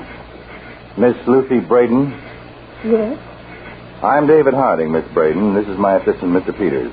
We drove over from Meadville to speak with you. Oh, please come in, gentlemen. Thank you. This way, we can talk in the living room. All right. You've been with Dr. Hilton for a number of years, we understand. Yes, Mr. Peters, I was his ward. After I became of age, I stayed on with him, you might say, as a secretary. Won't you sit down? Thank you. Now, we'll try not to take up too much of your time, Miss Braden. We realize how you must feel. Yes? Just a few questions, and then we'll leave. I'll tell you anything I can, Mr. Harding. The doctor's laboratory is on the premises here, is it? Yes, at the rear of the house. Oh. And his bedroom was right next to it. My room is upstairs. Does anyone else live in this house, Miss Brady? Well, we have a housekeeper, but she doesn't sleep in. Then there was only you and Dr. Hilton. There used to be my brother Charles. He was the newspaper correspondent who disappeared in Eastern Europe 2 years ago. Yes, Miss Braden. As we know about your brother, his case is still an open matter in our files. First Charles, now Dr. Hilton. We may yet locate your brother, Miss Braden. Oh, I've given up hope. Dr. Hilton and I both knew why Charles disappeared. Because the country in which he was working didn't like the truth. And Charles told the truth in his defense. We'll be just a moment more. It's quite all right. I don't mind if I can be of any help. Well, who knew about Dr. Hilton's plan to go to Washington? I did. Besides yourself? The housekeeper, perhaps? Oh, I don't believe so, Mr. Harding. Dr. Hilton cautioned me to mention it to no one. I see. Well, that's about all, Miss Braden. If there's anything else I can do... No, not at the moment. But if you do think of anything that might help us, you can reach me at the Counterspy field office in Meadville. Call me anytime, day or night. Do you think you'll be able to find the man? I don't know, Miss Braden, but we're certainly going to try very hard. Very hard.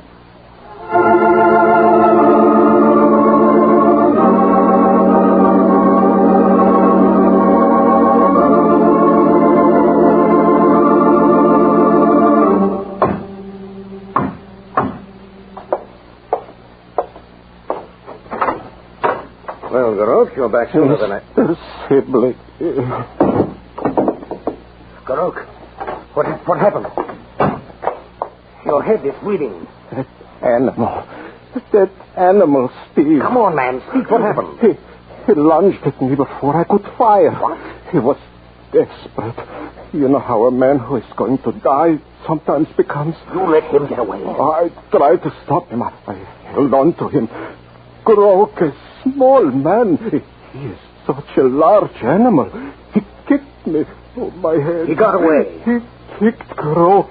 Kicked me in my head. Now the Counterspies will have him in no time. Help me, Mr. Sibley. Oh, the pain in my head. Help me. 5 minutes after they have him, he'll have told them everything. Oh, Garok, you fool. It was going to be an exquisite pleasure for you. Grok had the brains, but he had the instinct and speed of an animal. You bungled, ruined everything. Oh, my head. Oh, Mr. Sibley, do something for Grok. Do something to stop the pain in his head. Oh. All right, Skurok. I'll help stop the pain in your head. Oh, you're a merciful man, Mr. Sibley. I'll stop the pain in you forever.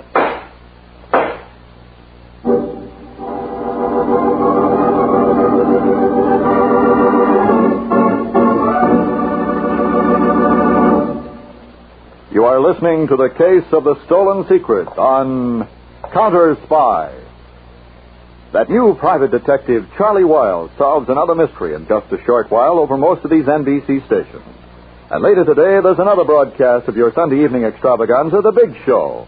Your stars tonight will be Groucho Marx, Ezio Pinza, Jane Powell, Fanny Bryce, Frankie Lane, Mindy Carson, Frank Lovejoy, Meredith Wilson, and many, many more. Supervising the hour-and-a-half Big Show will be MC Tallulah Bankhead. And incidentally, when unpredictable Tallulah meets unconventional Groucho, look out. It's The Big Show every Sunday on NBC. Now, back to Counterspy.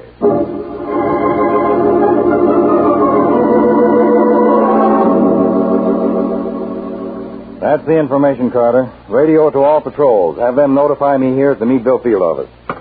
So his name is Steve Meeker, eh, Mr. Harding? Meeker. He's got a record a half mile long. If he's still in the area of our operation, he's a gone duck. That idea of yours sending the diner owner down to Washington for identification paid off. Well, we can't be too sure yet, Peters, but it certainly saved us some time. Wait a minute. Harding speaking. I want to talk to you, Harding. Who's this? Steve Meeker. You're Steve Meeker, you say? That's right. Meeker, Dave? Get on the extension. give up. I'm listening. I heard my name on the radio just now. I'm cut off, I know it. I can't move 2 feet without there's a cop right there. All right, Meeker, if you're ready to give up, all you have to do is walk into the field office here. I'll call my men off. Oh, it ain't your men. There's someone else in Meadville I'm worried about. Who? You gonna come for me? Where are you? Over in Centerdale. Who's after you, Meeker? Nothing doing. I don't spill that until I know it's gonna do me some good. All right. Where exactly are you? In a drugstore. Now listen to me. Get out of that store. The one you're worried about may be there instead of Meadville. Go to the address I'm going to give you and tell whoever's there that I sent you, and I'll be along to pick you up. You'll be safe there. Okay. 14 Crown Street. Got that? Yeah, 14 Crown. Wait there for me. I'm starting for Centerdale now.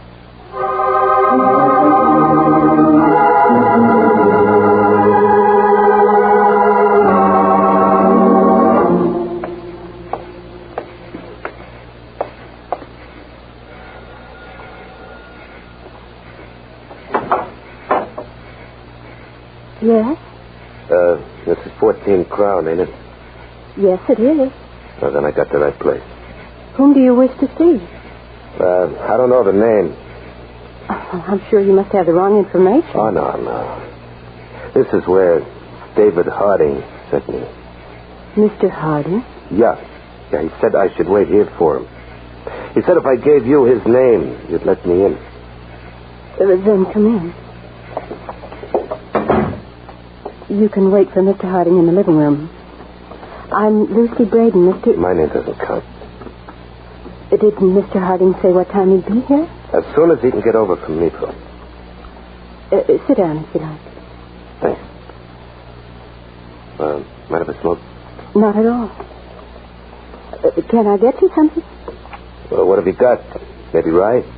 I'm sorry, we have no whiskey in the house. Beer? No beer either.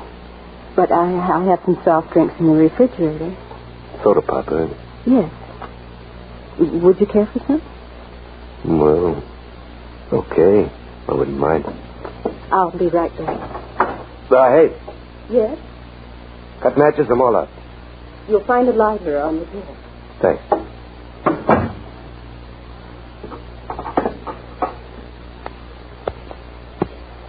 They never work, these lighters.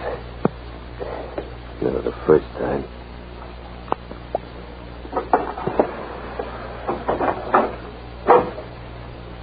We only have root beer.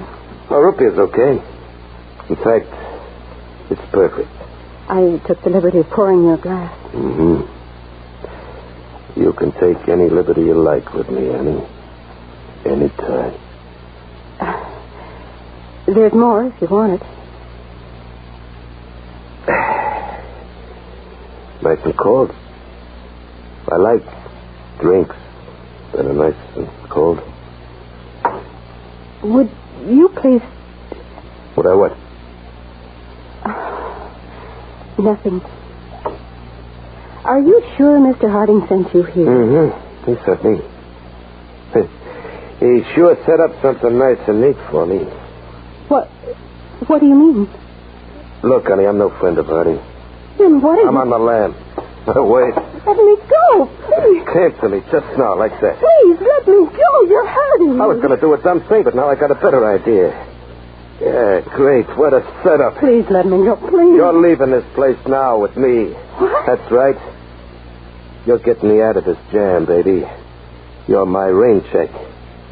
No cop in the world would take a pot shot while I got you right next to me. And Harding set up the whole thing himself.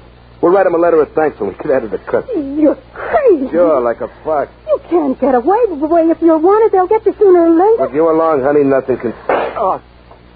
Nothing? Nothing, Steve. Sylvia. I'm taking up where Garok left off. Garok was right. You are an animal. A man dies much faster.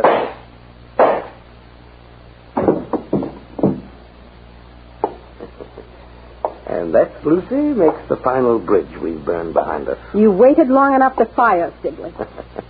Sorry, my dear. It all rather amused me. Don't be insolent. Forgive me. Well, we owe a great deal of our good fortune to Harding, eh, Lucy? Yes, but you'd better not be here to thank him.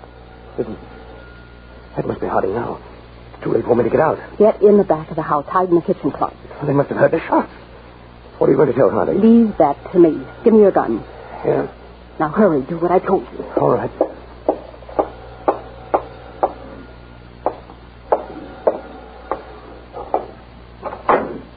Oh, Mr. Harding, it was terrible. What's happened, Miss Braden?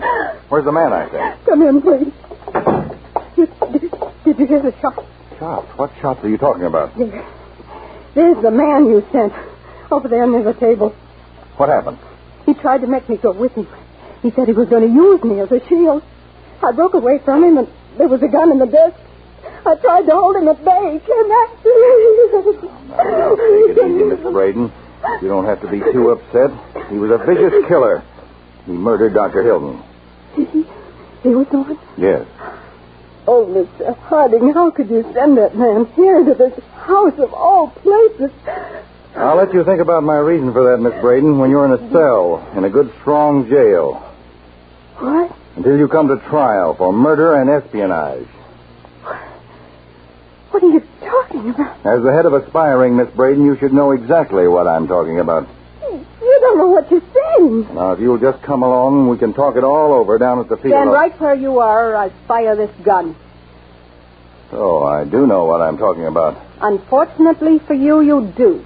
I'm interested in one thing especially. How can your sentiments be what they are in the face of what happened to your brother? Very simple. My brother is alive and well. He went to the place where he is now of his own free will. We both have the same political sentiments. Charles is waiting for me to join him. You'll never make it now. I never shot a woman, but I'd be glad to make you an exception unless you drop that gun. All right, come on, you. You're joining the party. All right. Would you consider resisting arrest? No, what a shame. Where'd you find him, Peters? Lined up with a couple of dirty brooms in the kitchen closet. Lucy, what are we going to do now? Plead guilty as charged. First, Mr. Harding, you'll have to prove those charges. That won't be hard. This evening, my agents came across a dead man named Garok. Of course, Garok didn't talk, but the data we found in his photo lab did. I'll take these two along, Chief. Wait, just a moment, Peters. I have something that may interest Miss Braden. I doubt it. Usually, Miss Braden, the counterspies operate on a highly scientific basis, but every once in a while we have to resort to our knowledge of criminal behavior to get results. You were much too innocent of too many things. You went out of your way to point out that you were the only one who knew Dr. Hilton was going to Washington, a fact you made no bones about, obviously to establish how innocent you were. It was your behavior that got results in this case. Oh, no. It was the stupidity of my associates. Oh, no. The stupidity was essentially yours to think you could get away with treason. All right, now, Peters, you take them away.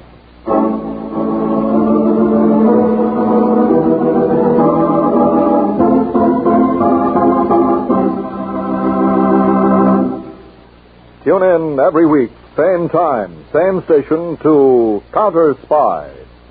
Listen next week for the exciting Case of the Pseudo-Spuds. When an agricultural magician sowed tons of potatoes, he hoped to reap $500,000 in cash.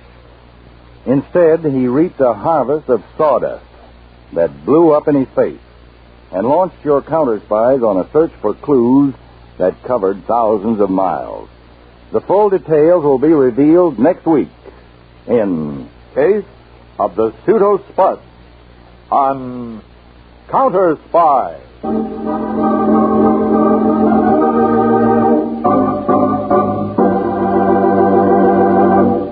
Tonight's Counterspy program originated in New York, was directed by Mark B. Loeb, and featured Don McLaughlin and Mandel Kramer. Counterspy is produced by Philip H. Lord.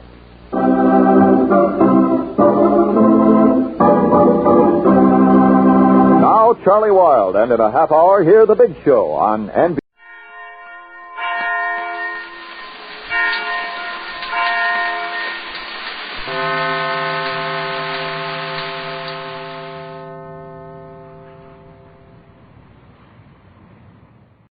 New post-war Old Dutch cleanser, famous for chasing dirt, presents Nick Carter, famous for chasing crime.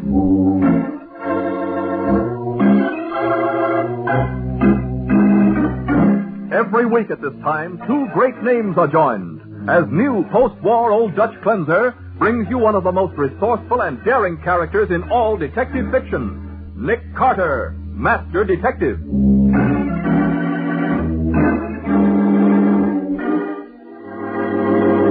Nick Carter, have you lost your mind? No, Patsy. I said you're going to go crazy. Me? Go crazy? Yes.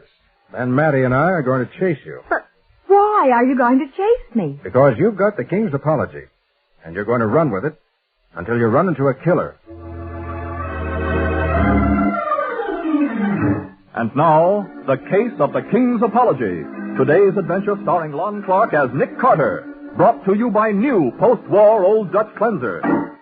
In his library, filled with rare books, letters, stamps, and coins, wealthy collector Robert Bixby sits behind a desk and stares coldly at a small, oily man named Thomas Gall. Gall, displaying an open leather portfolio filled with papers, talks excitedly. I'm deeply obliged to you for asking me to call on you, Mr. Bixby. It's an honor to see your famous collection, I assure you. Not at all, Mr. Gall. At the same time, I have always regretted the fact that I am the one dealer in this city who has not yet had the good fortune to assist you in your collecting. Indeed, well, That is why I took the liberty of bringing a few of my more precious items for your esteemed consideration. Several interesting autographed letters dating from the 18th century. Mr. Gall. Especially this note in the handwriting of King George III, King of England during the American Revolution. It is an apology to a friend for failure to keep an appointment. His Majesty's arms on the envelope are especially... Mr. Gall. Yes, Mr. Bixby? I did not ask you here to display your stock. No, Mr. Bixby? I want you to answer a question. A question? Yesterday, while driving past your shop, I saw something that demands full explanation. What did you see, sir? I saw you in close conference with a well-known forger, John Pryor. You saw me? I did. With Pryor, the literary forger. Oh, I think you're mistaken, Mr. Bixby. Let me warn you, Gall. I'm chairman of the Collectors Association. Oh, I know you can blast my reputation with one word, Mr. Bixby. I know you can put me out of business. And I shall do so, unless you can explain your association with Pryor. I am not associated with him, Mr. Bixby. You're mistaken. You must believe me, sir. That's all you have to say? That's all I can say. Very well. I'm sorry, Gall. I shall take action at once. Then you've made up your mind, sir? In view of the fact that no explanation is forthcoming... You're going to ruin me? It's not a question of personal animosity. There are other collectors to be protected. My duty as chairman. To ruin me? I'm afraid you're ruining yourself. I happen to know you're lying, Gall. I've got too much at stake to let you do that, Mr. Bixby. For 5 years I've built up my reputation just waiting for this chance to make a killing. So I'm afraid the killing is going to start with you. No, in the name of... Don't misunderstand, Mr. Bixby. It's not a question of personal animosity. I've got to protect myself. Goodbye, Mr. Bixby. I hope you enjoy your new career, collecting fire and brimstone.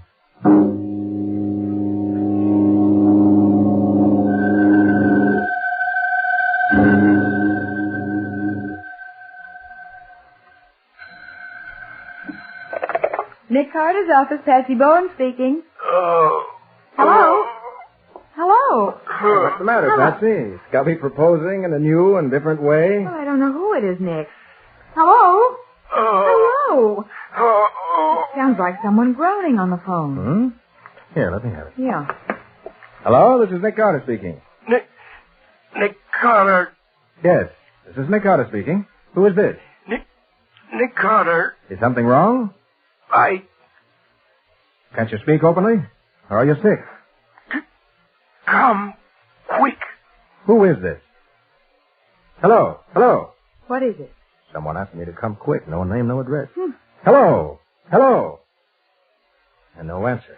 Hang up. He'll call again. No. I'll hold on to this line and keep it open. You get on the other phone and call the phone company. Have this open wire traced. Right. And when you get the address, call Matty. This is an invitation to trouble. We might as well be legal about accepting it.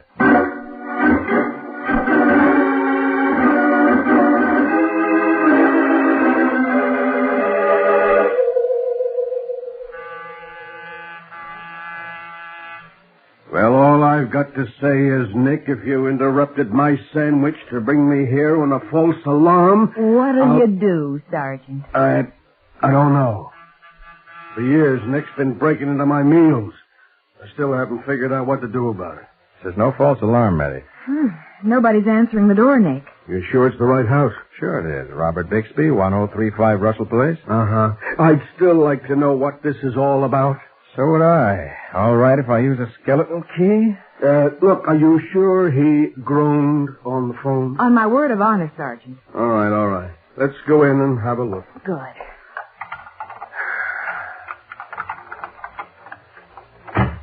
Well, you got that door open quick enough. You know, Nick, sometimes I'm glad you're on the right side of the law.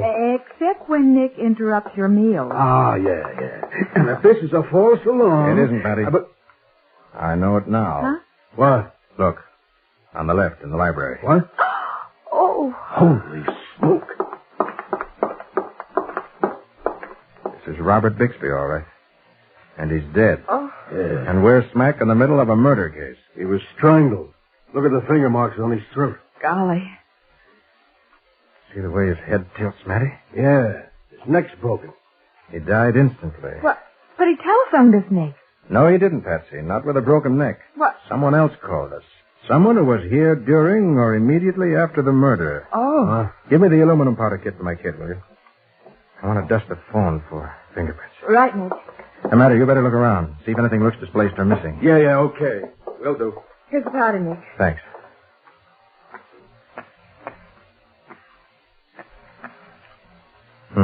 Not a sign of a print, Nick. No. Whoever telephoned me and groaned made sure to wipe all prints off the phone. Well, the place doesn't look as though it's been searched, Nick. Nothing's been touched. That's funny. Several $1,000s worth of rare books and literary material in this room, and nothing was taken? Huh? Then it wasn't murder for robbery. No. Confound it. Why was old Bixby killed, and who called me? And why? Hey, wait a minute, Nick. Here's something under Bixby's feet. It looks like a letter or something. Let's have a look at it. Where do I get it out of the envelope? It looks pretty old. Yeah, it's probably part of Bixby's collection. Uh-huh.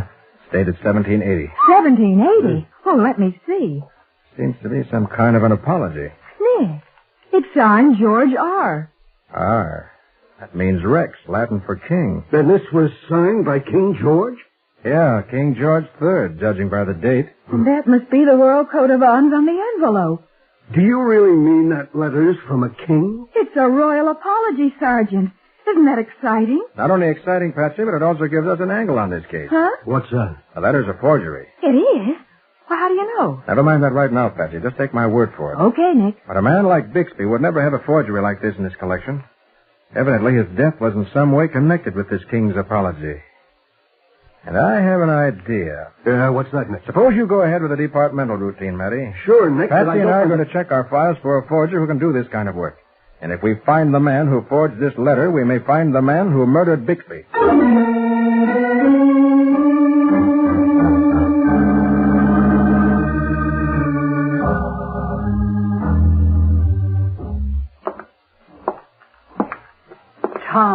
Tom. What, Rita? Stop that pacing.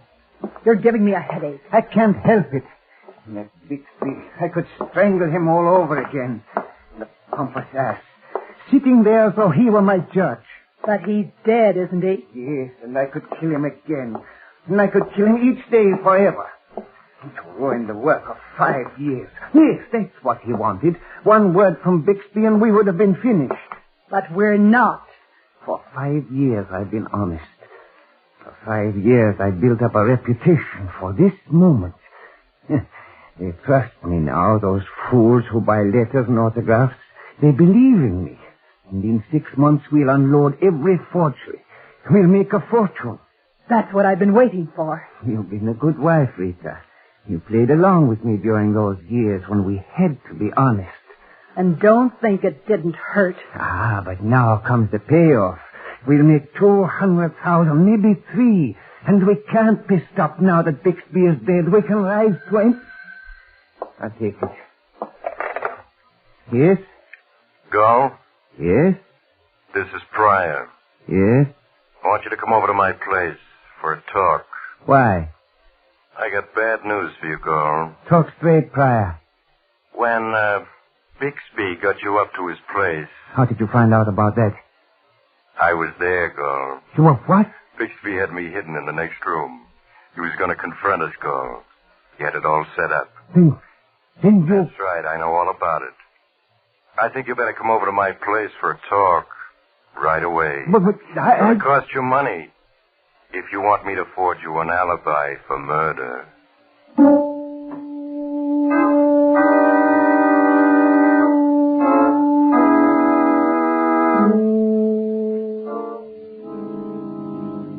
Now, let's see, Nick. We've been to see Joe Dyer, Eddie Barker, Sam Browning, and Billy Webster. Yeah. And not a reaction out of any of them. Leaving John Pryor, Henry Foster, and Steve Skrenner as the possible forgers of the King's Apology. Well, let's hope we have some luck with at least one of them. Yeah. Who are we visiting now? The next man on the list, John Pryor. Well, what's your attack going to be with him? Same as the others. Surprise, sudden shock. He's got a ground floor apartment in the rear. Now, that must be the door down there, down the hall. Right.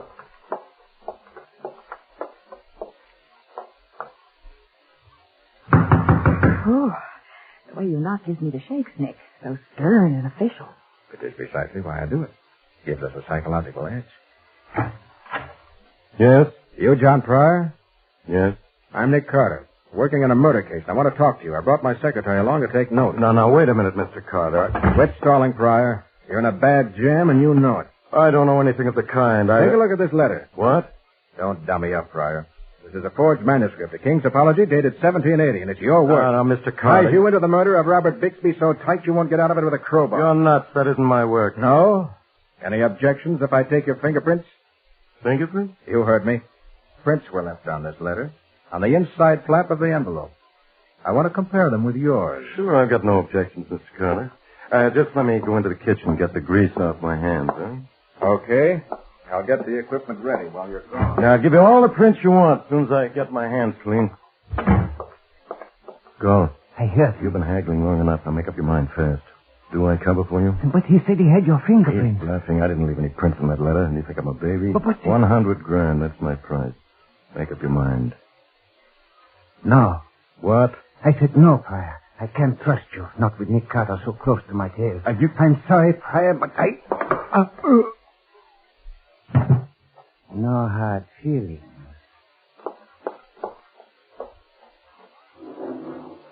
We're waiting, Pryor. Make it snappy. Come on out, Pryor. You got any idea of disguising those prints? Dad! Love it. He's been stabbed. He's dead.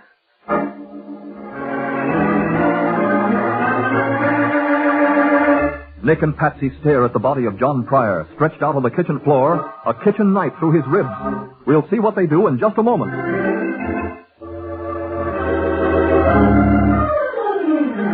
Now, back to The Case of the King's Apology. Today's adventure with Nick Carter, brought to you by new post-war Old Dutch Cleanser. Nick and Patsy stand over the dead body of John Pryor, sprawled on the kitchen floor of his apartment. Quickly, Nick's eyes take in the few clues before them. Come on, Patsy. We got to work fast. All right, Nick. We're going out through that kitchen window, too. Uh-huh. Only a short drop to the back alley. I'll go first. Yeah. All right. Come on. I'll catch you. All right. Oh. Now, down the alley.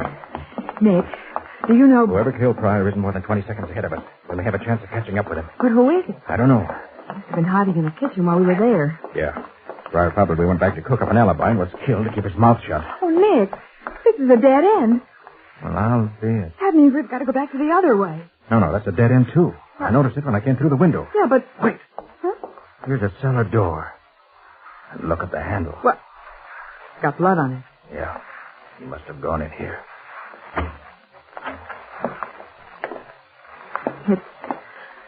Awfully dark in here, Nick. Quiet. Yeah. Wait a minute.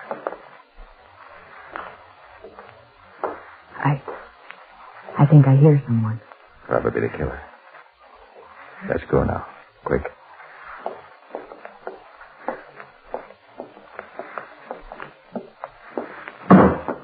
Did you hear that? Yeah. Seems to be a storage room here. Came from inside that. He must be hiding in there. We'll have to go in after him. Yeah.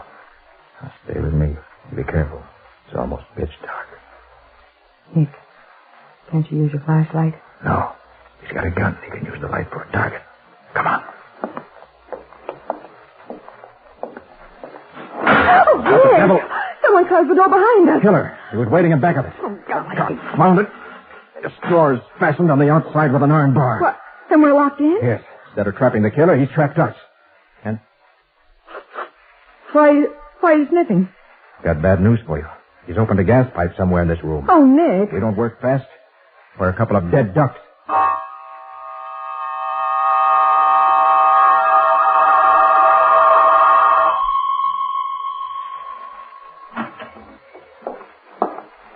Tom? Yes, Rita. Did you get everything arranged with Pryor? Yes, Rita. With Pryor and with Nick Carter. Nick Carter? I took care of that gentleman after I took care of Pryor. What are you talking about? I trapped Nick Carter. And just about now, he should be dead. Unless he can hold his breath for half an hour. Did Pryor help you? I told you I took care of Pryor, too. What do you mean? I closed his mouth for good. Tom. He's dead, Rita. You killed him? Yes. No, he isn't dead. He can't be dead. Rita. I see. You're in love with him, aren't you? Aren't you? What an idiot I've been. You had this all worked out with Pride, didn't you? Tom, You'd take every nickel I made in this deal to go off with Pride, eh? That was the idea. You'd help him blackmail me for the rest of my life. And you'd be laughing at me, the two of you. Tom, don't. No, Rita, don't worry. I won't kill you. Maybe it's just as well this happened. Now I've got what I want. I got plenty of money waiting for me. And I got you forever.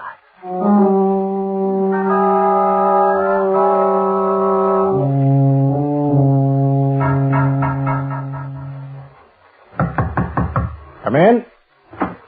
Hey, Nick, we haven't gotten anywhere in this apartment with this, but for the love of heaven, what happened to you two? Hello, Sergeant. Hi, Matty. Come help Patsy and me smear ointment on our faces. I repeat, what happened to you? We met the killer. Did you get him? No, he nearly got us. He did. Look, I'd better sit down. Yes, do. You see, Matty, we were trapped in a cellar storage room. With an open gas pipe. With an open gas pipe? Yeah, an open gas pipe. The killer wrenched the fixture off and left the gas pouring into the room. But what did you do? Well, Nick found the pipe and lighted the gas. That's how our faces got burned. Yes, that stuff flamed out like a volcano. Luckily, there wasn't enough gas in the room to cause a real explosion. Well, I'll be darned. Then we pounded on the door and yelled until the janitor came and let us out. Of course, by that time, the killer was gone. Forever, I guess. Oh, no. We're not licked yet, Patsy. Oh, that a boy, Nick. Okay, but have you got any idea? I have. We're going to catch this killer with a king's apology. You mean the forgery? Yeah. Well, what do we do? While I've been nursing my blisters, I've been doing some thinking, Patsy. Uh-huh. Pryor wasn't working on this forgery alone. Oh, you don't think so? No, I don't. Now, look, have a heart. I'm not caught up on this case yet. Who's Pryor? I'll brief you later, Matty. Let me work this out with Patsy first. We haven't much time. Okay, go ahead. Now, Pryor was a forger, but he couldn't sell his forgeries himself. Uh-huh. He needed a front man, a dealer, to do that. So there's a strong chance he was killed by the dealer who was working with him. Could be. Go on. That's where our trick starts. Yeah, but what's the trick? Well, first you go crazy. Go crazy? Yes. Then Matty and I chase you. What? But why do you chase me? Because you've got the king's apology. But And you're going to run with it until you run into the killer.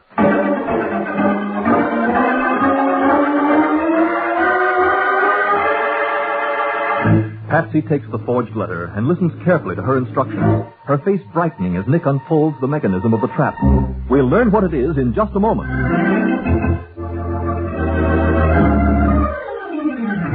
Now for the conclusion of The Case of the King's Apology. Today's adventure with Nick Carter, brought to you by new post-war Old Dutch Cleanser. For an hour, Valentine Street, where most of the city's autograph dealers have their shops, has been watching a curious spectacle. A girl has walked into one shop after another, displayed a letter, screamed at the astonished proprietor, and then run out. She is followed cautiously by two men who make profound apologies for her. Finally, she enters the shop of Thomas Gall.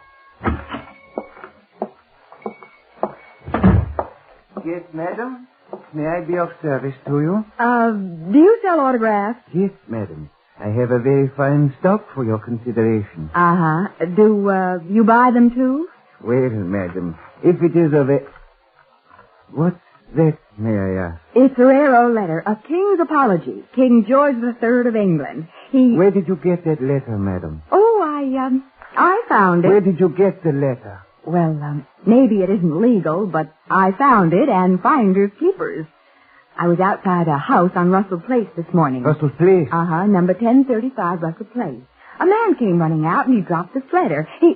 Oh! What is it? What?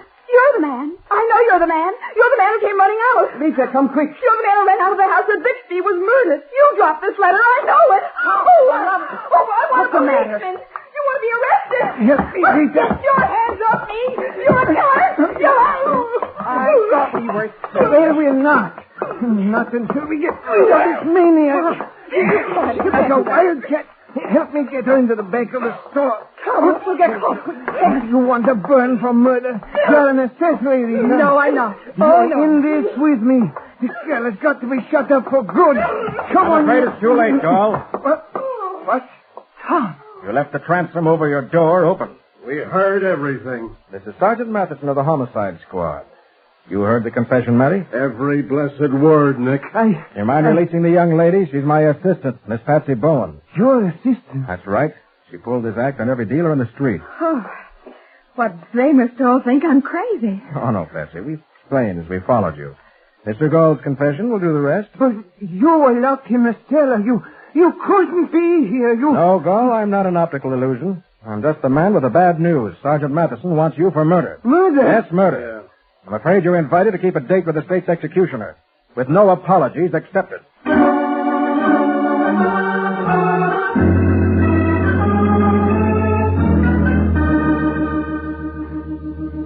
Nick, there are a couple of things about this case I haven't figured out yet. Go ahead, Patsy. Well, first, who killed Bixby? Gall did. Okay. Then who called you from Bixby's house? Pryor. What? Why did he do that?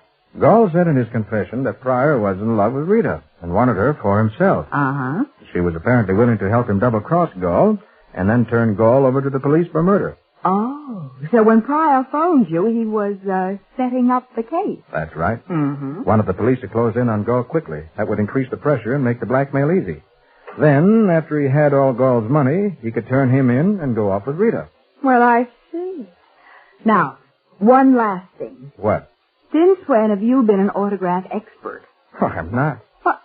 Then how did you know the King's apology was a forgery the minute you looked at it? Oh, that's simple. You were playing a hunch. No, I knew. Huh? It happens to be one of the odd bits of information I picked up here and there. Well, how did you know? Well, the letter was dated 1780, and the envelope bore the Royal Arms of England. Uh-huh. The address on the envelope was in the same writing as the letter. Hmm. Besides, the envelope matched the paper and looked just as old. Yeah, but that makes it sound genuine. Maybe so, but it proves it was a forgery. You see, Patsy, while the letter was dated 1780, envelopes were unknown before about 1830. Oh. Pryor made a mistake. Well, how about that? And all the while I thought you were guessing. Nick, I bow to the masters. Quite all right, Patsy. Your apologies accepted.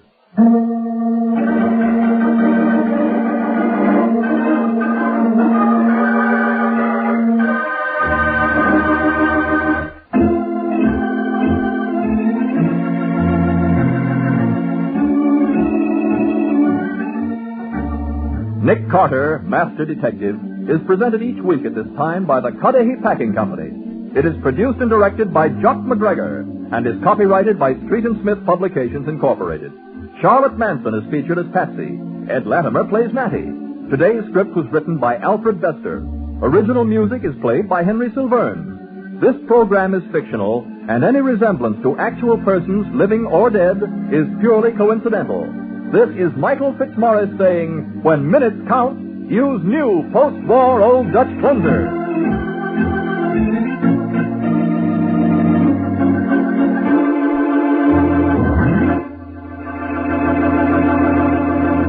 This is the Mutual Broadcasting.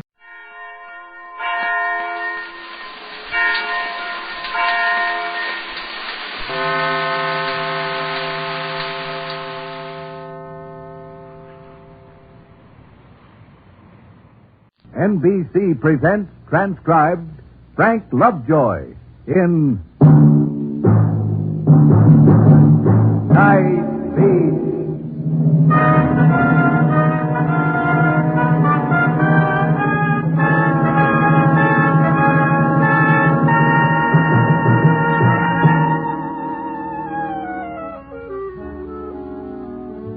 Hi, this is Randy Stone. I cover the night beat for the Chicago Star. If you've ever come to doubt the power of the people to change something they don't like, if you've ever said to yourself, things aren't going so well, but there's nothing I can do about it, then let me tell you the story of a farming man from Hudson, Illinois, who blew into town one evening, mobilized a force of Chicago citizenry, and fought the king of corruption as no one else has ever done, under the banner of love. I was people browsing in the Illinois Central Depot at the tip of Roosevelt Road one evening. I checked the Traveler's Aid Bureau for a possible story lead, but nothing had presented itself. I was about to say goodbye when a loose-jointed, long-faced traveler ambled in, closed the door softly, and gently placed his cardboard suitcase on the floor and looked over the counter at Miss Holstead. She asked him if she could help him. He looked at her a moment, scratched his stubble chin pensively, smacked his lips, and began. Well, I was kind of wondering. Yes? Where's the hotel? There's a number of them, sir. May I give you a list of them? How much is it? No charge. Here you are. Gee, that's mighty kind. Lots of them. I ain't got too much cash on me. Well, we can't recommend any one hotel in particular. Miss Holstead, maybe I... this is Mr. Stone. He's with the Chicago Star. Perhaps he can help you. Just call if you want me, sir. Oh, it ain't too important, Mr. Stone. I can stay any place. I stay a lot of places I wouldn't bed down a hog. Would you prefer someplace in the Loop? What's the Loop? Downtown, the Civic Center. My name's Benjamin Joseph Tusher. I'm from Hudson, Illinois. I'm not very versified in how this here place is laid out. I come here only for a couple of days. My wife didn't come with me. Business? Yeah, kinda, you might say. You mind if I ask what sort of business? I'm a newspaper reporter. I sometimes ask personal questions. I hope you don't resent Reformer. I beg your pardon? Reformer. Oh. I heard about the crime you people got up here. I'm a reformer by trade. I thought I'd try to clean things up. Crime? Crime, yeah. Counterfeit, larceny. I'm a specialist in all of them. Single-handed? My uncle was Ned Kensing. Uh-huh. You heard of him? Well, the name's familiar. Cleaned up the West. Sheriff of 10 counties. Taught me everything I know. Loop? Yeah. That ought to be all right. Let's get a room in the Loop. Benjamin Joseph Tusher, reformer by trade from Hudson, Illinois, took a room in a small, inexpensive hotel on Van Buren Street. He tested the bed, he opened the window, and the dirt blew in. He didn't say anything for a few minutes. I didn't know it at the time, but he was listening for the elevator to go by again. What do they call it? Elevated. Goes on all night like that? I'm afraid so, but for the price you want to pay. Same train? Hmm? Every time that thing goes by, it sounds like the same train. Couldn't be the same train. No. Not a dirt in the air. Well, in this section... I better close the window, else I'll have to take another bath. Well, I guess I better go right to work. Oh, it's 2 a.m, Ben. Why don't you get some sleep? And then tomorrow morning... Crime goes on most at night. That's true, but... Corruption breeds in darkness. I gotta go right to work. Where's the main tavern and dance hall? Well, There's the pump room of the Ambassador East. Let's go. You can't go in without a tie. Got one right here. String tight. My wife made me take it. Ben, look. Chicago needs cleaning up, all right, but it's more than a one-man job. My uncle was Ned Kensing. Nevertheless. He had a formula that never failed. What is that? Love. Love? Love. Love corruption right out of this town. Just the way Uncle Ned did. Ben, where are you going? I'm out to find me the nest of crime, and when I do, I'm going to love it to death.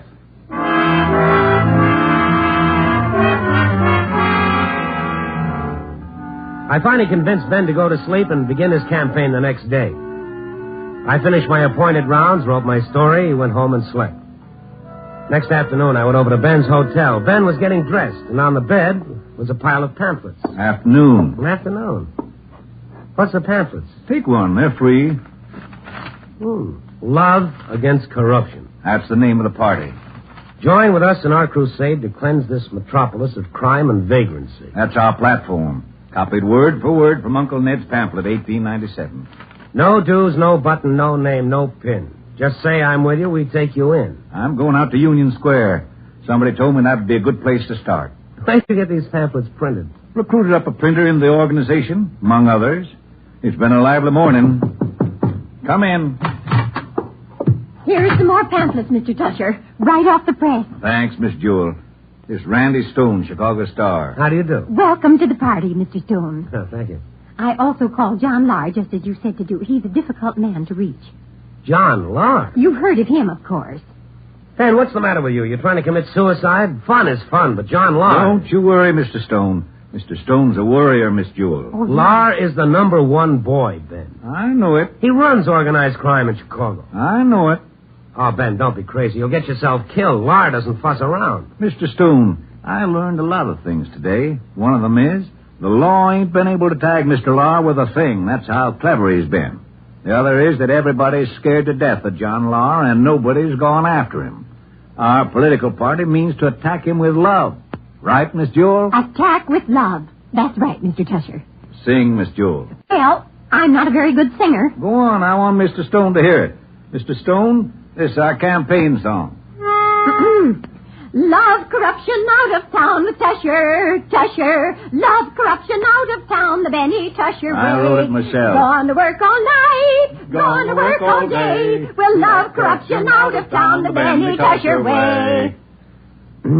That's very nice. Well, have we got an appointment to see John Lahr, Miss Jewell? I just couldn't, Mr. Tusher. I see. Well, I guess we got to go without an appointment. Oh, now, Ben, come on. Now, listen to me. Sing your song, give out your pamphlets, but please, don't kid around with John Lahr, please. I'm the natural leader of a great and growing political party, Mr. Stone. Our battle is with Mr. Lahr. He's the boss of the other side. You with us or against us? With us or against us, Mr. Stone? Ben. You for corruption? Well, no, but... Then you're with us. Love corruption out of town, the Tusher, Tusher. Love corruption out of town, the Benny Tusher way.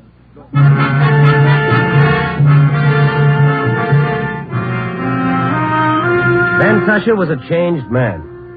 He'd been suddenly transformed from a humble farmer to the leader of his own political party, and his big guns of love were aimed at the emperor of Chicago crime. The three of us started for John Lahr's Gold Coast penthouse. I did my best to talk Ben out of his visit, but my voice was lost under the words of his fight song. We made it to the right floor without mishap, but at the entrance to the Lahr apartment, we were met by 6.5 feet of muscle in gray double-breasted. What can I do for you? I'm Benjamin Joseph Tusher, Hudson, Illinois. Uh-huh. This is Miss Ernestine Jewell. Uh-huh. And Mr. Randy Stone. Uh-huh. We'd like to see Mr. Lahr, please. Uh-uh. On business. On your way. We represent the Love Against Corruption Party. I'm campaign chairman. Go elsewhere. Come on, Ben. You heard the man. Please, Mr. Stone. Here, my friend, a pamphlet. Keep it. Now scram. No solicitors. Can't you read the signs? Ben, I think he means it. Discretion is the better part of valor. I think we ought to sing our way in. Oh, no. Wonderful idea. Love corruption out of town, the Tusher, Tusher. Love corruption out of town, the Benny Tusher way. Gone to work all night, gone to work all day. Love corruption out of town, the Benny Tusher way. What is this? Ed, what's the idea? Nuts, boss. Absolutely crazy. A bunch of idiots. Well, give them $1 and send them away. Here's $1. Now get out of here or I'll call the police. Ben, come on, Ben. Mr. Stone, please. Let go. Mr. Lahr? Yes? I'm Ben Tusher. This Miss Ernestine Jewell. This Mr. Randy Stone. Fine. This is your first warning, Mr. Lahr. What did you say? I am the leader of a great and growing party fighting against corruption. That means you, Mr. Lahr. I'll put it this way. Either leave town voluntarily or we'll drive you out of town with love. Love. Now, boss. I must have escaped from somewhere. Now? No, gently, Eddie. They may mean votes. Right. Ben, let's go. Come on. Out. Oh, keep your hands off me, you big... Out. Great and growing party, Mr. Lahr. Ben, come on. Out. Let go. Hands off, big stuff. He's not that young anymore. Okay. See? No hands. Now, before I beat all your heads in, blow.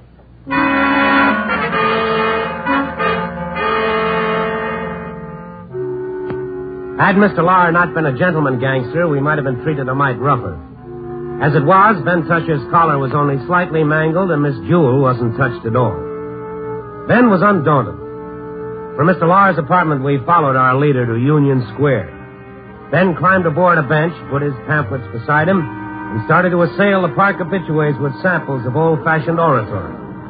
He began with the best of gimmicks, the giveaway. It's free. It's free. Everything is free. It's free. Free. Come on and get it. It's free. Miss Jewell, get out of the way. You'll get crushed in the rush. Isn't he wonderful? I didn't know he had it in him.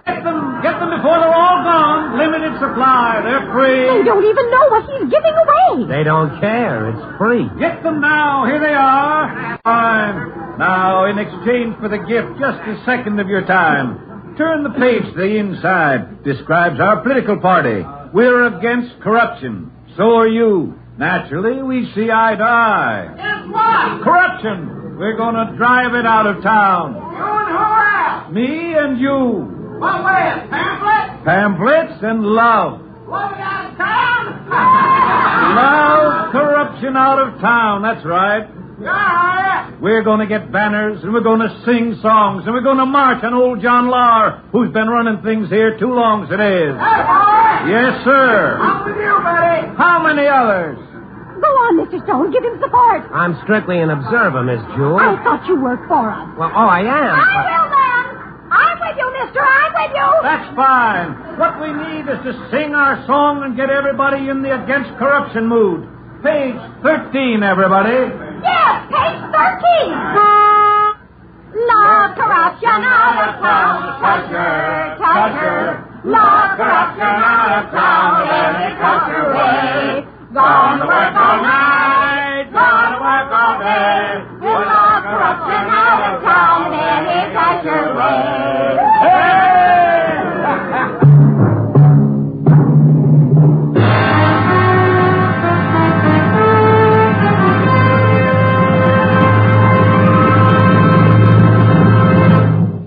NBC is bringing you Night Beat, starring Frank Lovejoy as Randy Stone. The old song says, "Keep the home fires burning." And unfortunately, the home fires do keep burning. 340,000 homes are destroyed by fire in this country every year, with a loss of 11,000 lives and hundreds of millions of dollars. And yet, a simple, regular check through your home for possible causes of fire will eliminate the possibility of a costly and tragic blaze. Now, there are 5 simple rules for protecting your home against fire. 1, don't smoke in bed or discard lighted cigarettes carelessly. 2, clean out old rags, papers, and other inflammable debris. 3, repair or replace defective electric wiring or equipment promptly. 4, use non-inflammable cleaning fluids. And 5, keep matches in a safe place and out of the reach of small children. These simple rules are almost 100% protection against fire. Follow them in your home. Keep the home fires out. Don't gamble with fire. The odds are against you.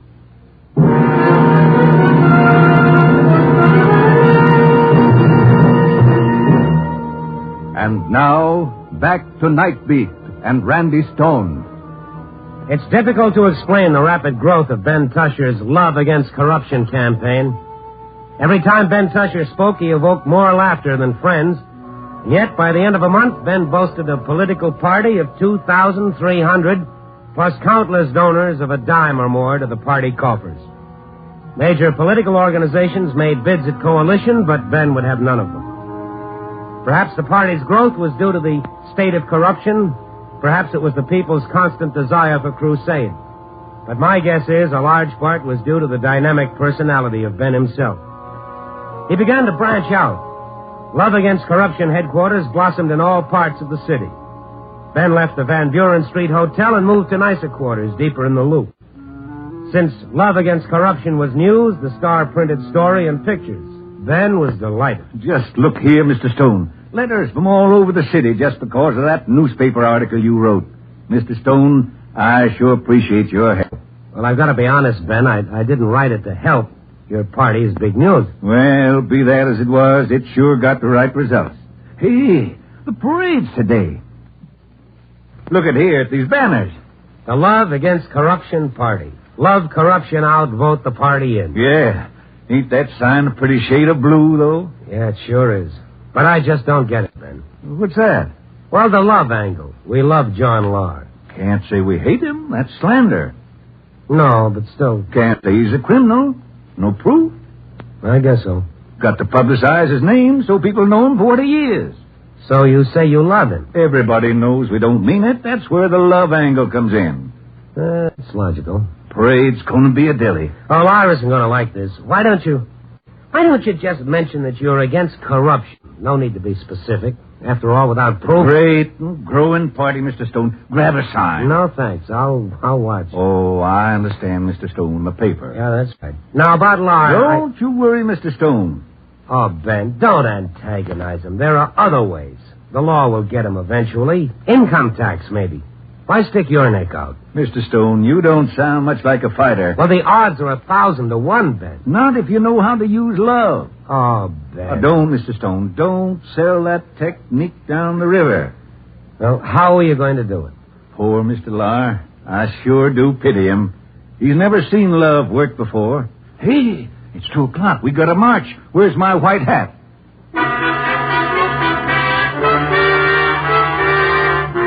The parade was broken up by the police before they got a block. And the reason was simple. No permit. Ben admitted he'd overlooked one small detail, but that disappointment didn't bother him long. His party workers, with their blue ribbons and white hats, took their banners and spread themselves over the city until there was hardly a block that didn't have a Love Against Corruption or marching down the walk. That night, Ben, Miss Jewel, and I had dinner in Ben's room. Miss Jewel had added a verse to the old gray mare. My pitch pipe, I put it somewhere. Now where...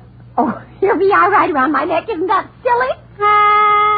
Old John Lahr, he ain't what he used to be, ain't what he used to be, ain't what he used to be. Old John Lahr, he ain't what he used to be in good old Chicago. Yeah, that's wonderful, Miss Jewel. Just great. Got the common touch. What do you think, Mr. Stone? Expressive. Probably the waiter. Always rush in to take away the tray. I ain't finished yet. Come on in. Listen, we ain't finished yet. Mr. Lahr. I hope we're not disturbing your meal, Mr. Tusher. Not at all. Come on in. Come on in, boys. I'm afraid we don't have too many chairs in here. Some of you'll have to sit on the bed. You can sit on the bed, boys. Kind of late for you to be out, isn't it, Lahr? I keep funny hours, Mr. Stone. Mr. Tusher, I came here to talk a little sense. That parade today, those people with banners blacking my name up around town. You know the penalty for inciting to riot? You know what slander means? It wasn't a riot and it wasn't slander. All we said was we love you. That's very funny. Come on, Lahr, what's your pitch? You ought to know better than to get mixed up in this kind of phony routine, Stone. I don't think the Chicago Star would like it. I'm a traveling correspondent with the outfit. I'm glad you came, Mr. Lahr. It's time for the second warning. It is, huh? Yes, sir. Out of town in 10 days. 10 days? Well, that's very generous of you. Because unless you are, you're going to be loved out of town. Loved out of town? That's right, sir. Loved out of town. You're asking for plenty, Tusher. Plenty of what? They're liable to find a couple of bodies around that weren't around before.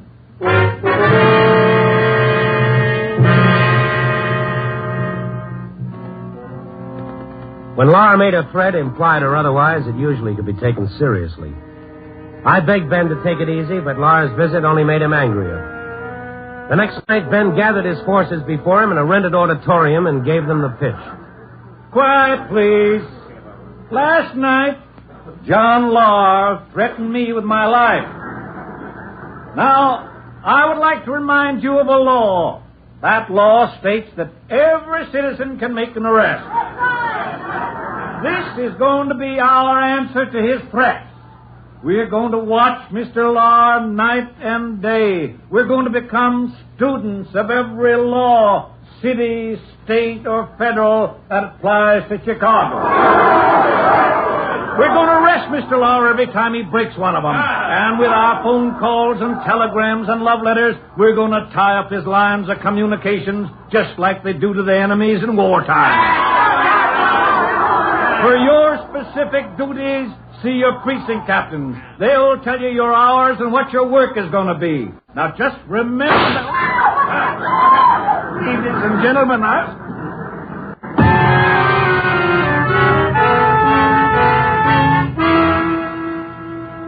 The shot had come from somewhere in the crowd.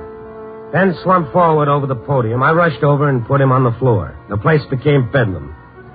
Police rushed in and herded the audience out into the street. When the ambulance came, the doctor said the bullet was lodged in Ben's right shoulder. That was a lucky break for Ben. In a couple of days, I went to see him at the hospital. He was pale, but the old spirit was still there. Just missed the lung, the doctor said. Ben, you're going to get yourself killed. You can't kill 10,000 people. The campaign's been going great ever since that meeting. We've already arrested Lahr 3 times. You what? Sure. Once for throwing away a gum wrapper. Once for speeding. He was going 26 in a 25-mile zone. The police have been wonderful. They're just waiting for us to really get something on him. But the thing that's killing Lahr is love. Love, We do everything with love. When we send letters, it's with love. We send telegrams, it's with love. We call on the phone, it's with love. When we arrest him and take him down the station, we keep telling him how much we love him. What time is it? It's about 3:30. See, you're in luck. Yeah? He leaves his office at 4. Gives you a half hour to get down there and watch the way the campaign's working. That's a good idea. I want to see John Lahr anyhow. I'll see you later, Ben. Okay, Mr. Stone. Maybe you'll be in time for a citizen's arrest.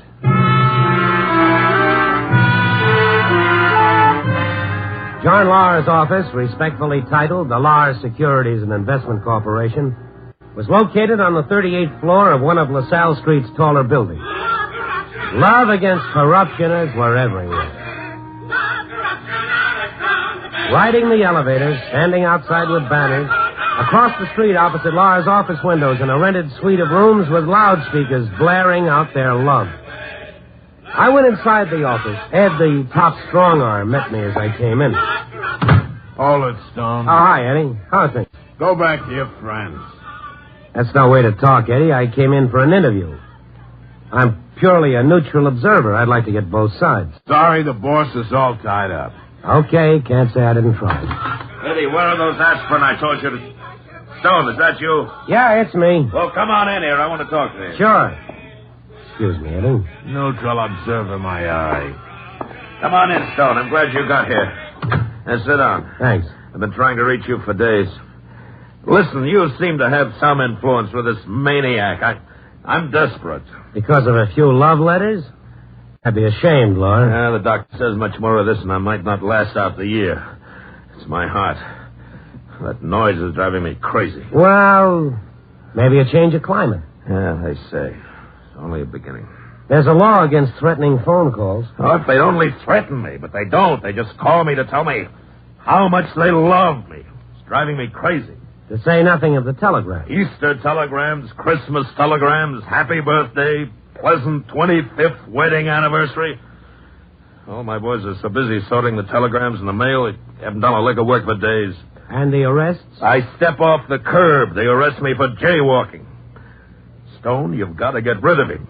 Well, I'm afraid there's Not much even he can do at this point, Law. It's gotten out of hand. Yes, you're probably right. I sympathize with you. I've beaten back the biggest gangs in the country. Gun battles, 15 men to 1. The police never touched me. But this, I don't know how to fight it, Stone. Nothing like this has ever happened to me before. Doctor says maybe a vacation. Hey, now there's an idea. Boss, it happened. What? What's the matter? Crowdfine spilled the beans. What? Yeah, the whole works. Are you sure? Absolutely. How did it happen? Well, he couldn't help it, boss. It was the 3rd degree. They gave him the 3rd degree. Who, the cops? No, the women. The women? Yeah, he was coming home from the office, just walking along, and then it happened. It was horrible. They got him up against a wall, and then they started at him, closing in on him. Big women, small women, long women, short women. They were singing, shouting, fat women, ugly women. They loved it out of him, everything. They loved every bit of information out of him. I don't blame him, boss. He couldn't help it. It could have happened to any one of them. Oh, no. Boss, we got to clear out. Now. Lock, stock. And barrel? Right. Come on, boss. Well, don't just sit there, Stone. Tell you what I'll do, Laura. What? I'll help you pack.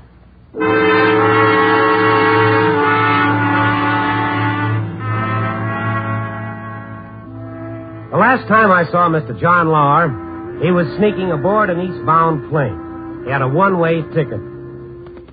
It's difficult to describe the way Mr. Lahr looked that evening. After a month of letters of love, telegrams of love, serenades of love, Chicago's underworld king was a shadow of his former self. He was pale, his face was drawn, and there were deep black circles about his eyes. His whole body was racked with a small tremor. I returned to the hospital bed and reported the news to Ben Tusher. You let him get away? They'll pick him up, Ben.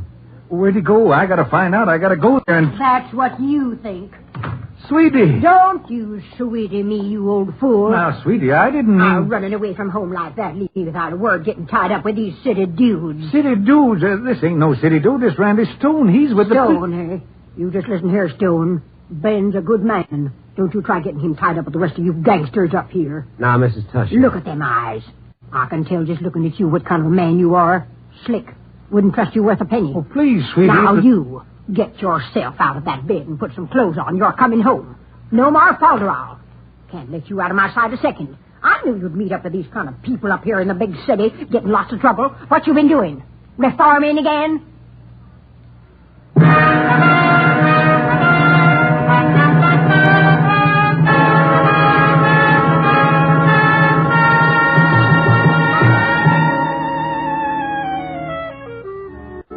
So Ben Tusher's left town, hauled home by the ear. As for big tough John Lahr, when he and his boys landed in Albany, a branch of Love Against Corruption sang him right into the arms of the local police. So here's to the reformer. Maybe he doesn't wear a white hat and sport a blue banner. Maybe he's just a guy down the block who's found something he doesn't like and he wants to do something about it. Let's put it this way. The strength of a democracy might well be measured by the number of people working to keep it alive. Copy, boy.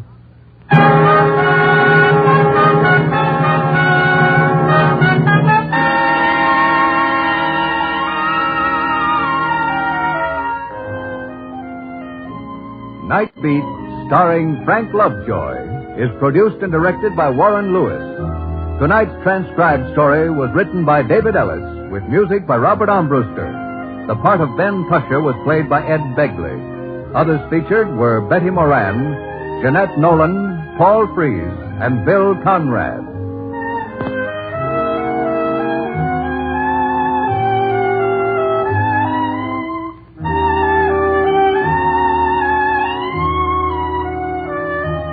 Listen next week at this time and every week as Randy Stone searches through the city for the strange stories waiting for him in the darkness.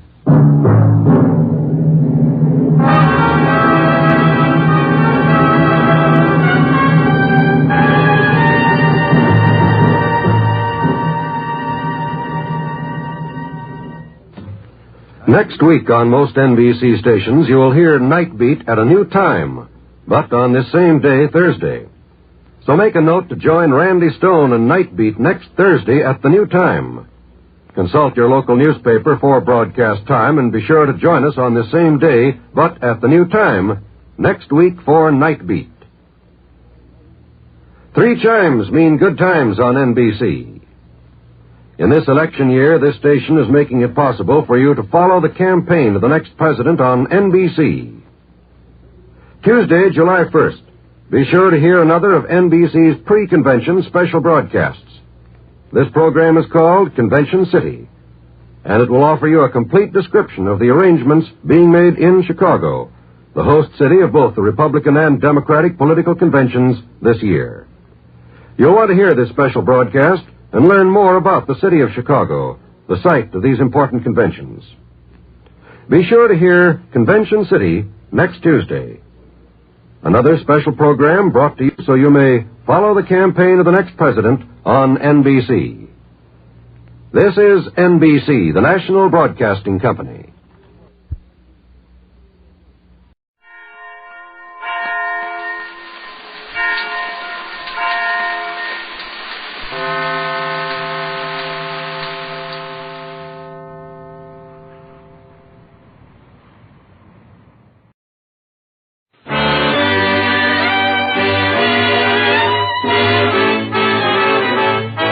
The makers of Camel cigarettes present Dick Powell as Richard Diamond, private detective.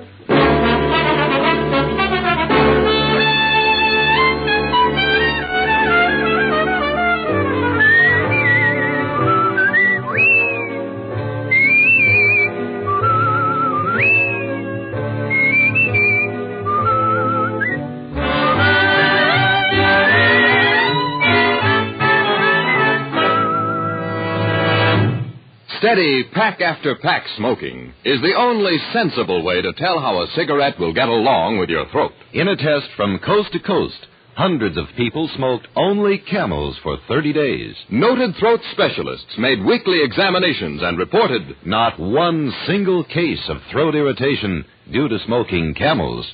Make your own Camel 30-day test. Smoke only Camels for 30 days.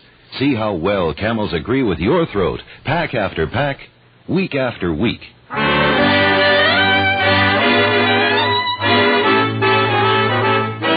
Here transcribed is Richard Diamond, Private Detective, starring Dick Powell.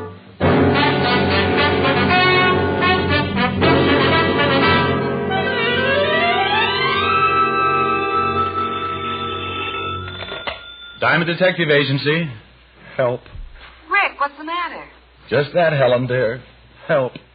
I haven't had a client in 3 weeks. Oh, well, I'll take you to dinner tonight and fatten you up. No, I'm not hungry. You couldn't just send the money, could you? No, go ahead and starve. Ferdy Parker asked me to dinner anyway. You remember Ferdy? Oh, sure, your old boyfriend, the very old one. Rick, Ferdy's really a very nice boy. Plays polo divinely. So do horses. Well, do I go out with Ferdy or don't I? Helen, and lose the chance of watching me stuff myself? Now, you tell Ferdy you've got to do some research on a tapeworm. I'll see you in 10 minutes. Bye. Bye.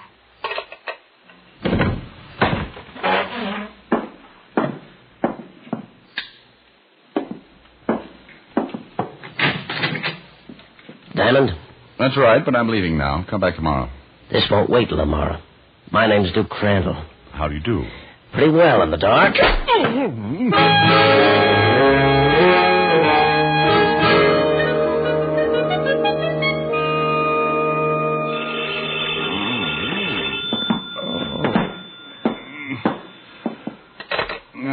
Yeah. Rick, dear, I know it's a nasty habit, but I get so annoyed when people keep me waiting over an hour. Oh, hello, Helen. Yeah. Well, I took a nap. That's nice. Bye. Honey, now wait a minute. 13 guys just beat me up. What did he look like? Well, he was very big and it was dark and I couldn't see him. Maybe it was Ferdy Parker. He's really a brute at heart. No, this guy was breathing. Rick, did someone really hit you? Honey, I may be kidding, but this bump on my head isn't. But why? The man didn't just walk in and hit you for no reason at all, did he? No, it's a hobby. Rick. Helen, if you don't believe me, just sit tight. I'm going down to the 5th Precinct to see Walt Levinson. I'll drop around and show you my bruises.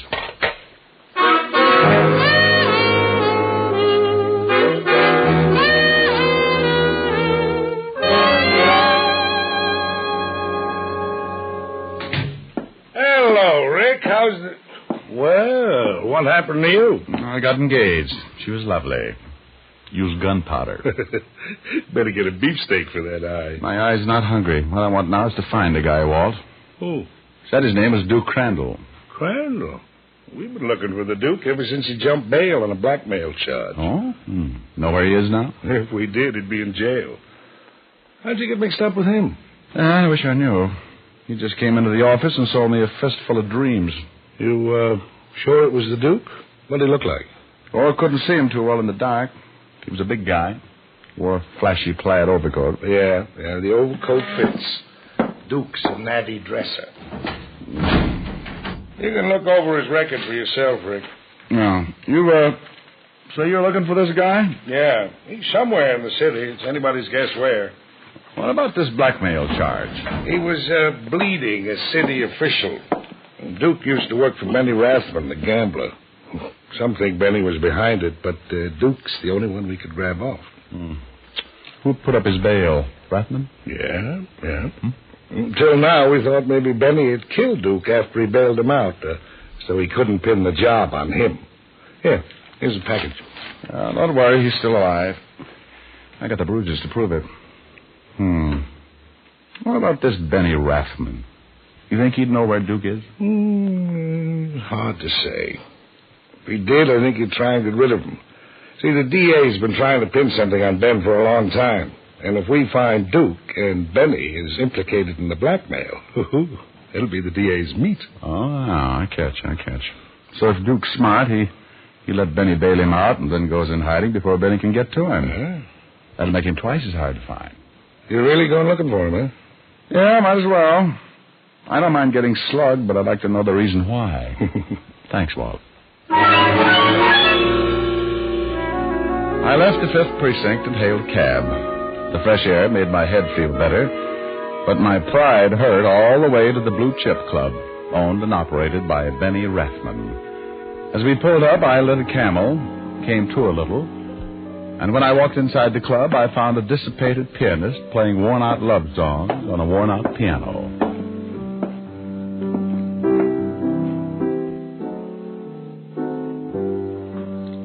Hi. Like my playing? Not particularly. Me neither. Your boss around? Maybe. Back room? Maybe. Alone? Again, maybe. Thanks for the brilliant conversation. Maybe. I enjoyed it. Hey. Hello, Benny. Well, Diamond. Don't you ever knock? Only a gin rummy. Well, grab a chair. Not every day we get a visit from thee, Richard Diamond. Well, roll down your sleeves. Your goosebumps are showing. I'm allergic to stupid remarks. Benny, Duke Crandall used to be on your payroll. Where is he now? Looking for the Duke, huh? Now, that's a coincidence. So am I. And you just don't happen to know where he is, huh? That's right. I put up bail for Duke, and then he skipped. I don't like that. Go on. That's all. Duke cost me a lot of money. Yeah, I'd sure like to have a little chat with him. Only I bet Duke would wind up speechless. You know, if he's caught, you'll be in hot water, Benny. So I've been in hot water before. Not recently, I'll bet. Keep it up. I may grow to hate you. I'll work on it. Look, Diamond, that blackmail rap's all Duke's. I'm an honest businessman. For that line, you should be a comedian. Benny, did Duke ever mention my name around here? Maybe. He used to swear a lot. Oh, very funny.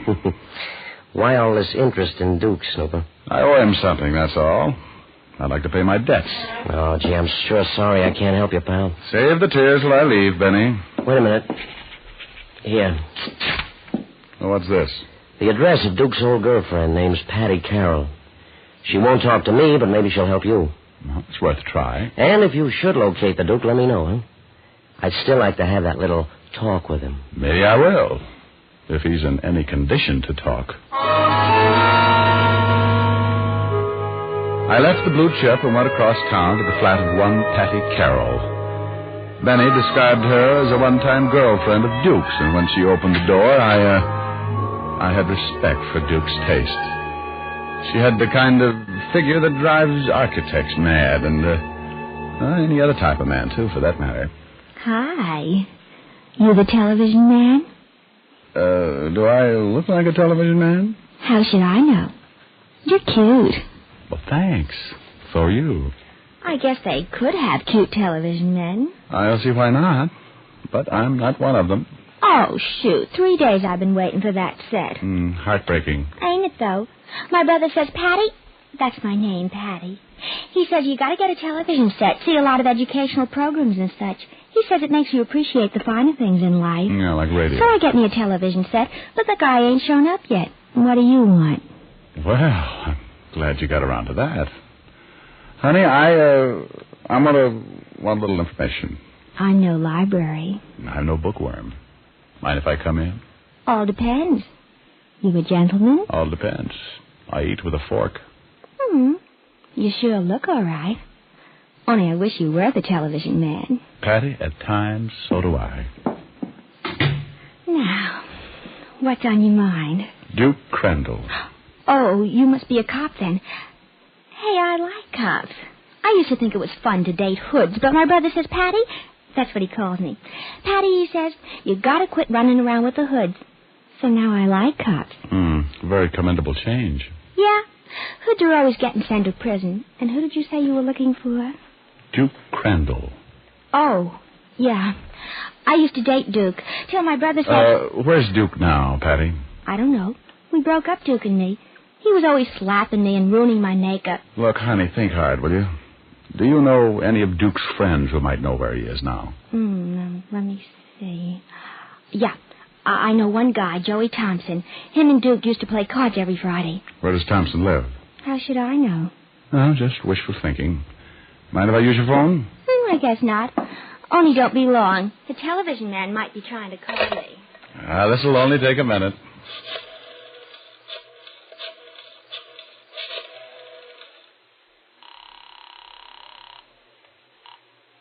Homicide, Lieutenant Levinson. Well, I got a problem. Oh.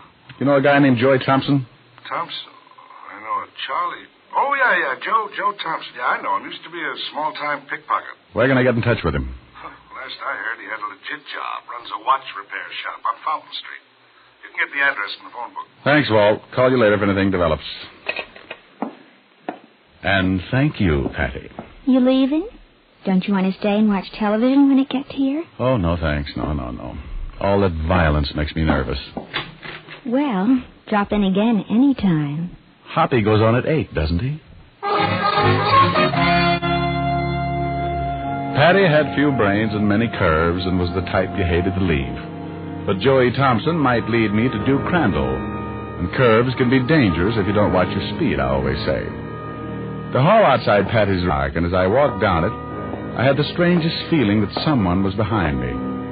2 seconds later, the strange feeling became one I was thoroughly familiar with. Oh, the walls spun around, and I spun with them. But on the way down, I caught sight of what had hit me. An ugly blackjack held by an ugly hand sticking out of the prettiest plaid overcoat you ever saw.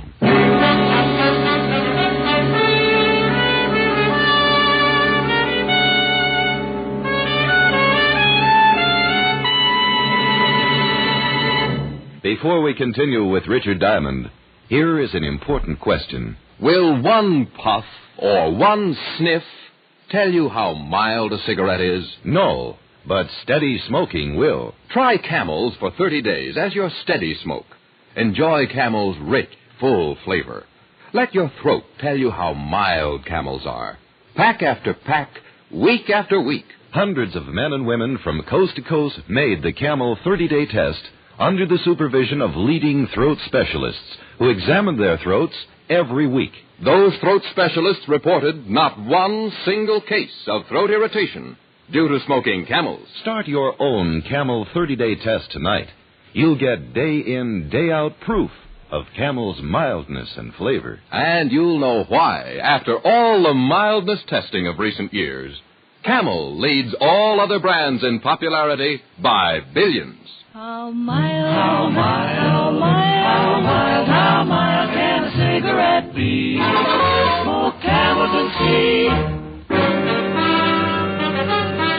And now, back to Richard Diamond, Private Detective, starring Dick Powell.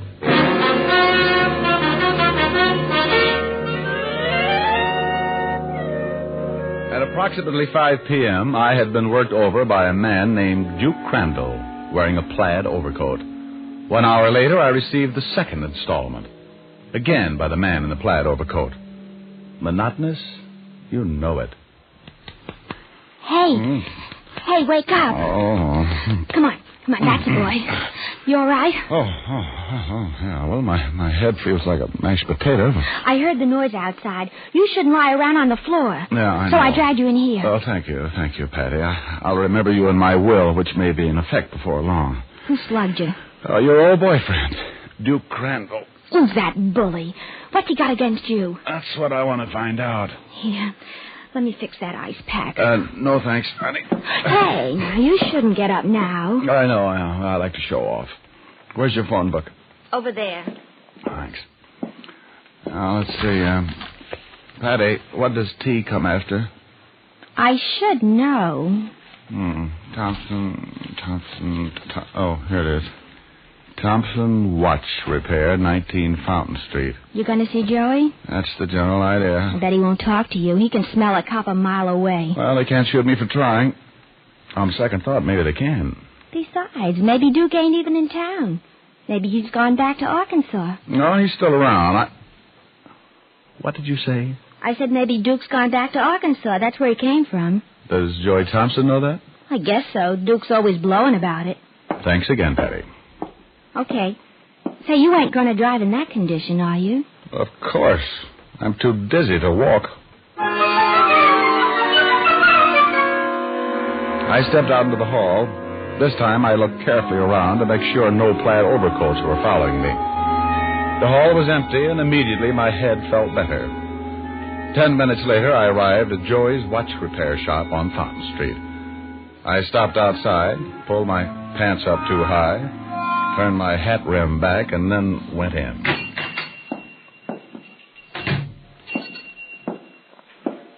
Yeah, what can I do for you? Well, my name's Harold Appleknocker from Big Lake, Arkansas. Oh, how are you, Mr. Applesucker? Appleknocker, Harold. Oh. Well, you got a watch? Watch? No, never use them. Down home, we go by the sun and the hogs. When the sun's straight up, it's noon, and when the hogs holler, it's dinner time. Now, look, pal, we don't repair hogs. Now, what do you want? Well, sir, I'm looking for a fellow named Crandall. What's that fellow's first name? Something like Prince or King or, I don't know. It's one of them royalty fellas. Duke, maybe? That's it, Duke. That's the fella. You got the wrong place. Now, beat it. Oh, doggone it, that's what everybody tells me. Sure wish I could find that fella, give him his money, and go back home. The city life is killing me. Did you say money? Yeah, that's what I said, money. Plain as could be. You see, my cousin Josh is one of them lawyer fellas, and this Duke fella's uncle died and left him some money. Uncle Josh sent me up here to find him, and doggone, I sure wish I could. How much money? Fred, I don't rightly know. But Uncle Josh says it's enough to buy a poke of pigs, 2 or 3 farms. That'd be a lot, huh? Sure would be, Fred, sure would be. Duke could use some dough. Sure you're on the level? Well, I think so. Had to come up a hill to get here, but I do believe... Never mind. You got the money for Duke? Nope, but I got this here paper I'm supposed to watch him sign, and then Uncle Josh will send him the money. Well, wait a minute. You stay right there. So far, so good. Joey went into the back room, and I heard him dial. I couldn't hear the conversation, but I knew he was talking to Duke. 2 minutes later, he came back out. Okay, pal. I'll take you to Duke. Why, now, that'd be right neighborly. Only I don't want to take you away from your work, and you just tell me where I can find him. Duke says to bring you. The shop will keep. Now move. Joey locked the door, and then we went to his car and drove to the warehouse section. He pulled up in front of a deserted warehouse, stopped, and blew his horn twice. Pretty soon, a big man wearing striped trousers and a loud check sport coat came out of the warehouse and over to the car. This had to be Duke Crandall. This the guy, Joey? Yeah, Duke. Okay, Hicks, start talking. Appleknocker, Harold Appleknocker. You dropped that business. You told Joey my uncle left me some dough. I ain't got an uncle, friend. No, I was afraid of that. Yeah. Now, what's your name? How about a Swedish dialect? Got any uncles in Sweden? Well, you see, Duke, I told you over the phone he was a fake. Yeah, it's good work, Joey. Now, get out, bud. I want to know why you were looking for me. I didn't know where you were. Get out, he said. Oh, all right. Maybe somebody followed this bird, Joey. Drive back up the alley and keep a lookout. I'll take care of him. Right, Duke. In the warehouse, Buster.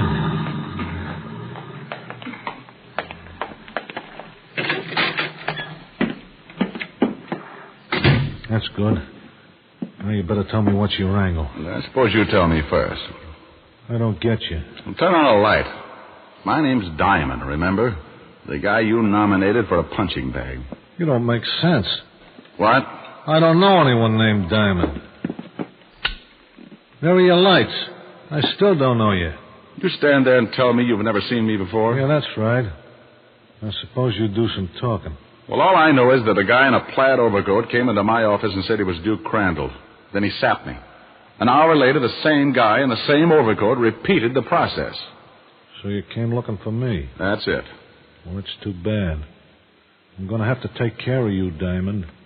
You might just mention where I'm hiding. Oh. Then Benny Rathman's really after you, huh? Yeah. Yeah, it's too bad that you had to stumble into this. Well, I guess it just ain't my day. This is a lonely place. Let's get it over. Wait a minute. Must be Joey. Hey, Joey. Joey! Joey's taking a little nap, Duke. What Don't turn this way with that gun or you'll be a dead man.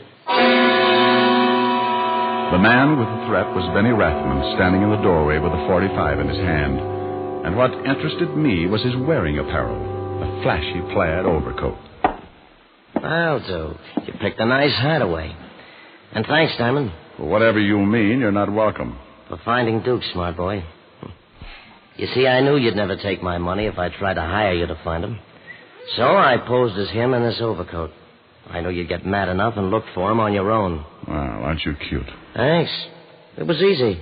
Tailed you, and you brought me right here. Hey, look, Benny, let's talk all this over, eh? I wasn't going to rat on you. Hey, look, I'll even take the rap on that blackmail charge. But... I like you, but business is business. But... No buts, Stokey. Now you, Diamond. I was afraid you'd get around to that. But then I'm not really worried. You're not a very good shot, even at close range. What? You didn't even kill Duke. Get him, Duke. The ruse worked, and Benny turned around quickly. He was too far away for me to lunge at him, so I grabbed the next best thing, the light switch. All right, Diamond. I should have expected some trick from you, but I've got lots of time. You've got no gun. Let's play cat and mouse, huh? I crouched behind some crates as Benny came closer. He was right about the gun. I felt as helpless as a rabbit in a traffic jam. And then I noticed there were 3 crates piled on top of the one I was behind. It was a long chance, but better than none at all. Benny got closer, and I waited.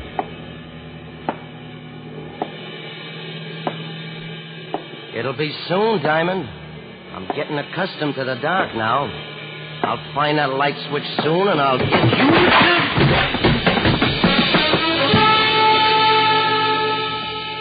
The crates hit Benny and knocked him off balance. I raced out and lunged in the general vicinity of a plaid overcoat. My left hand caught a flabby stomach, and the gun went clattering to the floor. Then my free right hand went hunting for a bobbing head. It found it.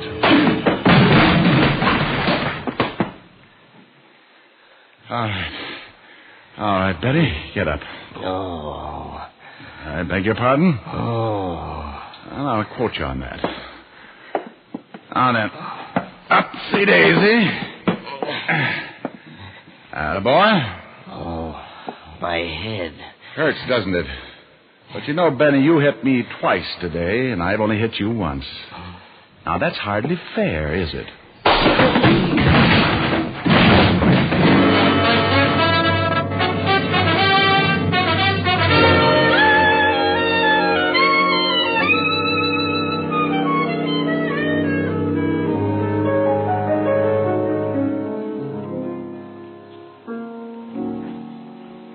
How's your eye? Oh, still at half-mast. Here, put this steak on it. That? That's a whole cow. You could feed a family with that thing. Now stop clowning and put it on your eye. All right. Notice anything different? Yeah, it covers my whole face. No. I mean about me. No. New dress? New hairdo? Well, you're too young for new teeth. I give up. New perfume. Smell. Nice. Yeah. What's the occasion? Oh, after you broke the dinner date, Ferdy Parker dropped in for a little while. Oh, good for Ferdy. Did he make it under his own steam? Oh, Rick, aren't you even a little bit jealous? Of course not, honey. I'm broad-minded. You mean thick-skulled. Oh, Helen, dear, I was only kidding. I noticed something different as soon as I came in. Oh? Yeah. You finally got your piano tuned. Rick! When we are dancing and you're dangerously near me, I get ideas. I want to hold you so much closer than I dare to. I want to scold you 'cause I care more than I care to. And when you touch me and I spire in every finger, I get ideas. Oh, I get ideas. And after we have kissed goodnight and still you linger, I kind of think you get ideas too. Your eyes are always saying the things you're never saying. I only hope they're saying that you could love me too. For that's the whole idea, it's true. That lovely idea that I've fallen in love with you. Rick. Mm-hmm. I'm also wearing a new lipstick. Why, Helen. Aren't we full of surprises tonight? Come here. And people feel sorry for me when I get beat up.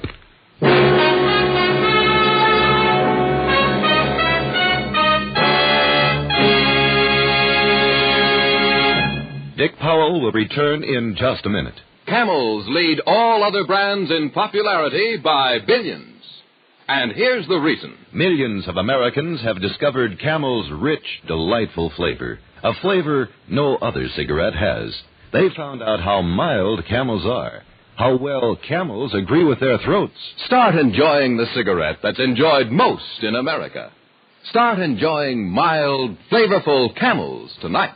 How mild, how mild, how mild, how mild, how mild can a cigarette be? Make the Camel 30-day test and you'll see. Smoke Camels and see.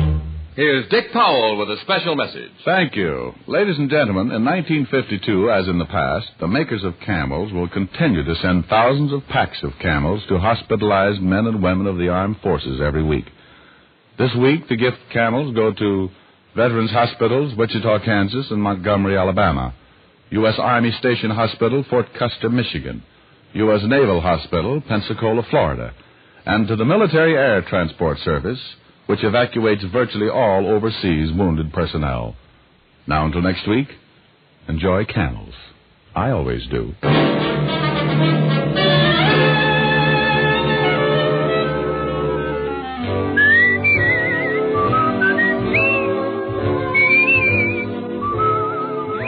Dick Powell can now be seen starring in the Universal International film You Never Can Tell. Tonight's transcribed adventure of Richard Diamond was written by Dick Carr with music by Frank Worth. Our director was Nat Wolfe. Virginia Gregg played the part of Helen Asher. Alan Reed was Lieutenant Levinson. Others in the cast were Herb Butterfield, Sidney Miller, Sandra Gould, and Sheldon Leonard. There's more genuine pipe-smoking pleasure in Prince Albert. Let the singers tell you why. The bite is out and the pleasure's in when you smoke Prince Albert. It's specially treated not to bite your tongue. The bite is out and the pleasure's in. Pack your pipe with Prince Albert, the national joy smoke. The bite's out and the pleasure's in. And now there's more tobacco in every tin. Listen next week for another exciting adventure of Richard Diamond, starring Dick Powell. This is Your FBI. The official broadcast from the files of the FBI follows immediately. Stay tuned. This program came to you from Hollywood. This is the American Broadcasting Company.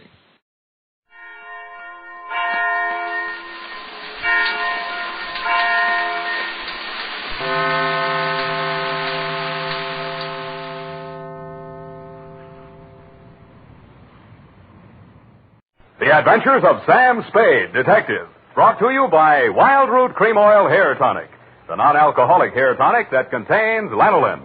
Wild Root Cream Oil, again and again, the choice of men who put good grooming first.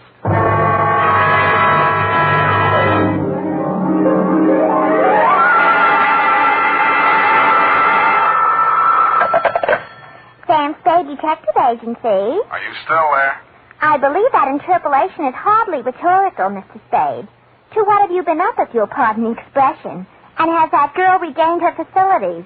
I wouldn't know, but her faculties are as good as ever, if you'll pardon the expression. Mr. Spade, sometimes I think you're a regular philanthropist. Don't you mean philanderer? How much money did you make out of that case? Well, I broke even anyway. That's what I mean. You're a philanthropist. Well, you know best, Bernadine. By the way, was that man really murdered with the buzzsaw, or was that just publicity? He really was, Bernadine. Why? There just happened to be one lying around. Oh, I don't mean that. Why was he killed? For the Wheel of Life. Oh. You're not going to ask what that is? Some curio, no doubt. Listen, Bernadine, the Wheel of Life is, oh, well. I suppose I don't have to tell you to stay where you are. Just sit quietly with your book in your hand, and I'll be right down to dictate my report on the Wheel of Life caper.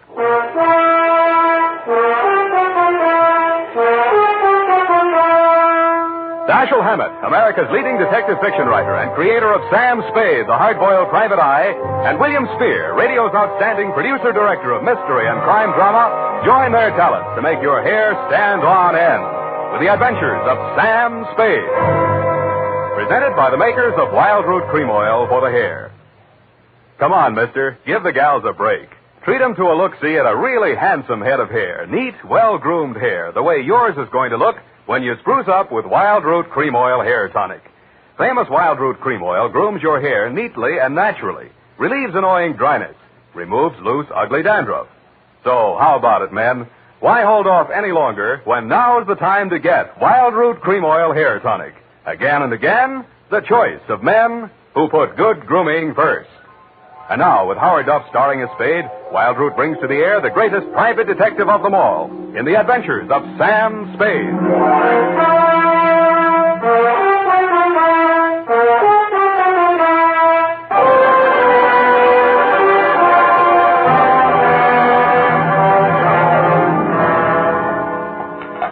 I went down to St. James and Foray to see my baby there. Ready, Bernadine, little flower? I'm way ahead of you. Keep it clean. No more than 3 erasures per page. Okie dokie? Doke. I mean date. Oh, I'd love to. July 11, 1948. To Detective Lieutenant Dundee, Homicide Detail, San Francisco Police. Subject, the Wheel of Life caper. Now, don't go away, Bernadine. I don't know why these things always have to happen to me. Under private detectives in the San Francisco Classified Directory, they're listed somewhere in the neighborhood of 60 agencies, several with large display ads. But somehow she managed to find me. It's all so strange, Mr. Spade. I hardly know where to begin. Well, the beginning is always a pretty good place to start, Miss O'Farrell. Yes, the beginning. It was like waking out of a nightmare you can't remember. Everything seemed out of proportion. Even the buildings along the street seemed to be leaning at a crazy angle. And then I realized I was traveling down a hill. I looked wildly around for something to help me get my bearings, and there was a street sign, O'Farrell, stuck in my mind, so I gave it to your secretary when she asked for my name. Uh-huh. What's your real name? I don't know. I don't know who I am, where I came from, or where I'm going. Mr. Spade, I'm so frightened. Now, wait a minute. A lot of people suffer from temporary loss of memory. Most of them recover. But amnesia is a sickness, and I am not a doctor. Oh. And you won't even try to help me? Well, I can give you the name of a good head doctor right here in the building. There's also missing persons. Oh, but I'm not a missing person. I'm right here. Yeah, I mean, where you aren't, somebody might be missing you, n'est-ce pas? But the police... Oh, I'd rather not. I might be wanted for some crime.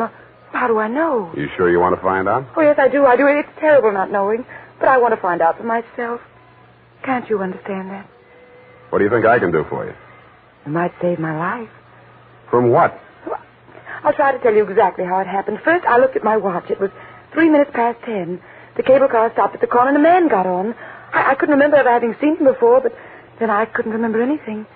He sat down beside me and he caught hold of my arm. I tried to pull away. Well, you can see the marks where he... Yeah. Well, who was he? He acted as if I was... I think I know what you mean. Did you find out who he was? No, I was too frightened to speak. What did he say? He sort of growled it out of the side of his mouth, but it sounded as if he said, Lathrop wants to see you. Mm-hmm. You remember anybody named Lathrop? I can't remember anything before 3 minutes past 10 this morning. Well, let's go on with since then. The guy grabbed you, said somebody named Lathrop wanted to see you, and then what? I went into a panic. I managed to jerk away from him, and I jumped off the moving car, and then I looked in the classified section, and I found you. Why me? I don't know. The name, I guess. A spade to dig up my past. Please, Miss O'Farrell. Do you think I'm very silly?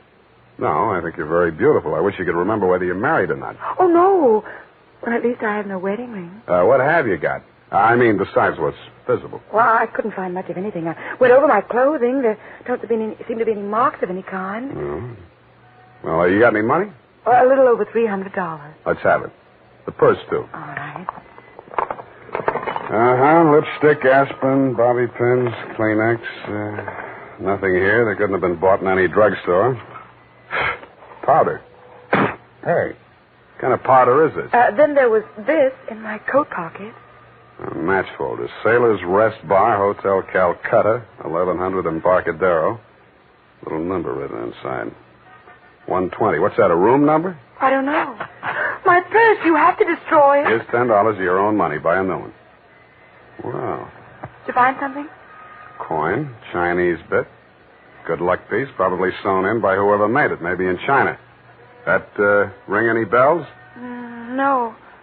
No, I'm afraid not. Shoe. What? Your right shoe. Let's see it. Take it off. You aren't going to tear it up the way you did the purse, are you? Dust. Plaster dust. Is that a clue? I don't know, is it? I'm not a detective. Well, you are in this case, baby. If it doesn't mean anything to you, it doesn't mean anything. Well, it doesn't. That's everything. What am I going to do? Well, let me see. First, we better give you a name. O'Farrell's all right. You look like, Lana would do, but, well, that's in use. How about Poppy for forgetfulness? Poppy O'Farrell. That's a funny name. Yeah, you think so? I think I like it. You do?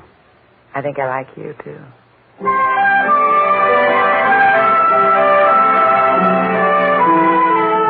I liked her, too.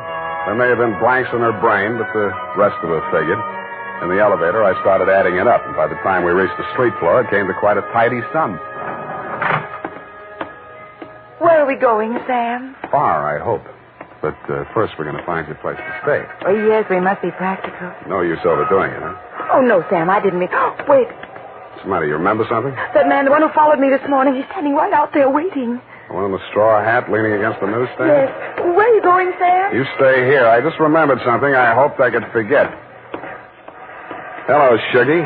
What brings you back to town? Do I know you? That doesn't matter. I know you. The name you were using when you blew this town was Shuggy Bellows. You wouldn't take the risk of showing your face here again unless the caper was worth it. You've got a big nose. Keep it clean. You've been tailing that girl all day. Why? Dame? What dame? Who's Lathrop? I don't remember. Okay, I'll give you a chance to think it over. Hey, officer! You dirty shamus yelling. No, you don't. Here, what's going on here? Break it up. Oh, Mr. Spade. Is this fella giving you trouble now? Yeah, what kind of a beat are you piling here, Clancy, letting a cheap drifter like this walk around with an armpit full of gun? Or are they handing out permits to characters like these this day? Well, no, how about that, son? Have you a permit now? And a goat copper. Oh, so where did them clever lads he is? Well, come along, me bucko, before I lose me temper and give you your lumps now. Okay, I'm coming. That's better now. Much obliged, Mr. Spade. I'll pay you for this, shamus. And a goat to you, too.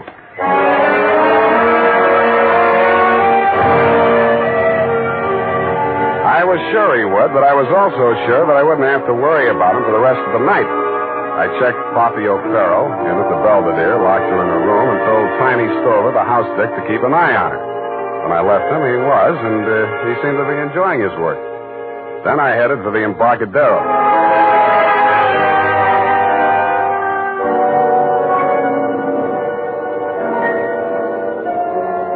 I found the Hotel Calcutta, but I couldn't find the lobby. There wasn't any. It had been squeezed out by the Sailor's Rest Bar. So I tried the bosun-type bartender. Howdy, mate. You got business aboard? Yeah, where do I find the purser? Hey, one ashore. All the officers went ashore except the janitor. He's passed out in his bunk. Oh? How about the passengers? You're in the thick of them right now. They spend most of their time and their money right here. Which one belongs to 120? You a dick? Yeah, but I got $10. Well, what I can tell you ain't worth it, but thanks anyway. He stayed in his cabin. I only saw him at once. That's when he went ashore. I says to the deck steward, that's room clerk to you. It was the general. He says, name of Korolenko. I noticed him because he was a real creep, see? 6'4", a solid brass. His head stuck up in the air, and he didn't move nothing from his stern to his shoulders. A real Frankenstein. Do I keep it then? Yeah. Do I get a look at his room? Yeah, sure. Go ahead. Who's stopping you?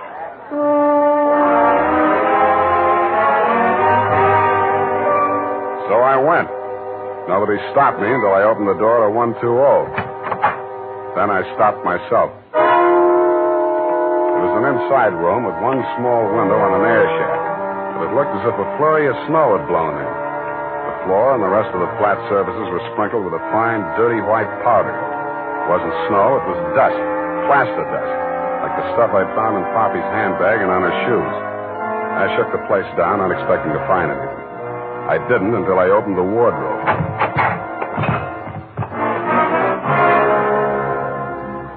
It was the body of a well-dressed ship surgeon, but his uniform was rumpled, torn, and bloodstained. From the look of him, his throat had been cut.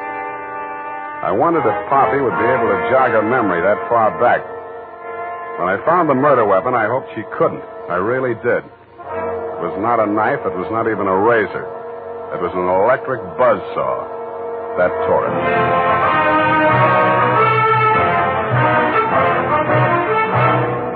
The makers of Wild Root Cream Oil are presenting the weekly Sunday adventure of Dashiell Hammett's famous private detective, Sam Spade.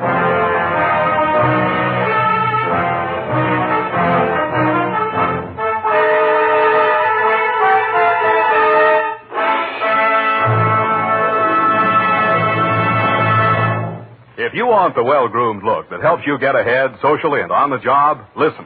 Recently, thousands of people from coast to coast who bought Wild Root Cream Oil for the first time were asked, how does Wild Root Cream Oil compare with the hair tonic you previously used?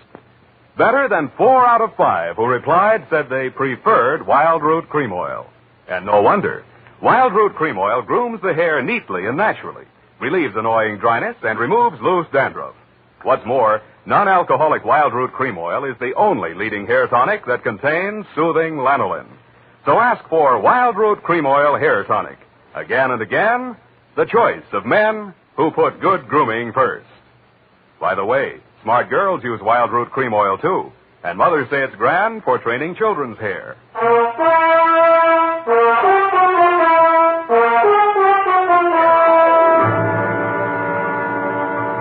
And now, back to the Wheel of Life caper. Tonight's adventure with Sam Spade.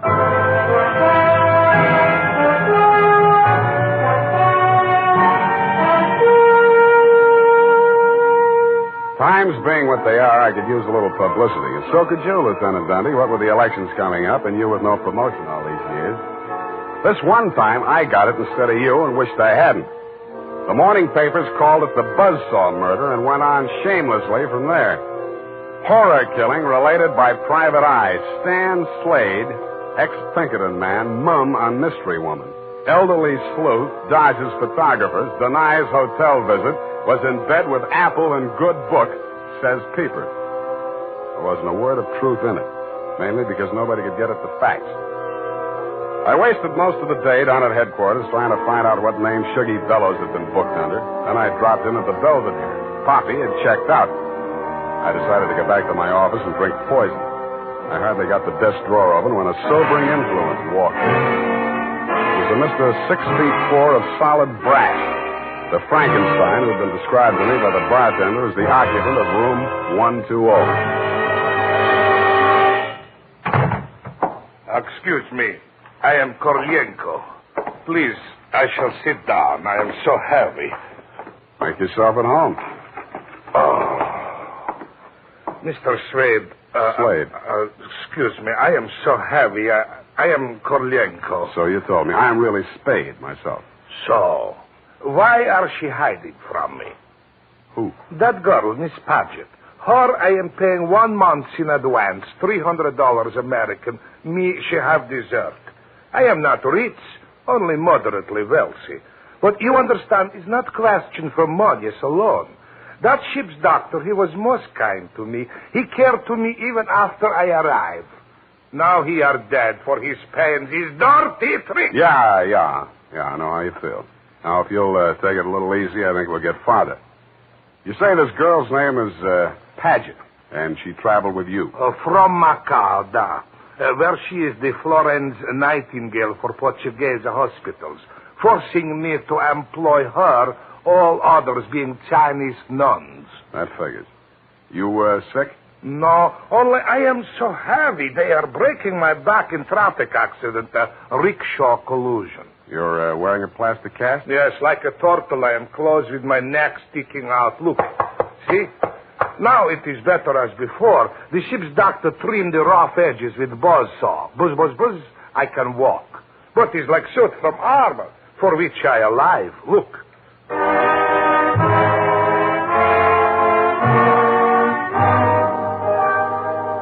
I looked again where he opened his shirt front, exposing the gray-white shell of plaster that surrounded his trunk from collarbone to hips. In a 6-inch circle over the left side of his chest, I counted 4 bullet gouges. I dug one of the slugs out and examined it. It was .32 caliber. The plastic cast, which was molded to the shape of his body, was no more than 1 inch thick. I didn't see how it had stopped the slugs, but it had. About then, the parts of Korolenko that were not held rigid in the cast began to tremble violently. Why are they doing this? Why? To a virtually helpless man. Why, Mr. Spade? Why? Where did you have that cast put on? Don't I said Macau? The Portuguese hospital there? The same. They are hanging me up with the neck and plastering me. Comes great pain, they put me to sleep from anesthetic. I are waking up in ambulance arriving at shipboard.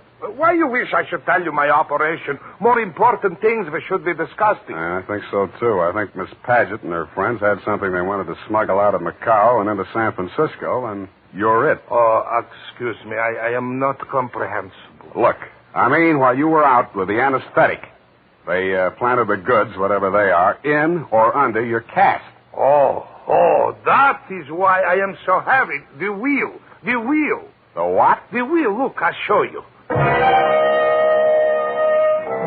hauled a manila envelope out of his overcoat pocket and waved it in my face. I took it over to my desk and fished out the contents. It was a set of X-ray films. 3 of his spine, showing the fractures, 4 of the skull, 3 I couldn't figure out, and 1 of his rib cage, only something new had been added. In silhouette, it looked like the wheel off of a child's wagon. What is it, this wheel? What to do? 6 months I must remain in this straitjacket. If I remove it, I die. If I keep it on, they kill me to get their smuggle. Well, you look to me like the luckiest man alive. That wheel, or whatever it is, saved your life by stopping 4 slugs. But still I shall die. How shall I die? When shall I die? Your best advices, please. Korolenko, I think you better die right now. Excuse me? It's the only safe place for you. The morgue.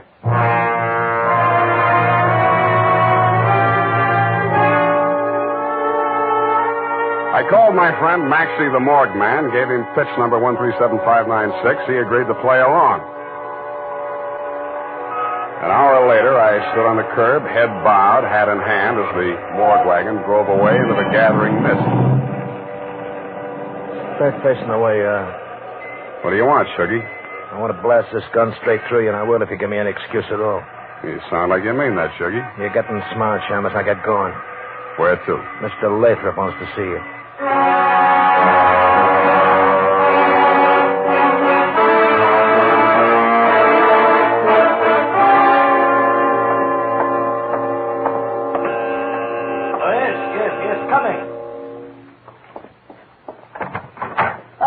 Shuggy, dear boy, you've not failed me this time.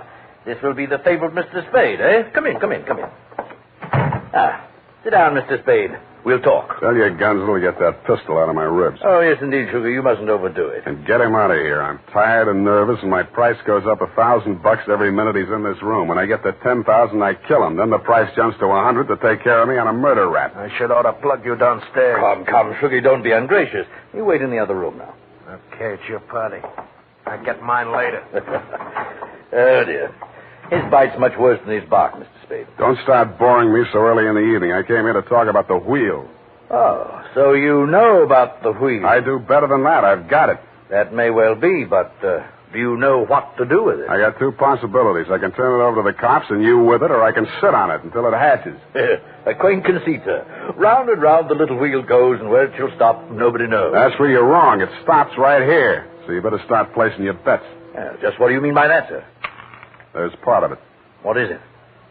It's one of the slugs you gunsel through at Korolenko. I got 3 more just like it that I dug out of him before he was carried to the morgue. Well, an advantage, I'll admit, but hardly worth your while to take advantage of. Don't be too sure of that. Just how much do you know about the wheel? So far, it's been worth 2 human lives to you at the risk of your own. That tells me all I need to know. Oh, no, not quite. Men have been killed in hold-ups for a few paltry sovereigns, but the wheel is a horse of another color. Well, let's not change wheel horses in midstream, Mr. Lathrop. Yes. You must understand that the wheel has no absolute definitive value. Monetarily speaking, the British Museum might pay close on to £5,000, hot as it is, for the privilege of returning it. Occidentals aren't the puka sahibs that they once were in the Orient. The theft of the wheel, if countenanced by the Western powers, would have most grave consequences. Most grave. Are you attending, sir? Wake me up when you get to the point. The point, sir, is this. That little wheel of gold, is the wheel of life, which the Buddha himself is said to have received into his hands from paradise. Now, given such a relic, a few old Buddhist monks can set up a shrine which, even in the most miserable surroundings, can attract enough pilgrims to outgross Radio City, Madison Square Garden, and Miami Beach in season. To say nothing of Hialeah. Yes, quite. In short, we propose to act as booking agents for the wheel on a royalty basis with a percentage of the house. Mm-hmm. Why did you bring it to San Francisco? But, oh, gad, sir. Were we to bargain in the Orient, we should be hacked to pieces in our beds. I'll settle for a lump sum and let you do the bargaining. And your price, sir? We can talk money later. First, I got to give the cops somebody for the doctor's murder and for Korolenko. Well, that ought not to be too difficult. When may I expect delivery? I'll check on it. I went out to St. James Infirmary. City morgue. Maxie, Sam Spade. Yeah, Sammy. Deal's okay. Send it up. The address is... Sam, wait. Yeah? Sam, he ain't here no more. What happened? Somebody claimed him. A girl. Said she's his daughter. What did he do? Went on playing dead like you told him to. Maxie, where did she send him? Avalon Mortuary, corner Lynch and Haight. Okay, by the way... Yeah, Sammy? Maxie, put some clean sheets in that morgue wagon, size 16. I may be your next passenger.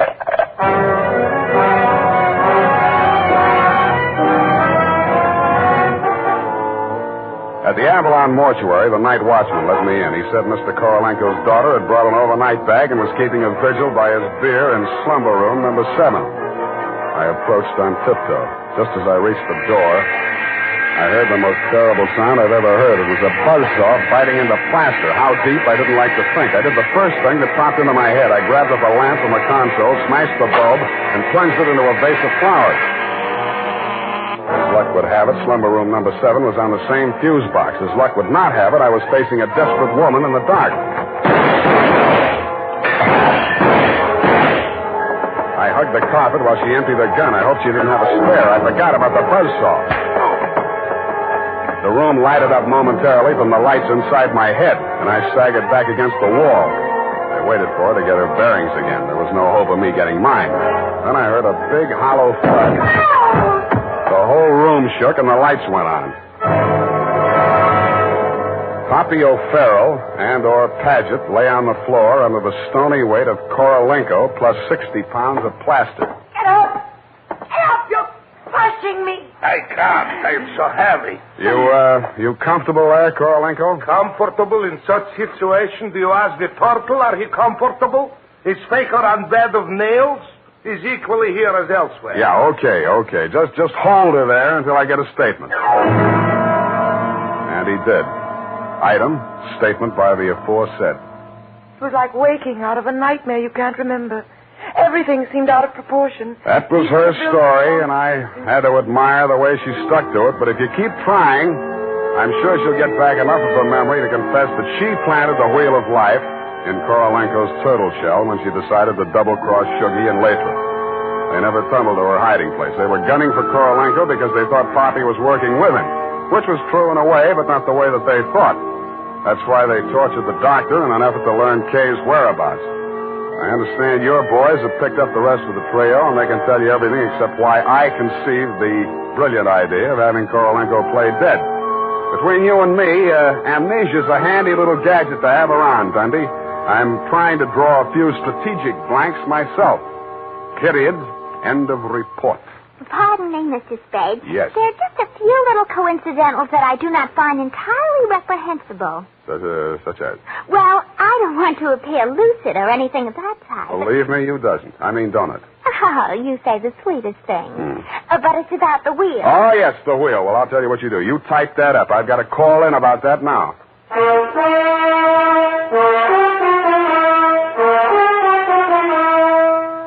Tonight, when you're making out your must-do list for tomorrow, why not include a reminder to get Wild Root Cream Oil for the hair?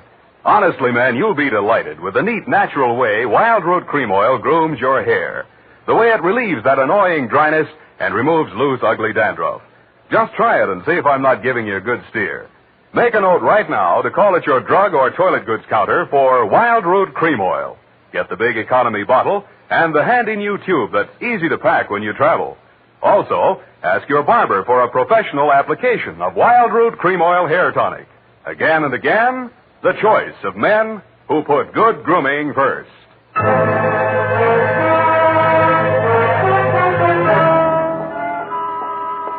Did you ascertain the lowdown on the Wheel of Life? I certainly didn't. No, we won't know about that for 6 months. Because definitively, I mean definitely, that plastic cast has to stay on him. Doctor's orders, you know. Oh, but I won't be here 6 months from now. You can say that again. But I won't be here 6 months from now. Stop repeating yourself. But you just said you can say that again. Yeah, Just as distinctly as if I was sitting here. That's what I like about you, Bernadine. A woman of distinction, that's what you are. Well, if you want to take me dancing, why don't you just say so? Bernadine. It's leap year, and I always say discrimination is the better part of value. You are absolutely corrupt. Well, I'm glad I'm right about something. Good night, Mr. Spade. Good night, and I'll say if it kills me, sweetheart.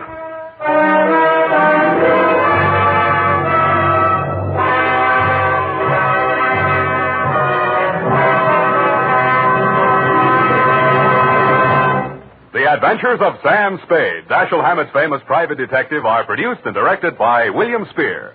Sam Spade is played by Howard Duff.